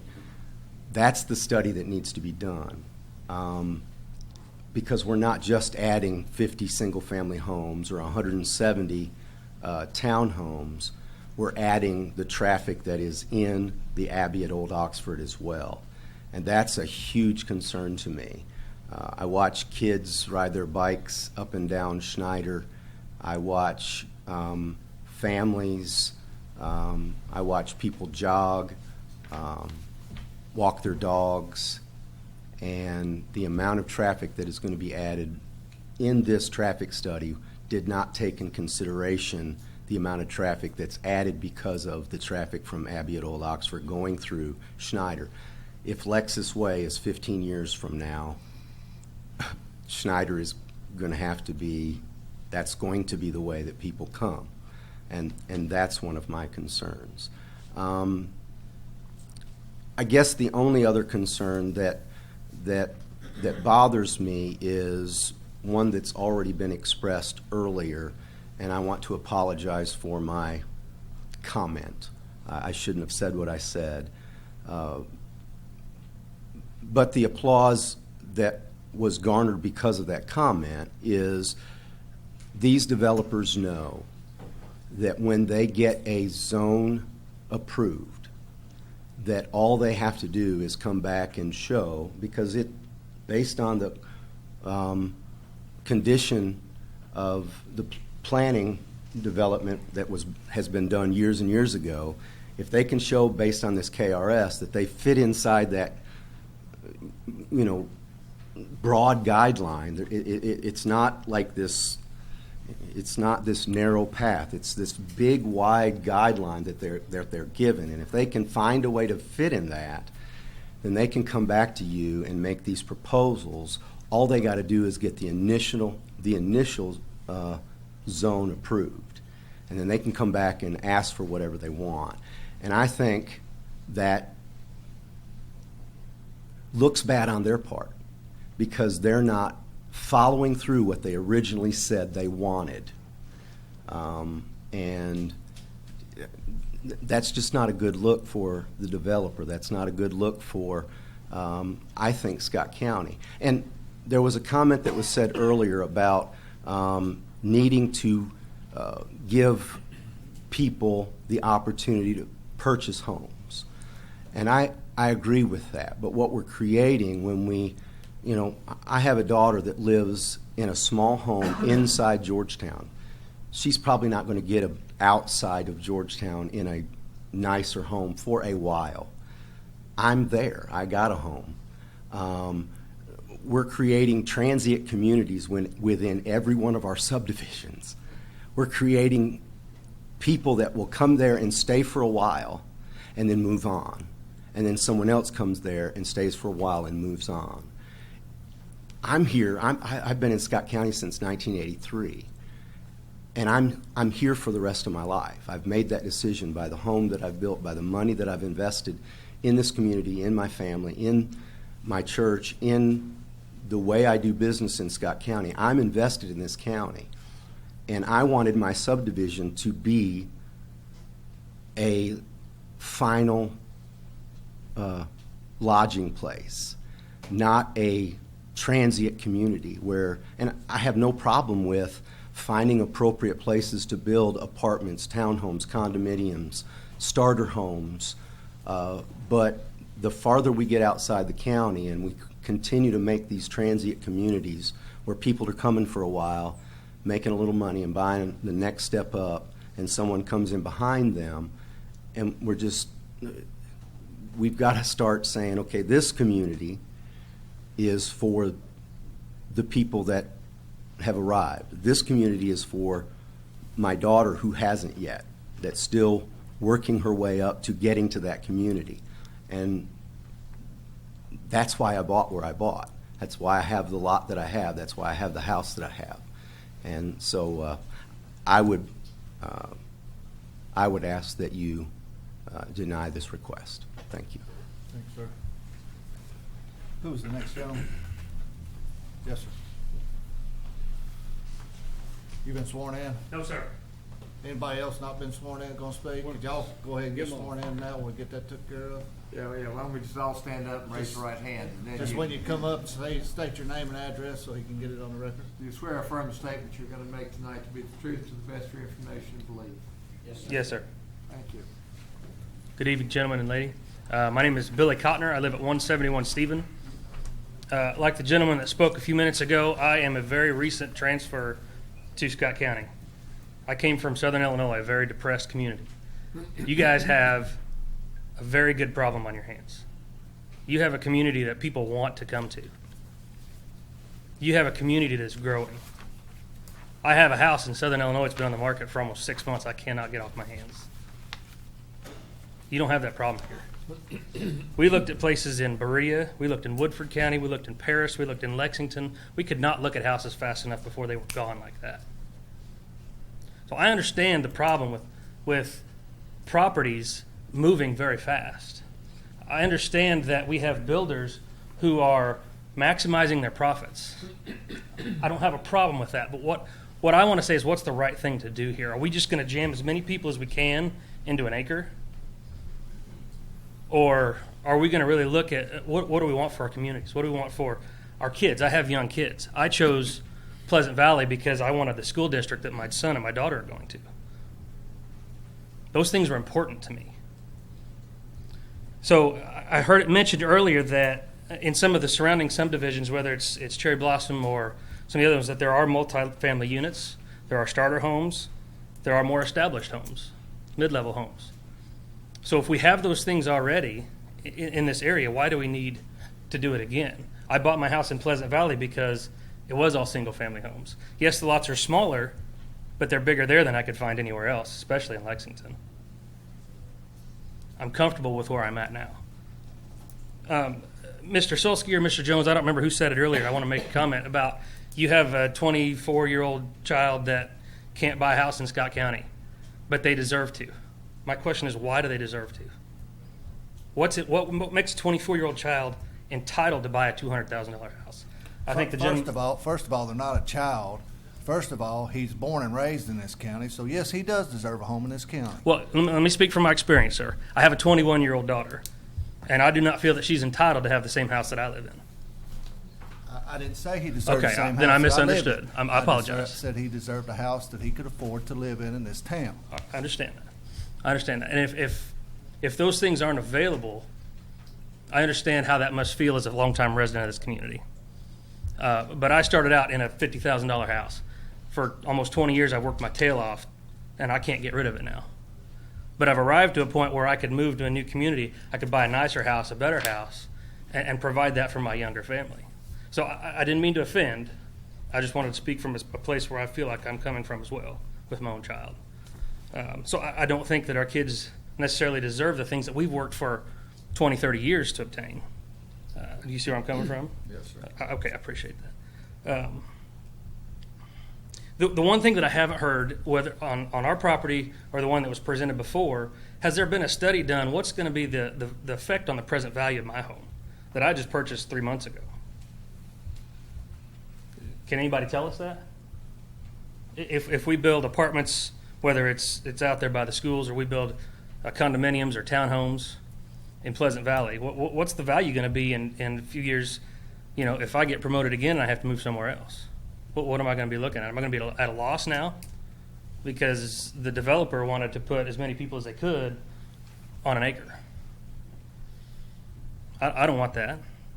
I don't think anybody else that lives in the subdivision wants that either. So what's going to be the effect of the value of our homes?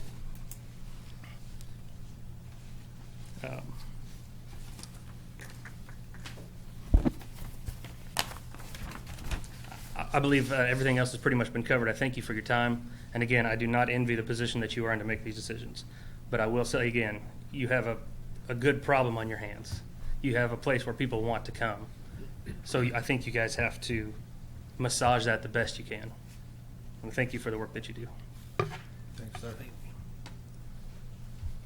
I think one of the problems that you're alluding to is, well, a couple of you mentioned it, when a developer goes bankrupt and their deed restrictions are no longer, or null and void, I guess. I don't know. Do they continue beyond the developer being gone?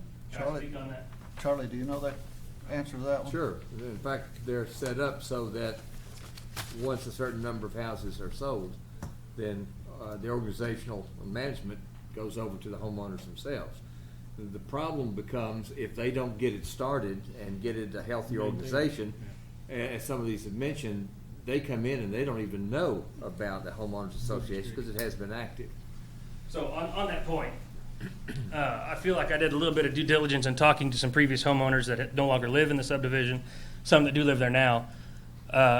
Beezer Homes, when they first started this development back in 05, 06, 07, I don't know, our house was built in 07, they went under.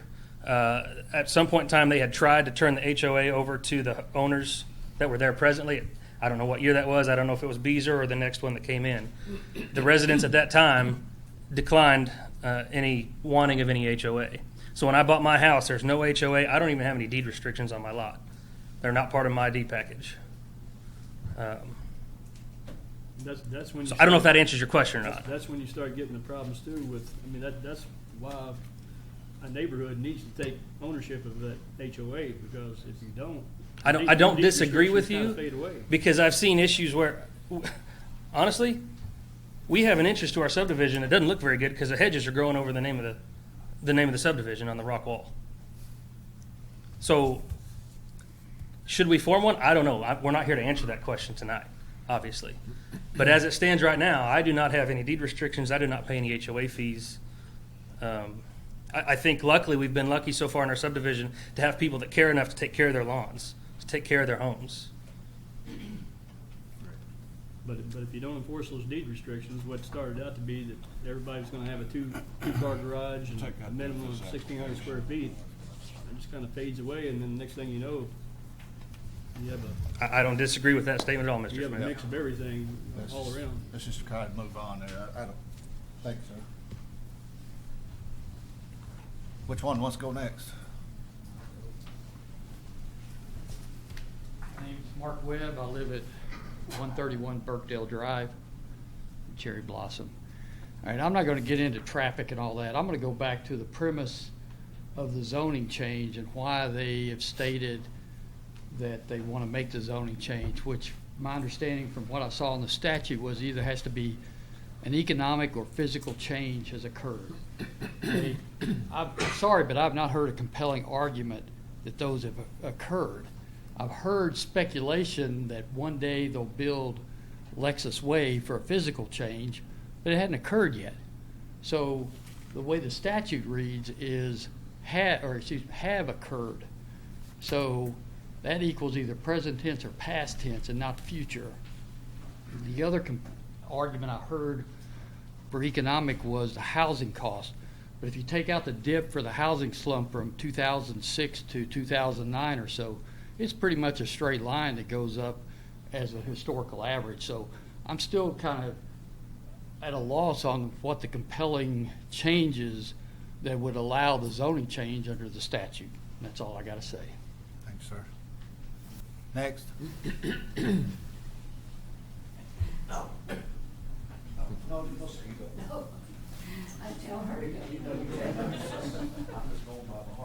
And Glenn, I apologize. My name is Ron Fannin, 103 Burkdale Drive, and my wife is Pat Fannin, the HOA president for Cherry Blossom, and she got called away to Washington, D.C. So I got a text and said, if you want to eat supper next week, get up and say something. So I've got to get up. She even sent me her notes, okay? I even on a text. But anyway, I just like to go over a few concerns very quickly.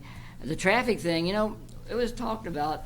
Mr. Jones, let me ask you, the 82 homes that we're talking about that Joe's folks recommended, is that single-family residences? 82 townhomes. Woo! Okay. Against that. Okay. But anyway, if you have that, you have what, 900 2 cars per unit. You have a lot of cars. That traffic is going to be an issue.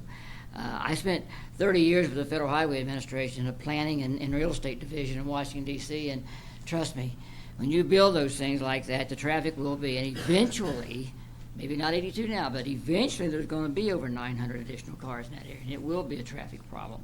Now, my wife and I are retired, so we have the luxury of staying home between 4 o'clock and 5:30 and not going out. So we don't have to worry about it, but it is difficult to get out of our subdivision now. I can't imagine what it's going to be like if we have another 900 cars.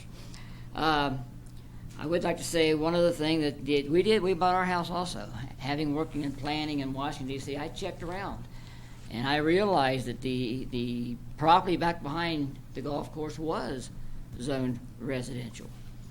And so I guess it'd be my wife and I, our recommendation would be that you deny this and keep it as residential as it's zoned. And that's about all I have to say. Everything else that I have notes here to say has been said. So I thank you very much. What? Yes. Got a question. Who'd you say you used to work for? Federal Highway Administration in Washington, You D.C. still got any ties up there? I have in the real estate and planning Get us division. I do connected have, up here yeah. with some money so we can build some of these roads. I've been retired now for 8 years, so they probably forgot who I was. Thank you for your service, sir. I appreciate it. Next.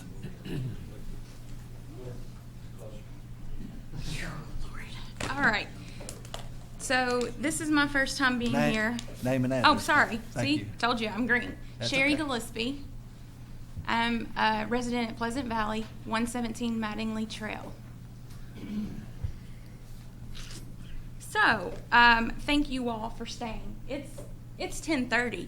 I didn't even know this happened. It shouldn't. Y'all should put a cutoff on it or something and come up with a policy. Still got several more to go. I appreciate you all giving everybody their time at this stand because it is late. A lot of the comments have been made earlier.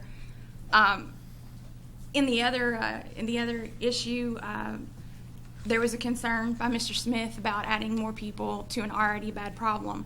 There was a comment made that it's going to happen anyway, so let's just do it. That is haphazard thinking. So you have to be prepared for your growth. And I don't know that in our situation, we're as prepared for our growth. The original plan that was submitted that had previously been changed was for an R3, I believe, whatever the terminology is. They're requesting the lower version. However, they're requesting the lower zoning change, but they're building more units. Mr. Billings? Mr. Billings made a comment, I wrote it down, because he said, in his own words, not quoting, paraphrasing, we changed our original request due to too much density. But when you look at the numbers of the amount of townhomes that they're building, they actually have more numbers now because they expanded out from 10 acres to 16 acres.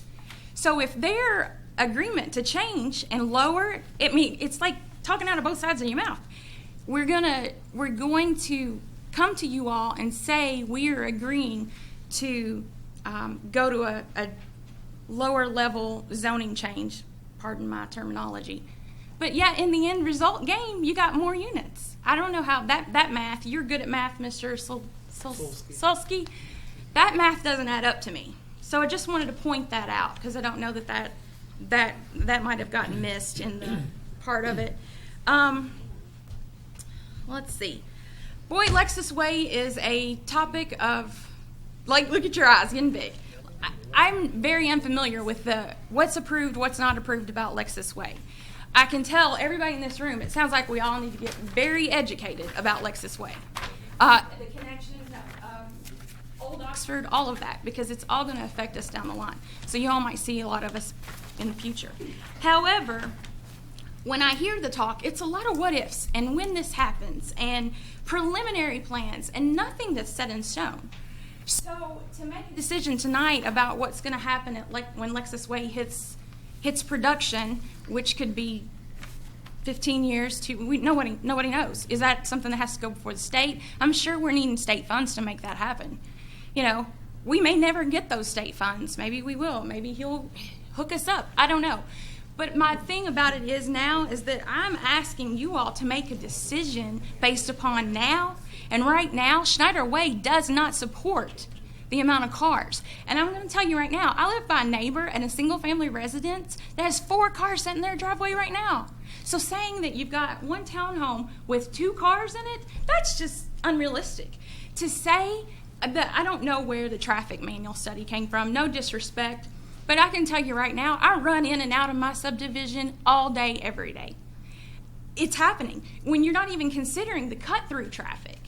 So to say that there's only, I don't know what the number was, 7 trips or an additional 5 trips in and out, it's just bogus to me. Just got to keep it real, okay? It's just bogus. I would really like to know where the info did come from. I'm assuming it wasn't a traffic study. It was a traffic study? Yeah, so the ITE trip generation manual looks at, so they'll look at single-family developments, and they'll look at hundreds of single-family developments across the country, and they'll look at how many trips are generated each day by, and then divide it out by each, for the number of units in that development. And then they do the same thing with townhomes and various commercial properties. And basically, they're able to model or come up with an average, in this case, number of trips per single-family dwelling unit, and then an average number of trips per townhome. Okay. All right. Still don't like it because I still don't think it's a true picture of what's really going to happen when you're connecting 3 or 4 subdivisions and you've got one little Lexus Way Road and Schneider Boulevard. I feel like the developers, again, what everybody's saying, they knew what they were getting into when they bought the property. Also want to point out, they made the comment, I don't know about this, I'm going to give you something, so you give me something back. That feels real weird to me. It's probably legit, whatever the case may be, but they're willing to let the city have a right-of-way for the Lexus Way, so it sounds like they're going to help with the Lexus Way thing.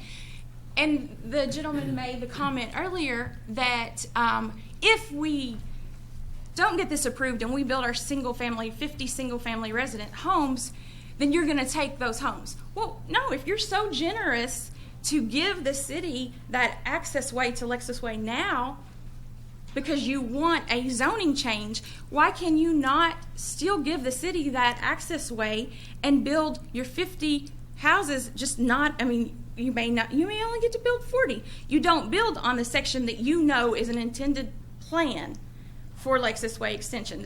I hope that makes sense to anybody. I don't know. It just kind of hit me like, well, you're going to give us something, but you want you want something in return. Again, as I said, there are so many ifs and preliminary plans. The current Schneider Boulevard does not support the additional property, the 82 units or the 170 units. It just doesn't. The comment was made that donating the land for the extension was to alleviate Oxford traffic congestion.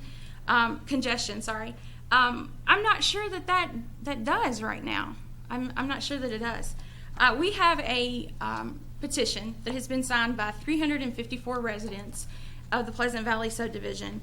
And as I walked door to door with a fellow residents, we were often told we were not made aware that this was happening. So I've also heard that they've submitted written information that meets the requirements. But when you knock on the door, people weren't always aware. I don't know how many homes they have to notify or if there's a square footage area closest to, I don't know the rules. I just want you all to be aware. There was a comment made about a public meeting on Monday of this week between the Cherry Blossom and the Pleasant Valley. That happened. I didn't get notification of it. So please just understand, things get said, and sometimes they're not always what the picture, it's just not saying, it just didn't happen. The meeting happened, and I knew about it after the fact and by word of mouth. So please don't think that people were informed of the meeting by written notification. Just a few more points.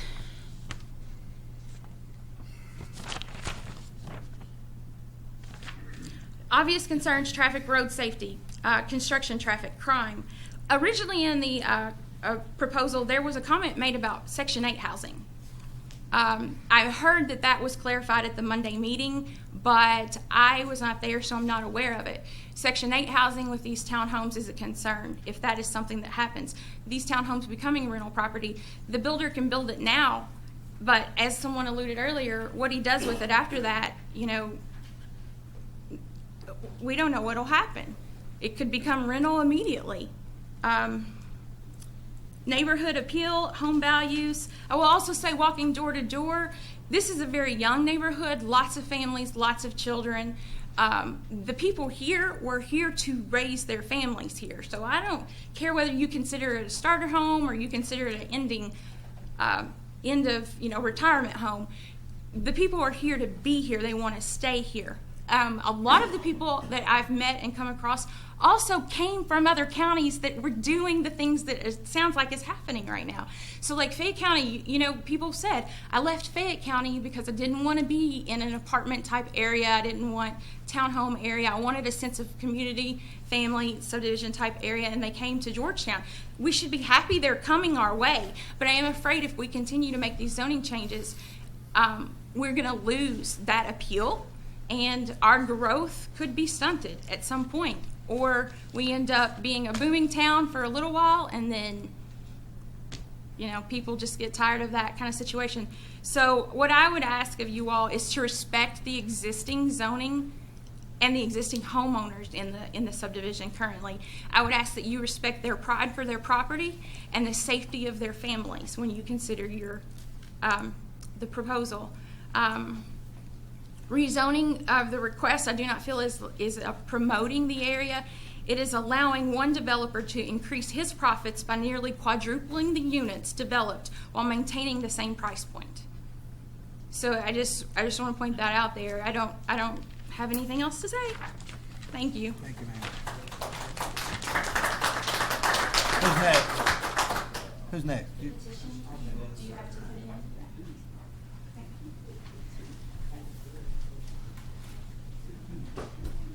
I'm Ed Cotterell. It's Cotterell.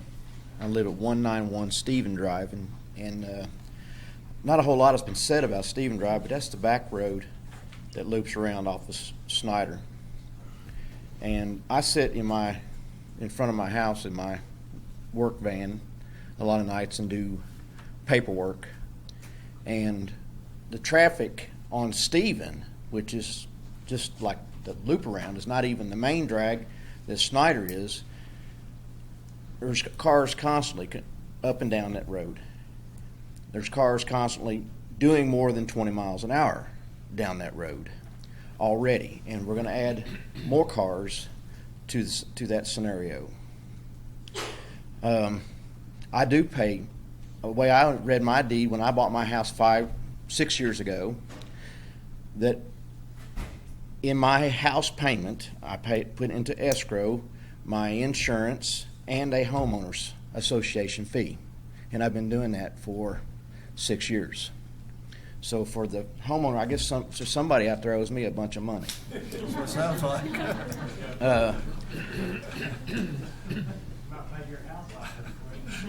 Well, right. Well, my investor told me not to pay any extra on a house payment. It's a good tax write-off. Anyway, I'm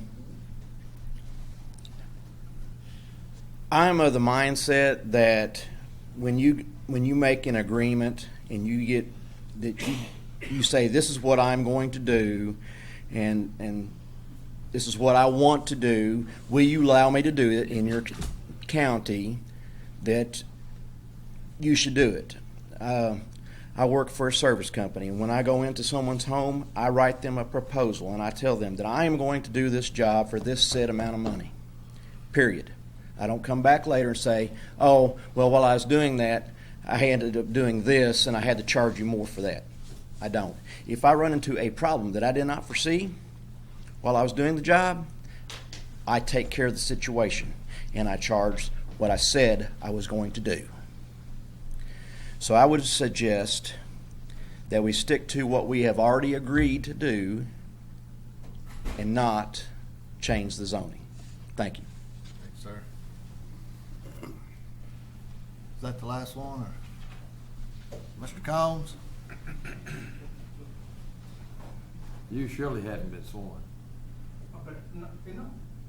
Oh, well, you are signed up, aren't you? All right. I guess I can't stop you this time.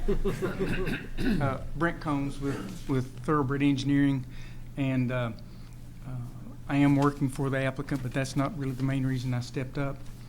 As you also know, I worked for the Planning Commission for a number of years, had a lot of meetings with the city, with the state. All I ever heard was how all the traffic was so bad in that part of the city. And so we worked on some things. They still haven't come to fruition. But I just want people not to lose the fact that this is probably one of the last reasonably available avenues for a connection from Cherry Blossom Way to Old Oxford Road. And so my understanding is that the developer was actually approached about giving right-of-way for this potential connection. And so in my humble view, if they build the single-family homes and then later they want to make that connection, then the city will have to condemn all those lots, and it'll be a lot more expensive to do that. So that's just my take on that part of it. Thanks. Thanks, Brent. Was there anyone else over there? Yes, sir. Did you swear in? Yes, sir, I did. Thank you. Neil Thompson, 108 Spyglass Drive in the Cherry Blossom neighborhood. I think, will they look bad? Probably not. What kind of people are they going to bring in? We don't know. But I think something that we're forgetting, and something that people have often talked about, are the developers just thinking they have the right to just rezone stuff whenever they want because they can.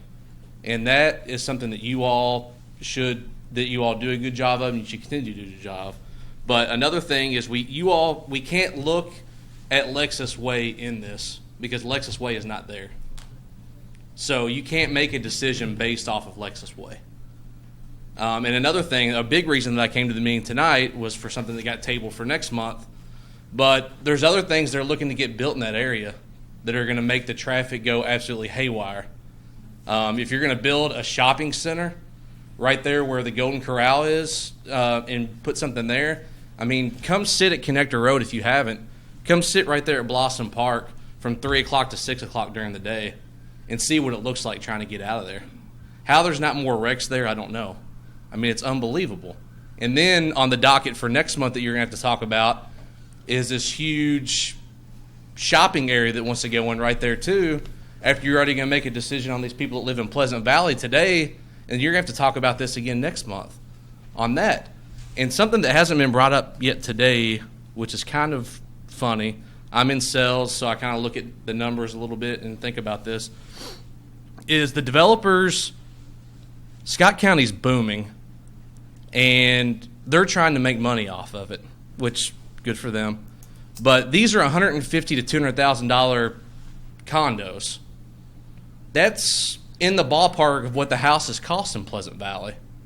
So they're going to try to take those 50 lots that they have for houses and turn it into 170 lots. I don't have a calculator in front of me, but that's probably going from about $10 million to about almost $30 million. That's a big jump. So don't think, and that's probably the best thing that happened to the developers are the Pleasant Valley people complaining about apartments. Because now that's off their plate, and they're like, yeah, townhomes. Let's see how much money we can make off these. That's what you're forgetting. $150,000 to $200,000. Some people wouldn't even consider that a starter home. You can go in many places in Scott County and find a house in wherever for $130,000, $140,000. I don't think that's something we're missing at all. And one of the most disturbing photos that was up earlier was the proposed plans for that whole area of Scott County. It was just house after house after house after house after house. It was unreal what was going to connect all of these neighborhoods, and it's just going to be a bunch of cookie cutter houses on slabs. No offense to anyone that has a house that's on a slab, But that's what it's going to be, like Mr. Smith was talking about earlier. Where are the other houses? Which this has nothing to do with that. I get it. But there needs to be houses for other people besides people starting families. And taking this lot from 50 single-family homes to a potential of 84 condos, what's the point?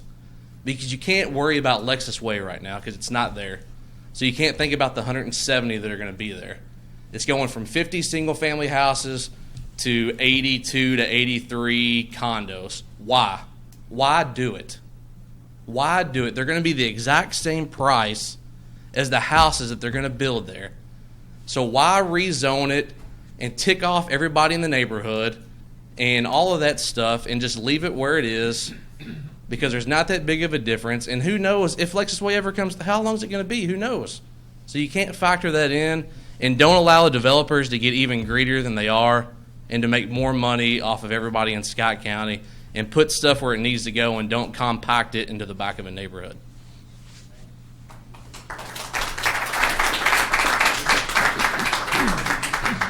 Is there anyone else?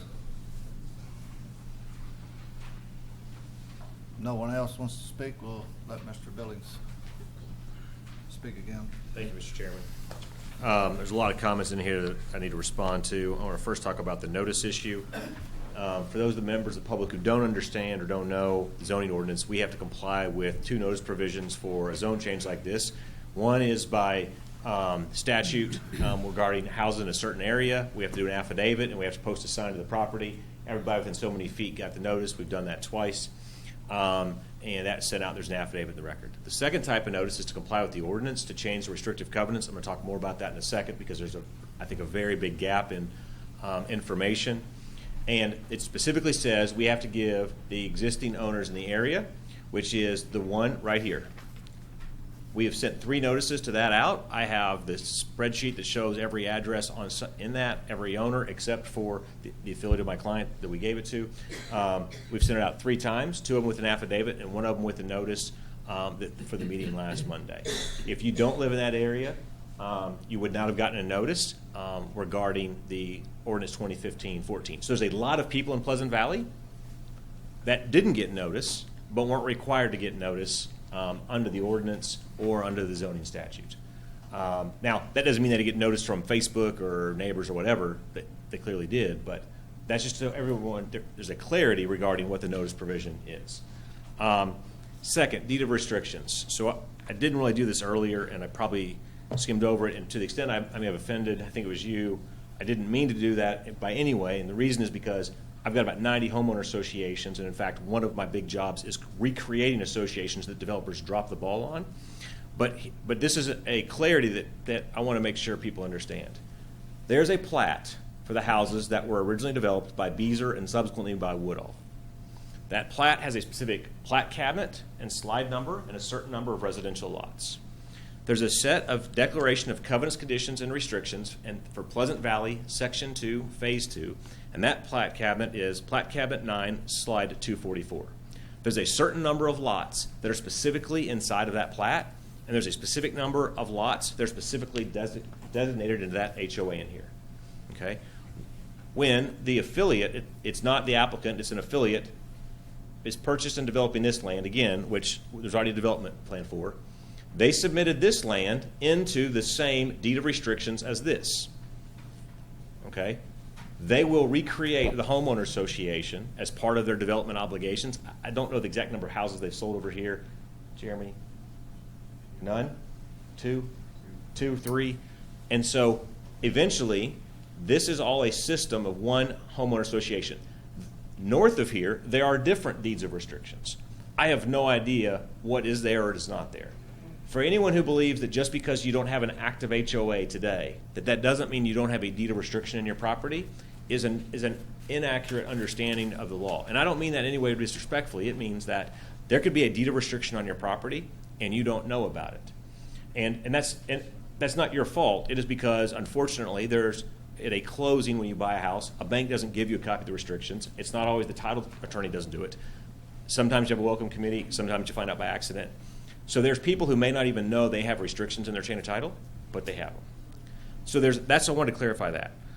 With the density issue, what was I would say short-shrifted from my discussion earlier is that the original application only looked at this acreage here and was left out about 6 acres.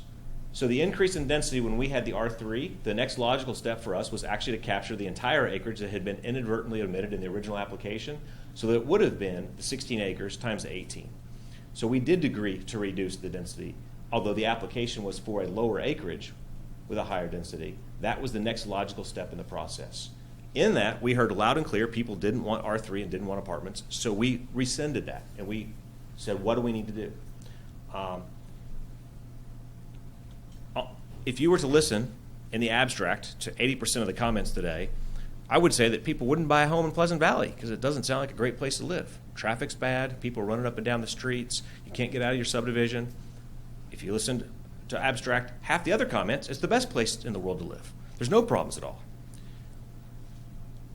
I think that both of them have truth. The reality is in every subdivision in America today, there are aspects that are great, and there's aspects that people don't like. And every single type of development issue that goes out there, there's aspects that people like, and there's aspects that people don't like. I'm not in control of Abbey at Oxford here. That's a ball home development.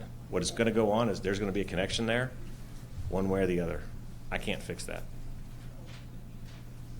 This right here, my understanding is going to go through, and it's either going to come through single-family homes that we build, and they are condemned later on by eminent domain, or we reserve land to the city today. Our preference, we said this at the workshop on Monday, we said this at the meeting on Monday night, my developers would rather do 50 single-family homes and not have to worry about losing them through a condemnation action. I just think they're realists to know that's not a viable solution for them where they are today. Where are we? We have to comply with 2 things tonight. Ordinance 1514 with respect to whether there's a change in market conditions such that we can change the homeowner association restrictions from the single family that are here to the townhouse community that we're proposing here. We've submitted a set of the proposed restrictions. We submit that we've met the market condition change since 2005. The second step is whether we've complied with KRS 100-213 for justification of a zone change. It's rural residential and continues to be rural residential, and it's satisfied under the comp plan future land use map. Second, under 100-213B, there's been changes that justify it. So what staff has recommended, we submit that again. I would hope that no members of the public, although I may disagree with some of their comments, that the developer is not disrespectful to them. If there's a big traffic problem, don't you think that we're not going to be able to sell townhouses or these? We've got problems, because then if the traffic is that bad, we can't sell lots we built. That would be foolish. That would be shooting ourselves in the foot. Clearly, there's traffic issues. Every one of those traffic issues is an ancillary or outside thing to what we can control. And as staff has recommended, although we have a different number, our analysis comes to a different conclusion from the same numbers.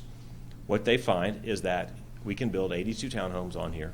We submit it's 99 without any material impact on what the traffic would be as if it were built was allowed today. Accordingly, we've submitted a motion to the commission. I'm happy to answer any additional questions if you have any. Thank you, sir. Joey or Matt, you have any more comments or anything? Or Only a few questions for me. does anyone have any questions for the staff or for the applicant? I guess my one question is, there's one thing here in subsection B. Is that for Mr. Billings? No, this would be for staff, I guess. Okay. Just that, is it enough that an extension of Lexus Way in the next 2 to 3 years would substantially alter the character of this area, making it reasonable to consider a zone change? But I'm kind of like the rest of them. I don't know that we can put. I know that it's a high priority, but that doesn't mean it will happen in the next 10 years. And we've been waiting on that. We've been waiting on a lot of other things to happen for 15 years, and namely right there on Connector Road. That continuation of the bypass, a lot of things. So I don't know that we are being realist when we count on Lexus Way to go through in 2 or 3 years. I'm hopeful it goes through that quick. I think it will help. I kind of agree with what you're saying, Steve. But I heard a comment earlier too. We're here to plan. We're supposed to be, I don't know what y'all expect us to be. We're not geniuses. We're just normal people just like you guys. We got a plan here for a road. We got a plan here for a road that could possibly take a lot of traffic off of a very dangerous road. Old Oxford is very dangerous. This connection to Old Oxford would help out so many people. This is not the rest of what's going to be developed in this area. There's already plans for more homes to be built in this area. To say that we're not trying to change it, I don't. We need Lexus Way to make this area better.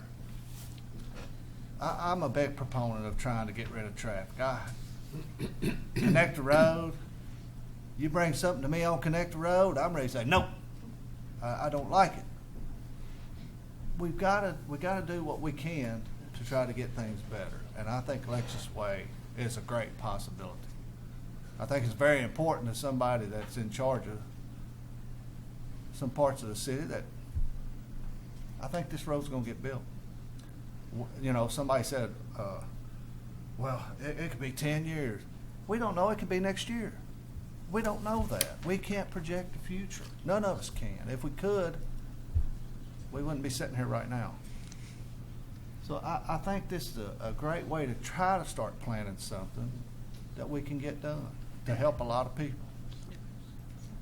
Go ahead, Matt. Well, I mean, that's exactly what I was going to say, is that, you know, as you know, our role as planning commission and staff, our job is to, or part of our job is to see the issues that exist in the community and try to see far enough in advance to see opportunities to alleviate those problems. And I think that this project could, or not this project, but acquiring right-of-way and extending Lexus Way would go a long ways towards fixing several problems in this area in terms of traffic. Yeah. Thanks, man. Mine's just a comment, not a question. You know, I agree with Mr. Billings. Schneider Boulevard's going to go through. Lexus Way's going to happen. We don't have a crystal ball. We don't know. The thing that concerns me is I look at the map, and we all had the map, and we're all seeing it up there. And Stephen even pointed out to me, every property around here is zoned R1C. And this one is R1C, and we're looking to change it to R2. I'm not sure if that's the right decision. That's not what people signed up for, I don't think. Let me ask you a question. You have to come to the microphone, please. No, not yet. You swore in yet? No, Robert Kidwell. Do you swear or affirm the Yes. statement you're about to make is the truth to the best of your information and belief? Yes, I do. Robert Kidwell. Yes. What's your address, please? I live at 120 Lanes Run Drive. Thank you, sir. If he gets approved on phase 3, and that's the one in the blue, what's to keep him from coming back in a month later and going to phase 2 and putting condos in? Nothing. That's his right. Right. That's every developer's right. So they he- can come, if they got the money to spend, let them keep coming. We'll That's take if their it's money. approved. He could also come in with a lot more. Well, yeah, he can come in. They can just keep right on coming. And so the Don't houses... mean they're going to get it. Right. But the houses that you're talking about, he's got like 102 houses plus the 170. I don't get that. Well, he's got the 102 in phase 1 and phase 2 that he's building. But that has nothing to do with the one in the blue. That's phase 3. Okay. So what's that got to do with the one in the blue? Well, that's where it's going to be that much more traffic because you're going to have 102 homes that's going to have traffic plus the 170. Oh, plus by the time the Abbey connects to Snyder, what are you going to have? A few more hundred. You're going to have 400 more. Right. So that's all I had to say, you know. So thank you. Thanks, sir. Mr. Billings, you need to say something? Okay. Yes, sir. Just state your name again, please. Jason Barnett. I live at 111 Schneider Boulevard in Pleasant Valley. I just my family and I recently moved to Georgetown by choice. My wife, she just had our second kid, and we lived in a starter home that we sold. We did that step and purchased that. Before that, I lived in a townhome, so I've been through all of those. I moved to Pleasant Valley with the understanding that it was that middle class homes, I believe, and I did get the paperwork the other gentleman had when I moved in, that it had to be, I think it was 1,400 or 1,600 square foot and a 2-car garage, and every house had to be, you know, a certain size and stuff like that. And then that was in March when we moved in, and I've recently seen the homes that they're developing now, and they just, to me, don't fit with the rest of the neighborhood. And so my concern for that side of it is, are the townhomes going to mimic the homes that they're building now? They just kind of stand out, and they don't really fit in with anything else in the neighborhood. And my other concern was the traffic that he said. I don't exactly remember how many cars he said the statistics say are going to be traveling in and out of the neighborhood, but my house is the first house when you pull into Pleasant Valley, and I can pull up the doorbell camera that I have, and you guys can watch 10 cars go by in 6 minutes. I mean, it's a lot of traffic currently. So if we add townhomes, I think it's going to increase that number quite a bit. So that's all I had to say. Thanks, sir. Mr. Billings? Mr. Smith asked a question just about the market conditions under 100-213B. And if you look at that, it's not just whether there is or is not a new road to go through. The standard under that, I'm flipping to is if you look at, I want to give you the exact citations, you can find it. Now on page 14 of the slides I've given you, the top is that it is justified because there have been major economic and physical changes to the area involved which were not anticipated by the current zoning, meaning what was done in 2005, which have substantially altered the basic character of the area. If you look at our PowerPoint from slides 9, pages 9, 10, and 11, those are 7 different slides which presented the information regarding not just Lexus Way, but also the growth of Georgetown, the growth of Toyota, construction costs. So Lexus Way is one valid point with respect to that, but it is not the only valid point with respect to 100-213 subparagraph B. Also, Mr. Hoskins asked me a fair question. He's as a sidebar because in his presentation on Monday he said, "Would you all agree to a note on the plat that would say that there'll be townhouses or condos and no apartments?" And I told him yes, and I forgot in my comments back at the microphone to affirm that. So we're agreeing to that restriction in there. It was just inadvertent earlier, so I wanted to make sure that it's candor to him. I told him on Monday we agree to do that as an add-on condition. That wasn't what staff recommended, but we're in agreement.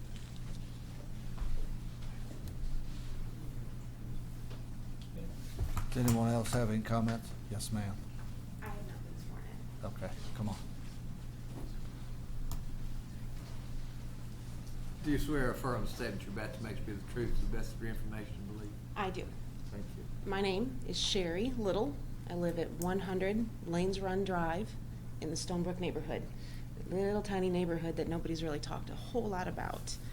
One thing, I was completely unaware of any plans to extend Lexus Way. I'm just curious if you could tell me, well, my house is on the very corner.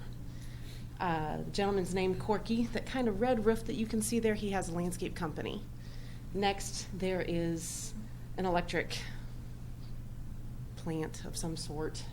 Where will that road run?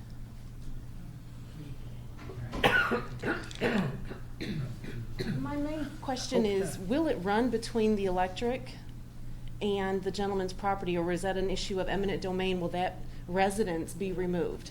It's proposed to sort of extend from here and along this way. So will it run in between those two properties as they sit right now, or will there be? I mean, I don't know for sure what type of agreement that the city may come to with Mr. Withrow. Okay. But property would have to be acquired. As far as this property here, I believe the city owns this.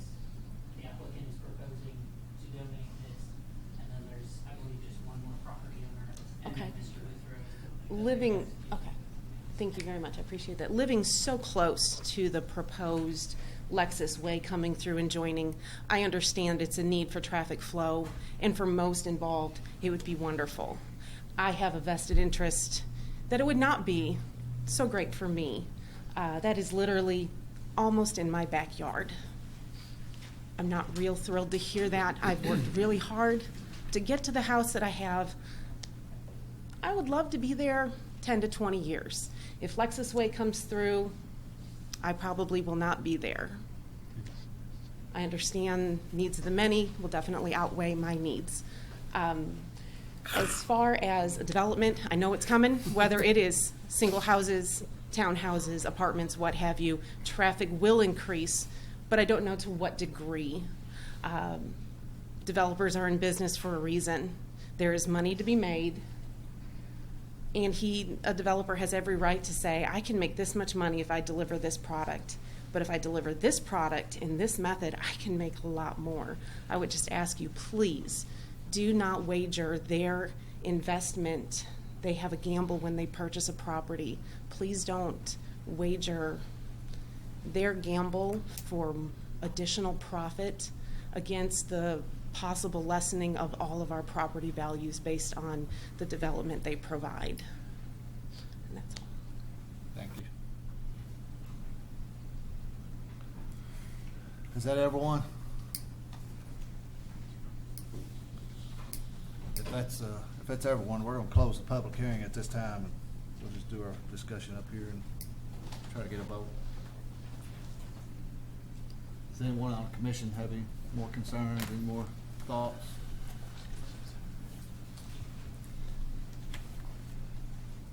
I guess my concern is still the same as many people in the audience, that just because they have a lot of restrictions, and there's nothing that would prevent it from being sold to another party, and they could become, I think they could become apartments or anything else once they have that zoning. Maybe so long as they're owned by. Can that actually be enforced for the lifetime of that property? Yeah, so it's called a conditional zoning restriction, and it actually goes in the title of the property so that subsequent owners are bound by that restriction. That it cannot So be if we say for rental or for. I say rentals, that I can't prohibit somebody in the future, just like in Cherry Blossom, somebody could rent a house in Cherry Blossom. What I can tell you is they're going to be single owner units with a common scheme of development. They're called townhouses or condos. That's the legal terminology. Apartments are one owner building with multiple units, but it's one owner. Townhouses and apartments they may have one building, but each unit there's certain building codes you have to meet, but it has a certain entrance, and it is a legal definition, and we have no problem agreeing in a restrictive covenant in the chain of title that they will be townhouses or condos. They are not going to be apartments. Mr. Billings, this is for you. I was looking at the traffic numbers. Weekday trip, 50 homes at 9.57 trips versus townhomes, 100 townhomes at 5.8. Do people in townhomes travel less than people in single-family homes? So this is where I've got to rely on an engineer. I can tell you my understanding, but that doesn't mean I'm right.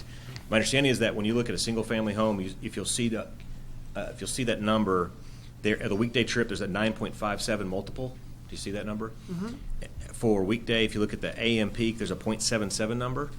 And then if you look at the PM peak, there's a 1.02 number.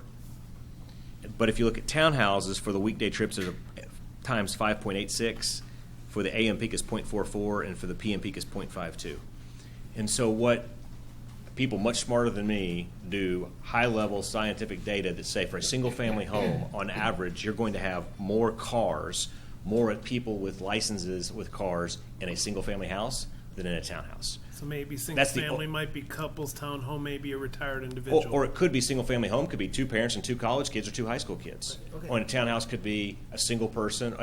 Now, again, that doesn't mean that every single one. It just means across this average of thousands and thousands of units. That's the overly simplistic way of how they get to those numbers. But like Matt or somebody else who's smarter than I am can tell you exactly how they get to that number. Thank you.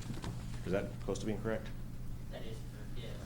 They do a statistical analysis over, a long period of time and they come up.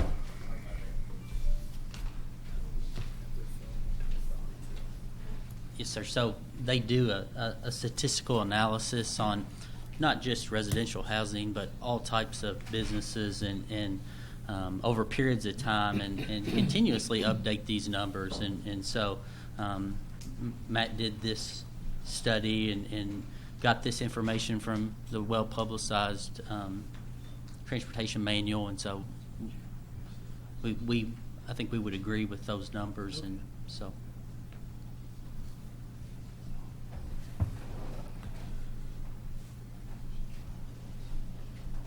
Any more comments?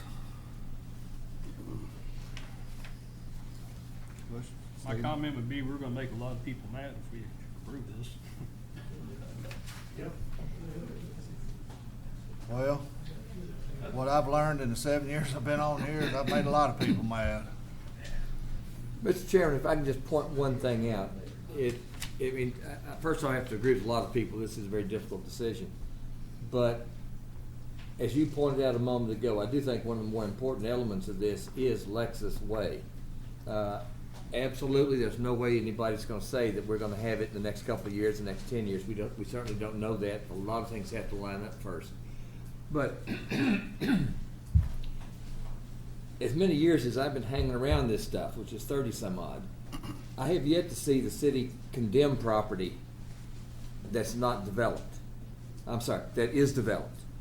They condemn property that doesn't have any houses or buildings on it. I don't think I've ever seen them take property that has something already built.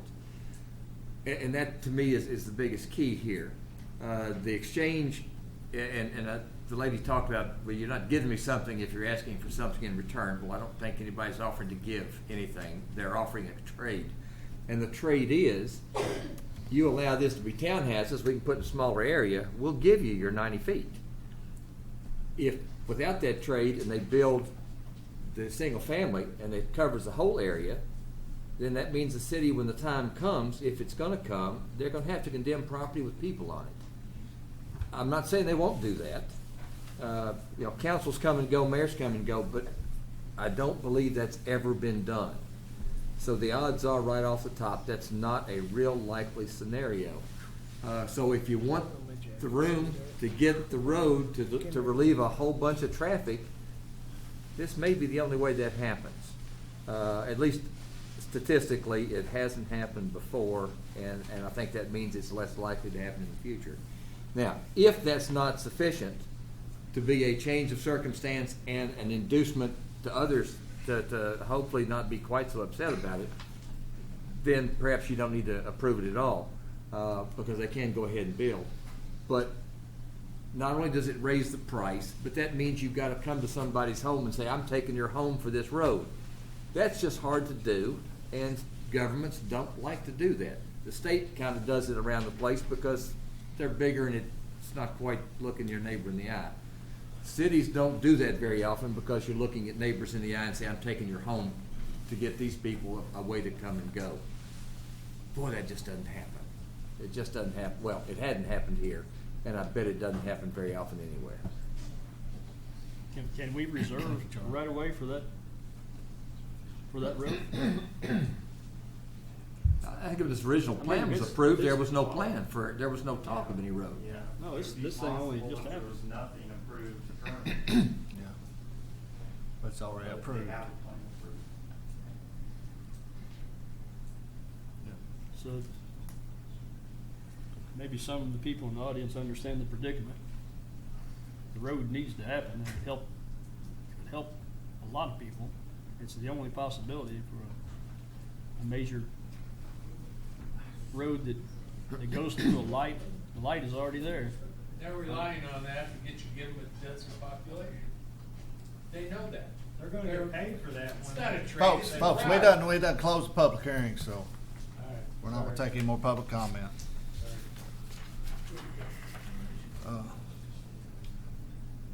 You done, Steve? Well, it's just, I feel like we're between a rock and a hard place. No, it's definitely a rock and a hard place. I mean, I feel like we're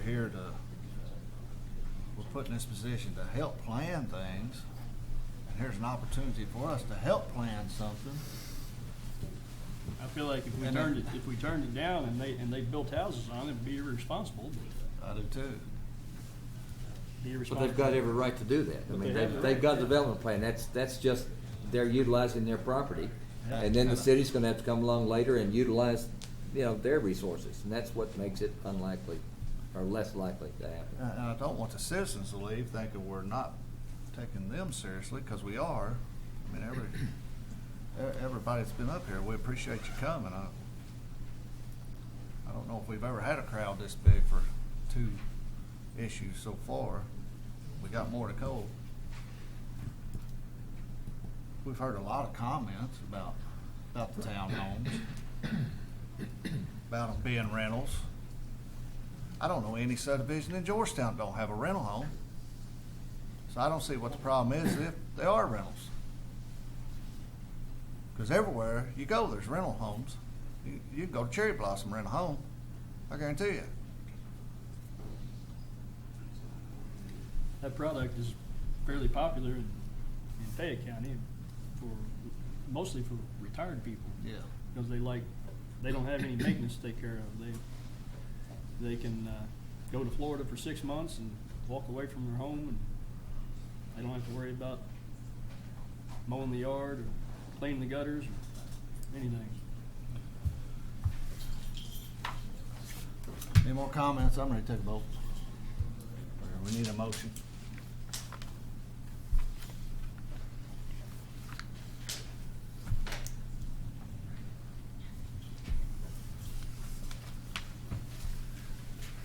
Anyone want to give us a motion?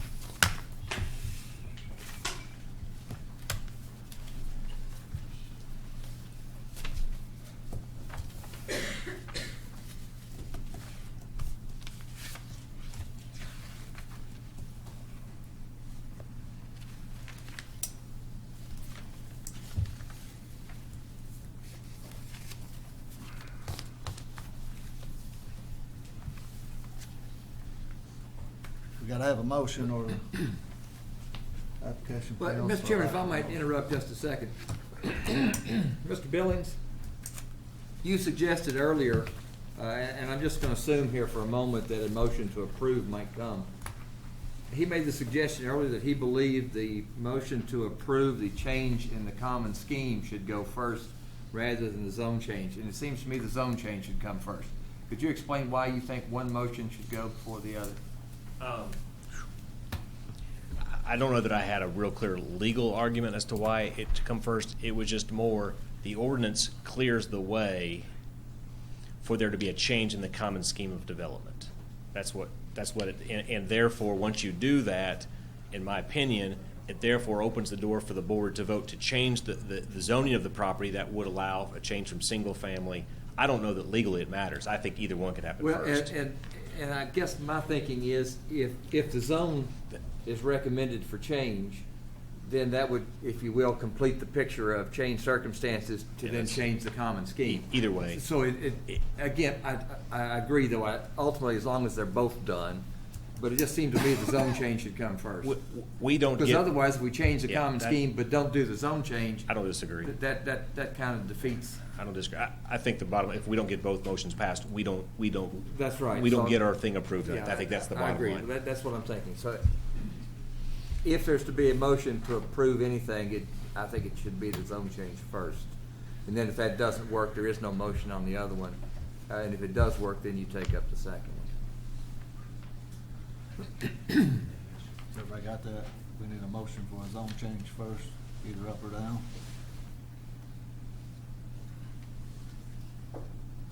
And I suppose to simplify one further point, I understand why Matt went through the other options on consistent with the plan, change of circumstances and all of that. It is planned urban residential, period. You're changing it to just another urban residential. So I really don't think you need to get into the change of circumstances. That happens to deal with the common scheme of development. I don't think it really is necessary on the zone change, because this is still residential urban development. It's just simply, is there a bona fide reason to make the change? I don't think you have to go any further than just simply it is consistent with the plans.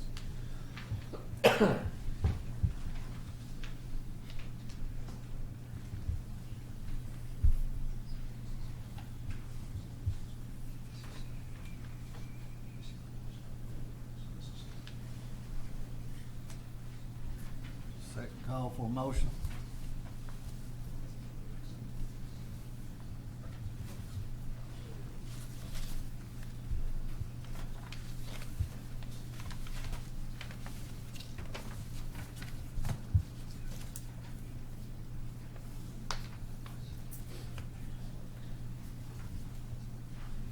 Mr. Chairman,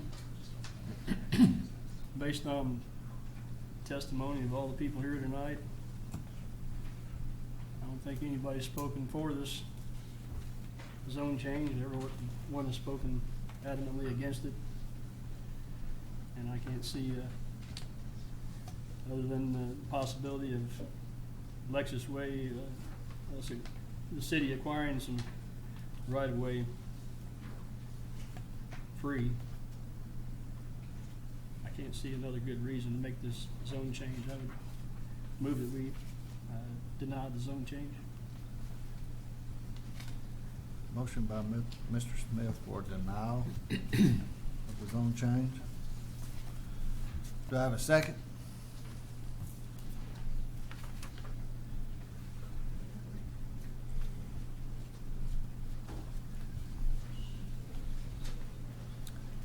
I think with the surrounding area being all R1C, I think it doesn't make sense to change it, so I'll second the motion.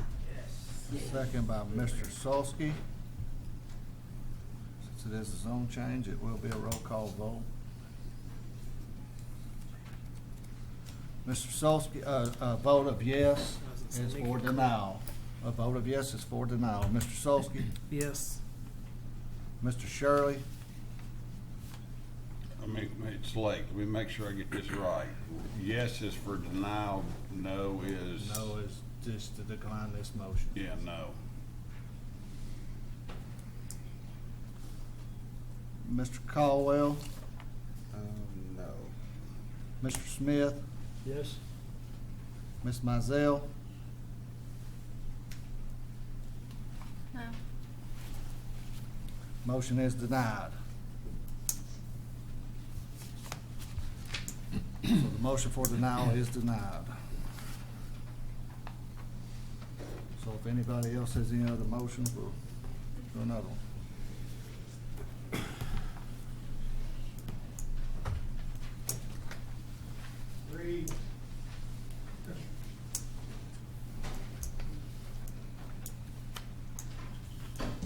This is still the zone change.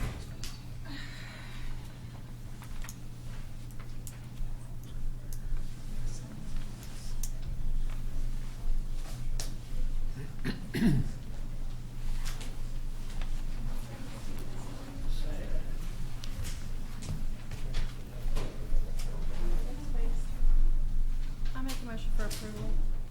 A motion by Ms. Mizell for approval with the conditions listed. Yeah. Yes. Did we add number 5 for the common scheme of development of change? Does that need to be a condition of approval?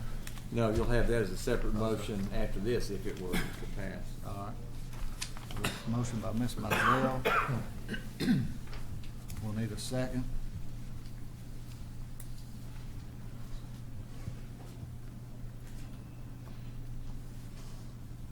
I'm sorry, I'm struggling here, Mr. Chair. What are we voting on now? The zone change, we have a motion by Ms. Mizell to accept the zone change with the conditions of approval. I'll second. We'll have a second by Mr. Caldwell. We need to talk about the basis for the motion. We Yes, sir, go ahead. incorporate that. Evidence presented by the audience. if I might suggest, just for the, either you could use the proposed motion that Mr. Billings submitted, although it does differ with the, what was it, 82 as opposed to 99. You'll need to make that, otherwise I think it's straight out of the recommended conditions and findings that's in the staff report. Yeah, with the 82. You agree, Mr. Caldwell? Yes. So with the staff recommendations of 82 dwelling units, that's in part of their 4 conditions of approval. It is a zone change, so there is a roll call vote. A vote of yes is acceptance of the zone change. Mr. Solsky? No. Mr. Shirley? Yes. Mr. Caldwell? Yes. Mr. Smith? No. Ms. Mizell? Yes. Motion is approved for a zone change. Now we need to take another vote. Yes, sir. On, in this case, I would suggest you use Mr. Billings' motion because it deals just straight out of the ordinance. That's motion to approve amendment to the common scheme of developments of Pleasant Valley Section 2, Phase 3. And I could read this into the record very quickly, Mr. Chairman, if you would like. We all got copies of it, I think. Well, and if so, just simply move to adopt this proposed motion because it covers exactly what the testimony covered and what you would need to do to change the common scheme. So we'll need a motion of approval for the common scheme of change, development, of the development. Did I say that right? Yes, a motion to approve amendment to the common scheme of development for Pleasant Valley, Section 2, Phase 3. All right, we need a motion for the common scheme of development. I'll make a motion, Mr. Chair. Motion by Mr. Shirley. We need a second. I'll second. Second by Mr. Solsky. Will be a roll call. Mr. Solsky? Yes. Vote of yes is you approve the motion. Mr. Shirley? Yes. Mr. Caldwell? Yes. Mr. Smith? No. Ms. Mizell? Yes. Motion is approved.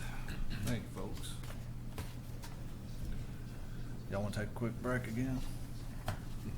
Not unless we have to. Yeah, for about the rest of the night, I'm about done.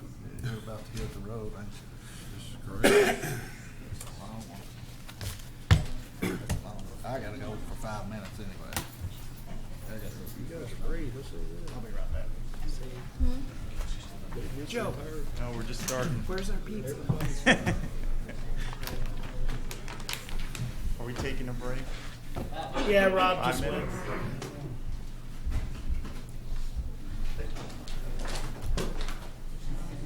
You speak against it, we pass it. What? So the entire audience speaks against it, we pass it. I'm sorry. It's R1 citywide. I mean, everything else around it is. Why do we need to change it? Nathan? A developer just made about another $20 million. $15 million. Well, this one would be out of real, isn't it? I'm telling you, it's getting cold in here, huh, John? They did that to keep you awake. First half, first one. Y'all can do the rest of these games. There ain't hardly anybody left. About time you got here. It's gonna turn them down from now on. There may Hey, be Mr. nothing Fan. left for you. Sorry, couldn't help you.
All right, the next application is another zone change request. This one on. This is a public hearing.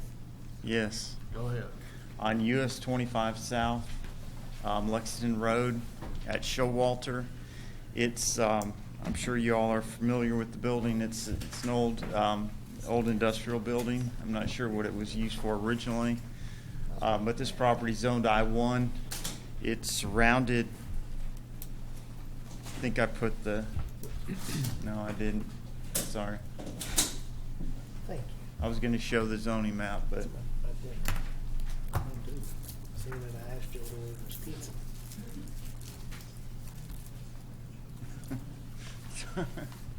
sorry, there we go. Okay.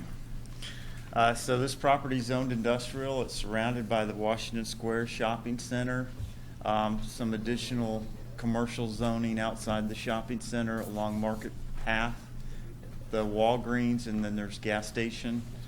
There's residential zoning to the north and one lot of residential zoning on the south side of Showalter adjoining the property. The applicant's not proposing any changes to the site, but they have some industrial kind of light manufacturing or fabricating use in the building, but they want to expand the uses that are allowed. Currently, retail sales aren't allowed in I-1, so they want to rezone it to B2 to allow some additional uses in the building. The existing uses in the building will be grandfathered. It's split up into two lots. I think I mentioned in my staff report there's a 1 acre lot in the front that's vacant, and this building is actually on the back lot. It's accessed through this access easement and asphalt driveway, and then there's an asphalt parking lot for employees and general public, and then there's some gravel area in the back. It's fenced along Walgreens. The other side has some sparse tree lines. It's not, the other boundaries aren't fenced. Essentially, the future land use map in the comp plan designates this commercial, so a change to commercial is a down zone and it's in conformance with the comprehensive plan. It would also kind of match up with what's surrounding it and provide a transition to the residential area to the north and east. So we are recommending approval of the zone change to commercial with 4 conditions of approval. One, that if they do any site development, so any changes to the site, they submit a preliminary development plan and either come through the Planning Commission for review, or if it's a minor change, through staff level review. They follow, if they do develop the site at all, follow our zoning and subdivision regulations. If they don't do any site work or site changes and just add some lighting or signage or whatever, they just follow our zoning ordinance. And part of our subdivision regulations and review is commercial development directs all outdoor lighting away from residential areas. So if they do add any lighting, don't direct it. Make sure that lighting's maintained on site, doesn't impact the residential areas. Outdoor storage of equipment other than wheeled vehicles would require a conditional use permit. So if they're going to store any equipment or anything outdoor, they will have to get a conditional use permit, and they would need to do that with I-1 zoning regardless. But I just pointed that out. As far as site changes, I didn't recommend any screening be added with the zone change. It's something that you may want to consider if you think it's an issue with potential use of the lot for retail or other commercial purposes that might impact the neighborhood. They're not, as far as I know, not proposing any new construction, any new driveway or parking lot on this grassy area. But if they were to, they would have to submit a development plan, and that's when we'd address the landscaping typically. So I didn't add that as a condition of approval, but we can discuss that, I suppose. So we are recommending approval of the zone change from I-1 to B2 on the entire 3 acres with the 4 conditions. Joe, does the change from I-1 to B2 give any restrictions to the current businesses that are in there? I think there's a machinery shop type business. Does that then restrict? No, they that? would be grandfathered. Okay. They're Just wanna make pre-existing, sure. yeah.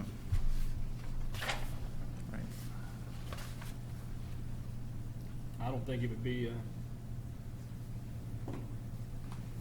I don't think we'd be asking too much if we required, half of what we normally require for landscaping or for buffer? There wouldn't be any landscaping zone to commercial zone, so it would just be at the front along this lot, and I guess along the frontage. So along Showalter and then along the drive, what is that drive? At least along the adjoining residential. Question I have is their intentions, it looked like, if I read right, was to have some stuff on display on Showalter. So if we required landscaping, wouldn't that kind of defeat the purpose of their zone change? Well, you can put it in the corners. Looks nice to have a tree somewhere or a bush. Yeah, I think they need to put some landscape.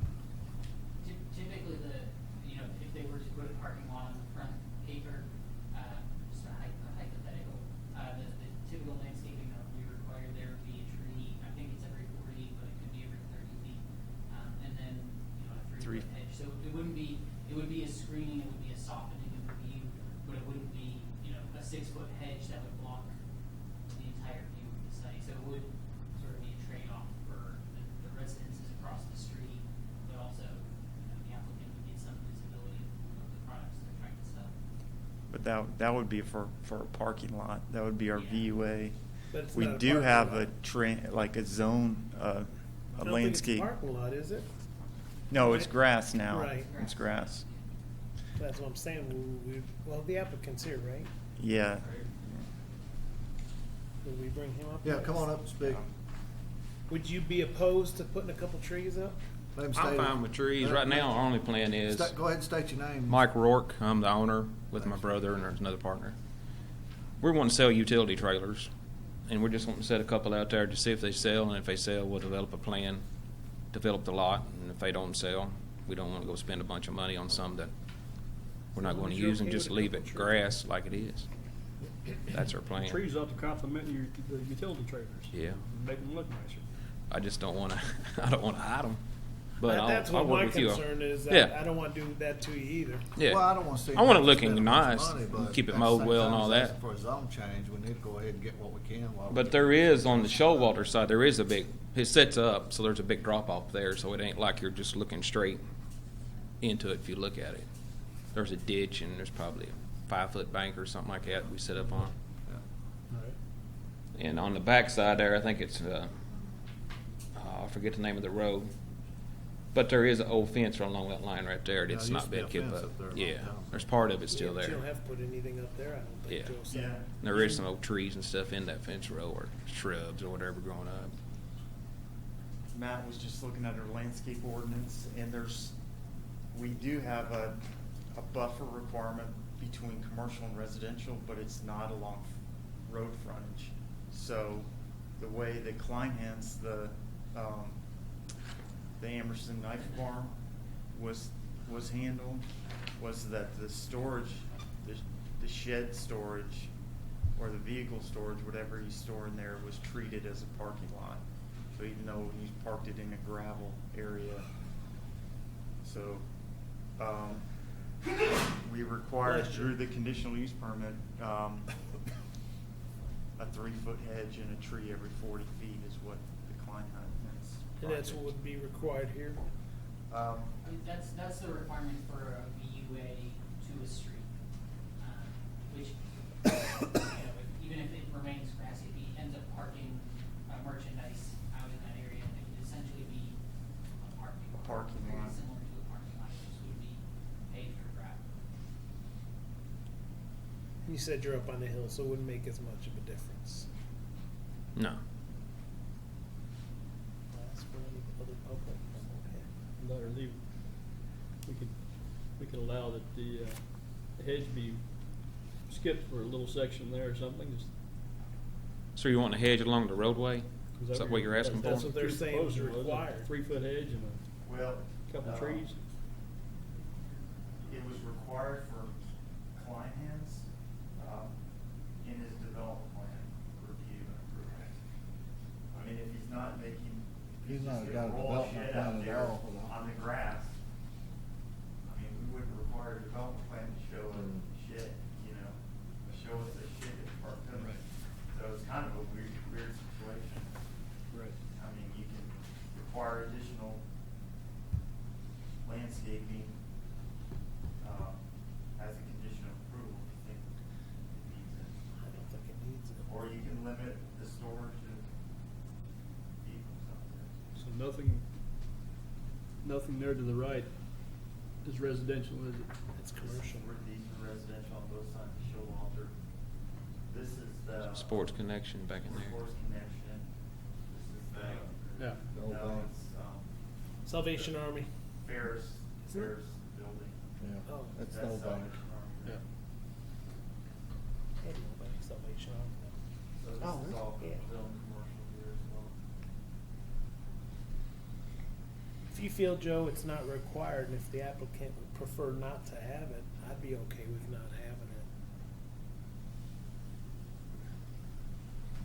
Well, I mean, You tell us, you gotta. I don't feel comfortable with this becoming a storage area for trailers.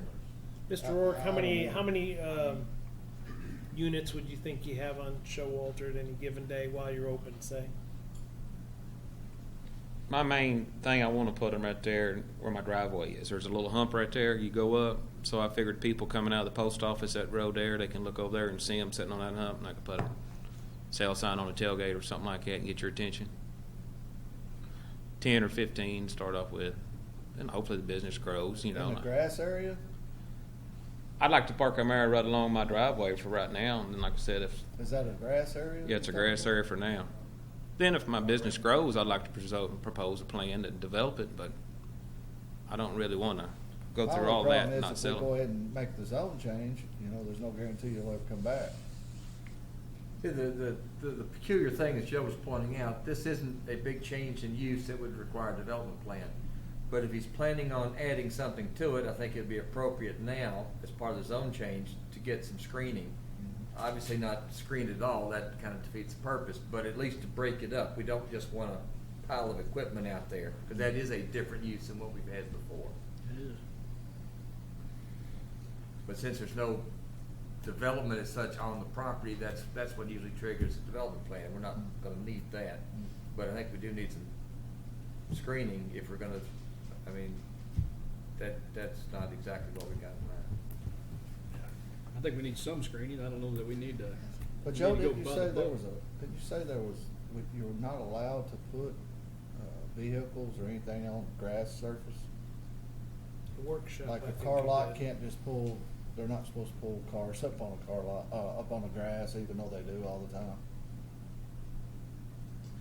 I don't have a definitive answer on that. I thought the thoughts were Monday was if it were like cars where it could leak fluids. These are just trailers. There's no oil or antifreeze or gas coming out of them, correct? Correct, just utility just trailer. utility 10 foot, 12 foot, trailers. 14 foot utility trailers. I mean, we do have any parking area is supposed to be dust-free, you know, hard surface, however it's termed. And, we've stuck to that in the city as far as public use areas, public parking lot.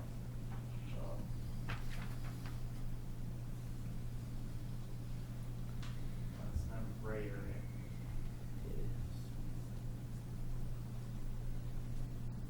Ask if there's anybody speak against or for or anything. I don't think there You here is. to talk about this? I don't think anybody else is. Rory, you wanna talk about it? I like you. Ben, you got any comments on it? Ben's ready to go fast, like everybody else.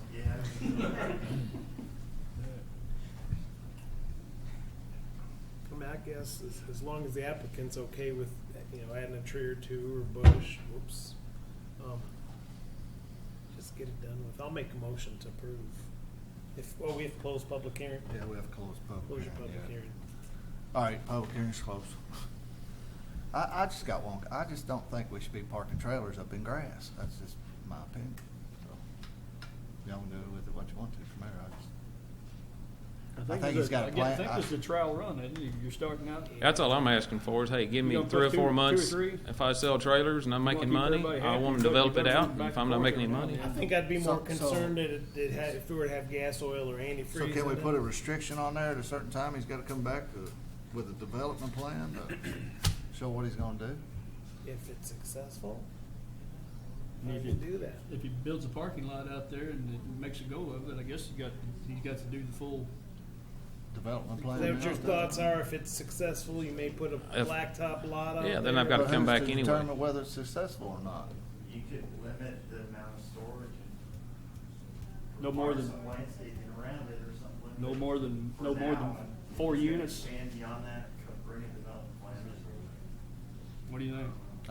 Yeah, I mean, we gotta do something. You all right with that? No more than 4 units to be parked out there at any one time? I'd like to put more, to be honest with you. I think he said 15, didn't you? Yeah, 10 or 15. Well, I think we need to do Well, some that's blacktop. like a full. That's like a full thing, Yeah, though. that's a That's full not a blown. trial run, is it? Yeah, that's a full-blown selling trailers to me. So I'm not for it. I'll just say I'm not for it.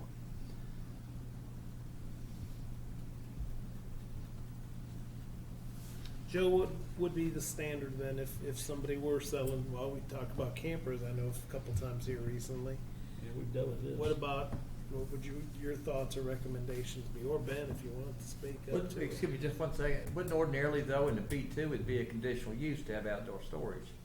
I mean, that's what Tractor Supply, they had to go, they had to have a development plan first off, because it was a whole new use. But then they had to get a conditional use because they wanted a lot of display on the outside. That's outdoor storage.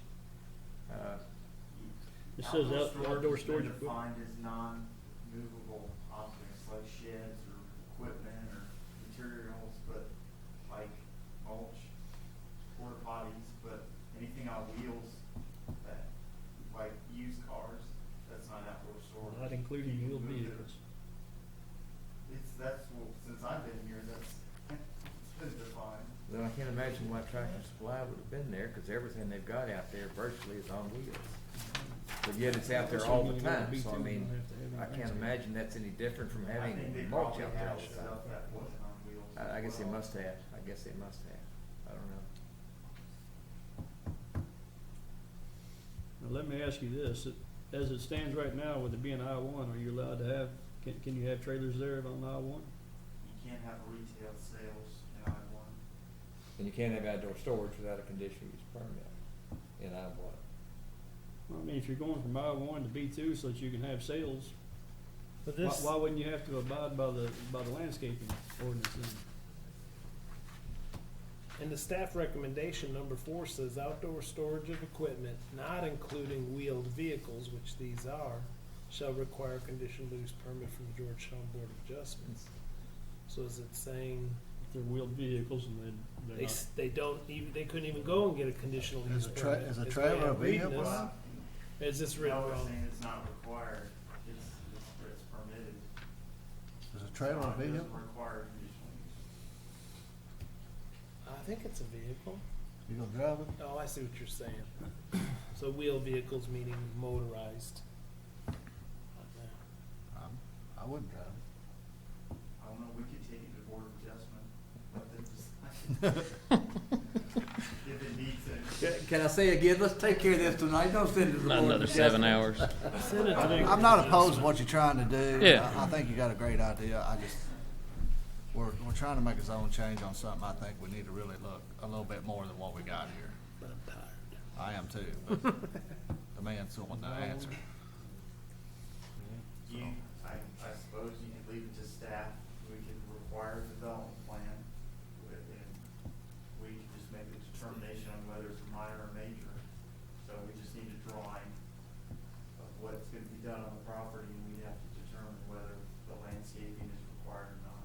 I like that idea. Yeah, So, and that would keep the zone change simple. It would just simply go to council as a zone change and not with all this other. yeah. That- So that- then do that we need sounds a great. motion to, Just approve the zone change, Because they can do it during and normal let hours. staff deal let's with. do So I that. just with come the I'll make a story. motion to approve it, and is it defer it to the staff, or Uh, approve it the zone change? We just authorize the staff to oversee All right, let's the do outdoor that. storage, but, and also to note that this is is consistent with the comprehensive plan. There you go. I'll make a motion to approve the zone change as consistent with the comprehensive plan, and let staff, And the 4 conditions. of and the 4 conditions as listed, and defer to staff to manage it during regular business hours. Which is coming That's up here past my pretty bedtime. soon. Yeah, Just not tomorrow, because they get to stay at home. that's right. They get to stay at home tomorrow. I gotta work. We got a motion by Mr. Solsky. We need a second. We need a second. Second. Second by Ms. Mizell. Y'all gonna let us get through this vote? Y'all gonna have to calm down. We're getting too slow. It's a roll call vote. Nobody else can leave, we won't have a quorum. Mr. Solsky? Yes. Mr. Caldwell? Yes. Mr. Smith? Yes. Ms. Mizell? Yes. Motion approved. Thank you. Need your signature. Next one. Oh, thank you, man. Next on the agenda, 41. Okay. Time to Shine Car Wash. Nope, P- one more. Tri-Village? Oh, Tri-Village. Yeah, Tri-Village Storage. Yes. We was talking about storing trailers. I just skipped around by that. I did give you all an updated staff report. It should have been sitting up there. You could probably steal one from Frank or Johnny or Byron if you don't have one. This is a development plan, or a preliminary development plan, for an 800 square foot office building and a little over 53,000 square feet of self-storage. It's located at 250 Connector Road. It's Zone B2. Just about everything around it is Zone B2. There is a parcel that's nearby that's zoned agricultural. It's about 2.8 acres in size, and it uses the access road on the west side of Connector Road for access. I noted in the staff report there are 4 variances or waivers required with this application. This is the project site. This is the car wash. This is the site here. There's the A1 property that I mentioned. The rest of the property is either zoned commercial or backs up to the interstate. So this is the proposed development. I'm gonna try to keep this brief since it is somewhat late. We mentioned at the workshop about the old storm pipe, and I believe the applicant said that they don't really have any problem with either rerouting that as part of this. So that I did want to make sure we mentioned that. The main concern that I have still is this area here at the entrance, and we'll get into that. The way that the subregs read is that the maximum entrance that you can have from a street to a commercial development is 40 feet. So I guess in summary, what the applicant is proposing here across the entire frontage is, in my opinion, one entrance, even though they have broken it up here in certain places with landscaping. So the proposal is for that transition from the access road to the development site, for there to be maybe a hump in the pavement with a stripe of paint on the top. And my opinion is that does not meet the requirements of the subregs in terms of the width, or in preventing what the subregs call random vehicular access to the road from the development site.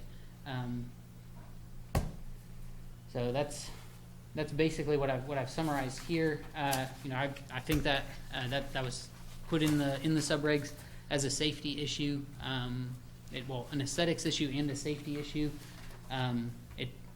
It's not very safe to not have predictable locations where drivers can expect traffic to pull in and out of, or in some cases with this proposed development, people may be backing out directly into the roadway rather than pulling out, pulling out forward where they can see better, what traffic is coming from which sides. I did note in this last bullet point, I'm aware that this access road isn't the most highly traveled road in Scott County. However, I do think it is important that we remember that all of the properties that have access, that use this access road, are all zoned highway commercial, which means that they all have the potential to be very high traffic generating establishments. I just included a couple images just to provide some visualization of some known issues that we have in Scott County. This is North Broadway. There are many areas along North Broadway like this where, there's not a curb, there's not a defined entrance. People can come in from either side and just pull in and park. But in some ways, as I note on the side here, this might even be a safer entrance than what's proposed, just because there is this extra space between the parking spaces where somebody might be able to back and turn to where they would then be facing the appropriate direction to pull out. Like I said, a couple more to go through. This one, this is just down the street from the location, but I chose it mostly because this is maybe a little bit similar to what's being proposed. There's parking spaces and access to the front of the self-storage buildings that are being proposed to have, basically pull in, pull out access from that access road, which is somewhat similar to what's these parked cars here. This is an auto dealership, but if you imagine, if you will, that these are parked cars that could pull out in front of you at any time if somebody's not paying attention, or they maybe can't see around the car next to them, just pulling directly out into a roadway. Okay. This is an example of another, a somewhat similar access road. This is Success Drive. This is Champion Way here. There's an auto dealer, and there's Raising Cane's in the fire department. And I just wanted to note with this that all of these developments have complied with the entrance requirement.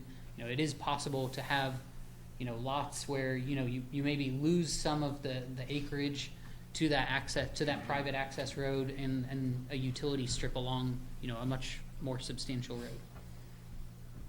And then we don't need to go into these, but these are basically just other storage units around Georgetown. So I guess sort of my analysis to go into it a little bit further is I think the problem that's occurring on this project site is that there's too much building for the project site, and I've kind of gone into it with this first bullet point. They basically, through the private the access road in the utility strip along the frontage of their property, they basically lost what I estimated to be about a third of an acre. And so if you calculate their building area plus their total acreage, yes, it looks like they're only developing about 44%. But when you subtract that basically unusable portion off of the front, they're actually going over 51%, which is what I think is causing some of the problems in terms of not being able to get adequate access to and from the site, as well as the tight turning radiuses. Even though they do seem to meet our requirements, the turning radiuses are very, very tight for emergency vehicles. I did suggest that it's possible, as with the development we heard last month, that maybe they could achieve the same square footage by having one of the buildings, possibly as a 2-story building. I believe the one last month had one building that was 3.5 stories. I'm not entirely sure now that I think about it what the half story is, but we'll let them decide that. So I guess with that in mind, I am recommending denial, or at least that we postpone and maybe have the project site redrawn. Should you recommend approval, that there are these 4 variances that are required with the site as it's drawn now. And if you do approve it with those variances, I did want to note the condition 8 that I included in the staff report would have to be eliminated, just because it's it conflicts with one of the variances that's listed in there. As far as the conditions, let me just make sure that there wasn't anything, I guess, unusual. The first four are pretty standard. I guess the only one that might be unusual is with the access drawn the way that it is. I think that the applicants, if approved, should get written permission from the other owners, maintainers of that access road. Just so that they're aware of the potential for issues, and that they're agreeing to it as partial owners and maintainers. Matt, I looked first, I thought, well, maybe just a couple minor changes. Kind of changed this whole thing. I did end up changing it pretty substantially, but I mean that's mostly you email because it to us the next time, if applicant you did don't make mind? some changes to address some of our comments. Could you email it next time, just so I can, yeah. appreciate that. Yeah, that's an oversight on my part. Does the applicant want to speak? Matt, thank you for going over the project. Do you mind going back to the slide of the layout? So thank you all for being here and your all's attention. It's I think midnight now, and so we'll try to make it short and sweet. I know, Matt's covered this pretty well. The way that our client has looked at the project is they don't believe access is at the front as Matt has it drawn there. Where we believe the access is at the top corner. And do you have a pointer here? Yeah. So the access onto the property is here, and then also down here at the bottom. And as such, we've added the landscape buffer that's required out here in the front. One of the questions I think that came up at the meeting there Monday night was ask if there has been talk that there is an agreement between this property owner, this one, and the one below. Brent Combs of our firm actually did the development design several years ago, and I spoke with him about if there was any agreement at that time, and he said that he did not believe there was. And then we asked the current owner if there has been any, if they could produce any agreement or if they knew of one, and they have not produced one. I did look at the plat that is drawn for this, and when this property was actually this property and then the property above, they were actually joined, and Thoroughbred was asked to cut this property off years ago. And when that property was cut off, there was a note on the plat at that time that said that if an access road was created out here, that this track number 2 right here would need to pay for the maintenance and the upkeep of this road. The owner at that time signed that plat, and as such, even the current owner has to abide by that rule. With that said, is having this entranceway here and entranceway into here is our argument of that we believe that that's the entrance onto the property. Technically, as we look at this plat, and that no one has produced any legal document that says that this individual, has, I guess, has the right to have a road here or put a road here. It's ambiguous to us, and so again, it points back that this property out here, really, this is the entrance onto it, and this is the entrance onto the property, not onto our facility right here. So there's concerns, and I appreciate Matt sharing those, that hey, this is a private road here. If this road tears up, our client has to fix it. The city does not pay for it. And again, so it is our property. And I think that that's the point that we're trying to make, is we certainly appreciate Matt's comments of saying, hey, the property really starts here, but in our mind, technically it starts here, and then we've met the buffer requirement according to that.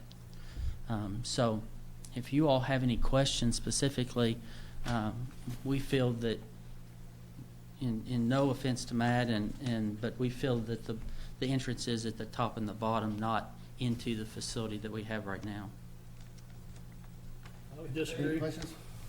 Any questions? I can't. I mean, it's a private road, but it's an access road for everybody on that road, so it's a, I'd call that a private public road. You maintain it, but each person maintains their section, but the public's gonna be driving through there. I don't see how you could. But now, question I have, and this probably is to staff, could they not, being the property owner, close that road if they wanted to, or put something at the end between, say, the car wash and themselves? Remember, we talked about that Monday, not that I suggest to do that. We did talk about that. But if they put in poles or something to say, hey, we don't want anybody to drive down this I road. don't know, because, I mean, there might not be a maintenance agreement or any sort of agreement on that created that road, or I don't know. Would you guys? If there is one, I don't know what the terms are. I was gonna say, if they can't find it, that you've searched both and asked the adjoining neighbors, where else would we find it? Would it be in P and Z? I mean, I can't imagine we would have that. What would happen if you did away with the access road and the state wouldn't grant you an entrance into that lot because of sight distance? I guess you'd be landlocked there. I mean, I think for me, the concern with closing down the access road is then, I guess similar to what we were talking about earlier with the zone change with, with units and stuff, is that and then create a situation where maybe there's only one way into some of these commercial developments. Now, you did show the access road where Kane's was. Is that a public access road or private access road? It's private. I think They the have a city maintenance may agreement on that, sometimes plow it just because the fire department, but it is a private road. But did we not, and maybe I'm just I thinking think it about came maybe about somebody who when applied there. Cherry Blossom went Did in, that though. same thing, pulling in Did and the state? off the curb. I think the state's the one that precipitated that. I think that's right. Same thing happened out at, we got the same problem out at Delaplane right now with going down past Buffalo. Yeah, and I Nobody think, wants to own the and I road. think the same cure in Come both on places. up. The state put that in Right off the road. because they were gonna cut people off. Yeah. No, Brent's gonna fill us in. I thought Brent left. I was asleep in the corner. Yeah, you must have been. Brent Combs of Thoroughbred Engineering. Just on that particular topic, that was one piece of property owned by Stuart Smith. Yeah. And when we divided it into 3 parcels, he actually built that road so that he would be allowed to split it into the three pieces. So who So owns it it? really had nothing to do with Cherry Blossom. Who owns the road then, Brett? The 3 parcels. Three It's parcels. very similar to what you're talking about right here. You take the road But apart, there's you no take the ma- road away, you don't have 3 parcels though. You're gonna have to go back to 1, aren't you? 'Cause I don't know. I'm just saying that was the reason it was put in. But there's no maintenance agreements that you know of? I don't think there's one over there either. That I hate to admit it, but that was early on in my career, and I did those plats. And looking back, it'd been great if I'd have put language on there about that, but I don't think it's not on there. I don't think that gives them the right to back onto the road. I mean, to do away with the BUA and the. Well, now I will landscape. back on this one. I will say, being a surveyor for a number of years, there are legal principles out there. In my mind, it'd be hard to close that. One, there's an access easement, and 2, what's it called when you use it for a number? Not eminent domain, but there's another. Prescriptive. Prescriptive. That's what the word. They've prescriptive rights. had access for So many years. time immemorial, and you could not just take that away now, even though there's nothing in writing. So that would be my comment on that. But I will, while I'm up here, I will say,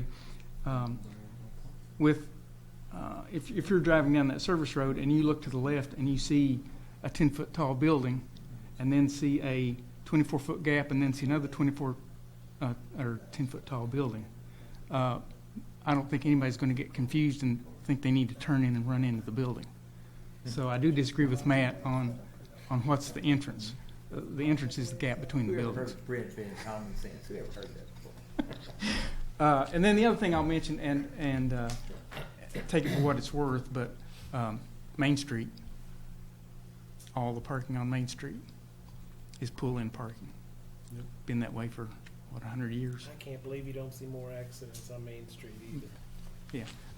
Not a big fan of it, but I'm just saying that's, It is it's the same thing. Somebody at the workshop the other day said they used to back their buggy in there on Main Street. I don't That's know. how long it's been parking that way. Yeah, we could try that back in. Charlie used to drive his buggy. I've been here a long time. I've not been here that long. All right, so that takes care of Tonight, maybe it seems. What do you know about storm pipe? The storm pipe, I know that Rick Derringer put it in years ago. And I think Roy Griffith, who's the owner of all three of these tracks, there's three now, paid to put that in. Because that was there was a open swell between the old convention center and these lots. And so he wanted to make it more usable. And so I think he paid to run that pipe down through there. That's my recollection. I think if Just have to call a special meeting.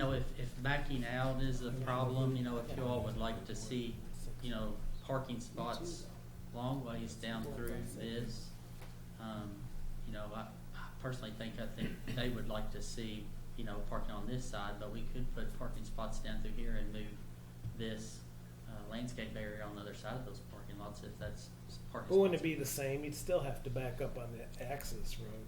Well, no, I mean, if you had them long parallel ways, parking? you had to pull into Parallel. Parallel. So you're not pulling out. That'd be crazy too. I think they would not mind that. Is there enough room where those spots are, instead of making them in and out, that you could put parallel parking on that side of the street? You're talking about down through here, making the long ways down through Yeah, here? right there. Yeah, I think we could do that as well. Because again, the way I was, Is there any way we could put this off to next month? They'd really like to get started. Because we went from, weren't you for it at Monday's workshop? Weren't you for this application at Monday's workshop? Mostly because of the issue with the entrance and the always backing out. I thought you was for it at the workshop. see, I'll be honest, I agree with Brent. I mean, you talk about Main Street, you got the in and out. This is low traffic.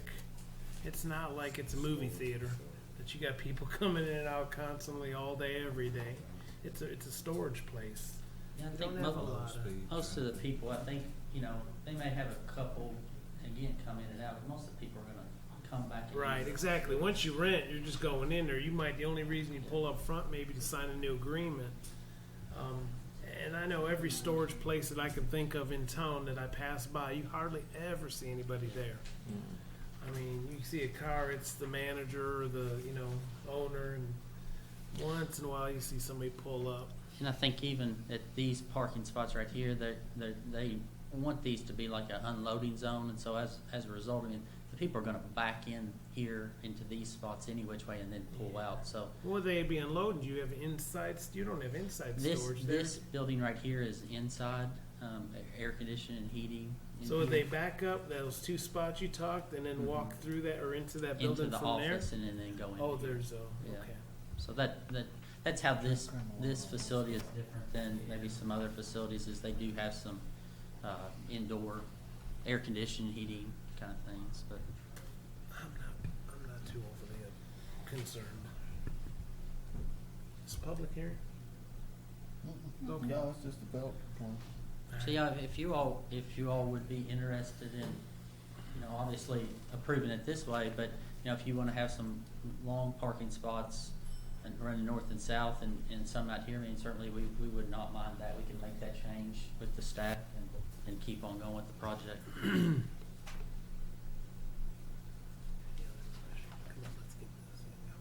Matt, what do you think? I don't really have anything to add. Okay. Anybody else got any questions? Again, There's one other thing that bothers me in this though, is the area of the project site is 2.79 acres, but the developable space on the project site is smaller than this because of the access road and various utility easements between the access road and connector road. We subtract this area from the project site, the developable area is actually 2.43 acres. And the proposed building coverage of 54,000 square feet is actually over the 50% building coverage requirement for the functional area of 2.43 acres.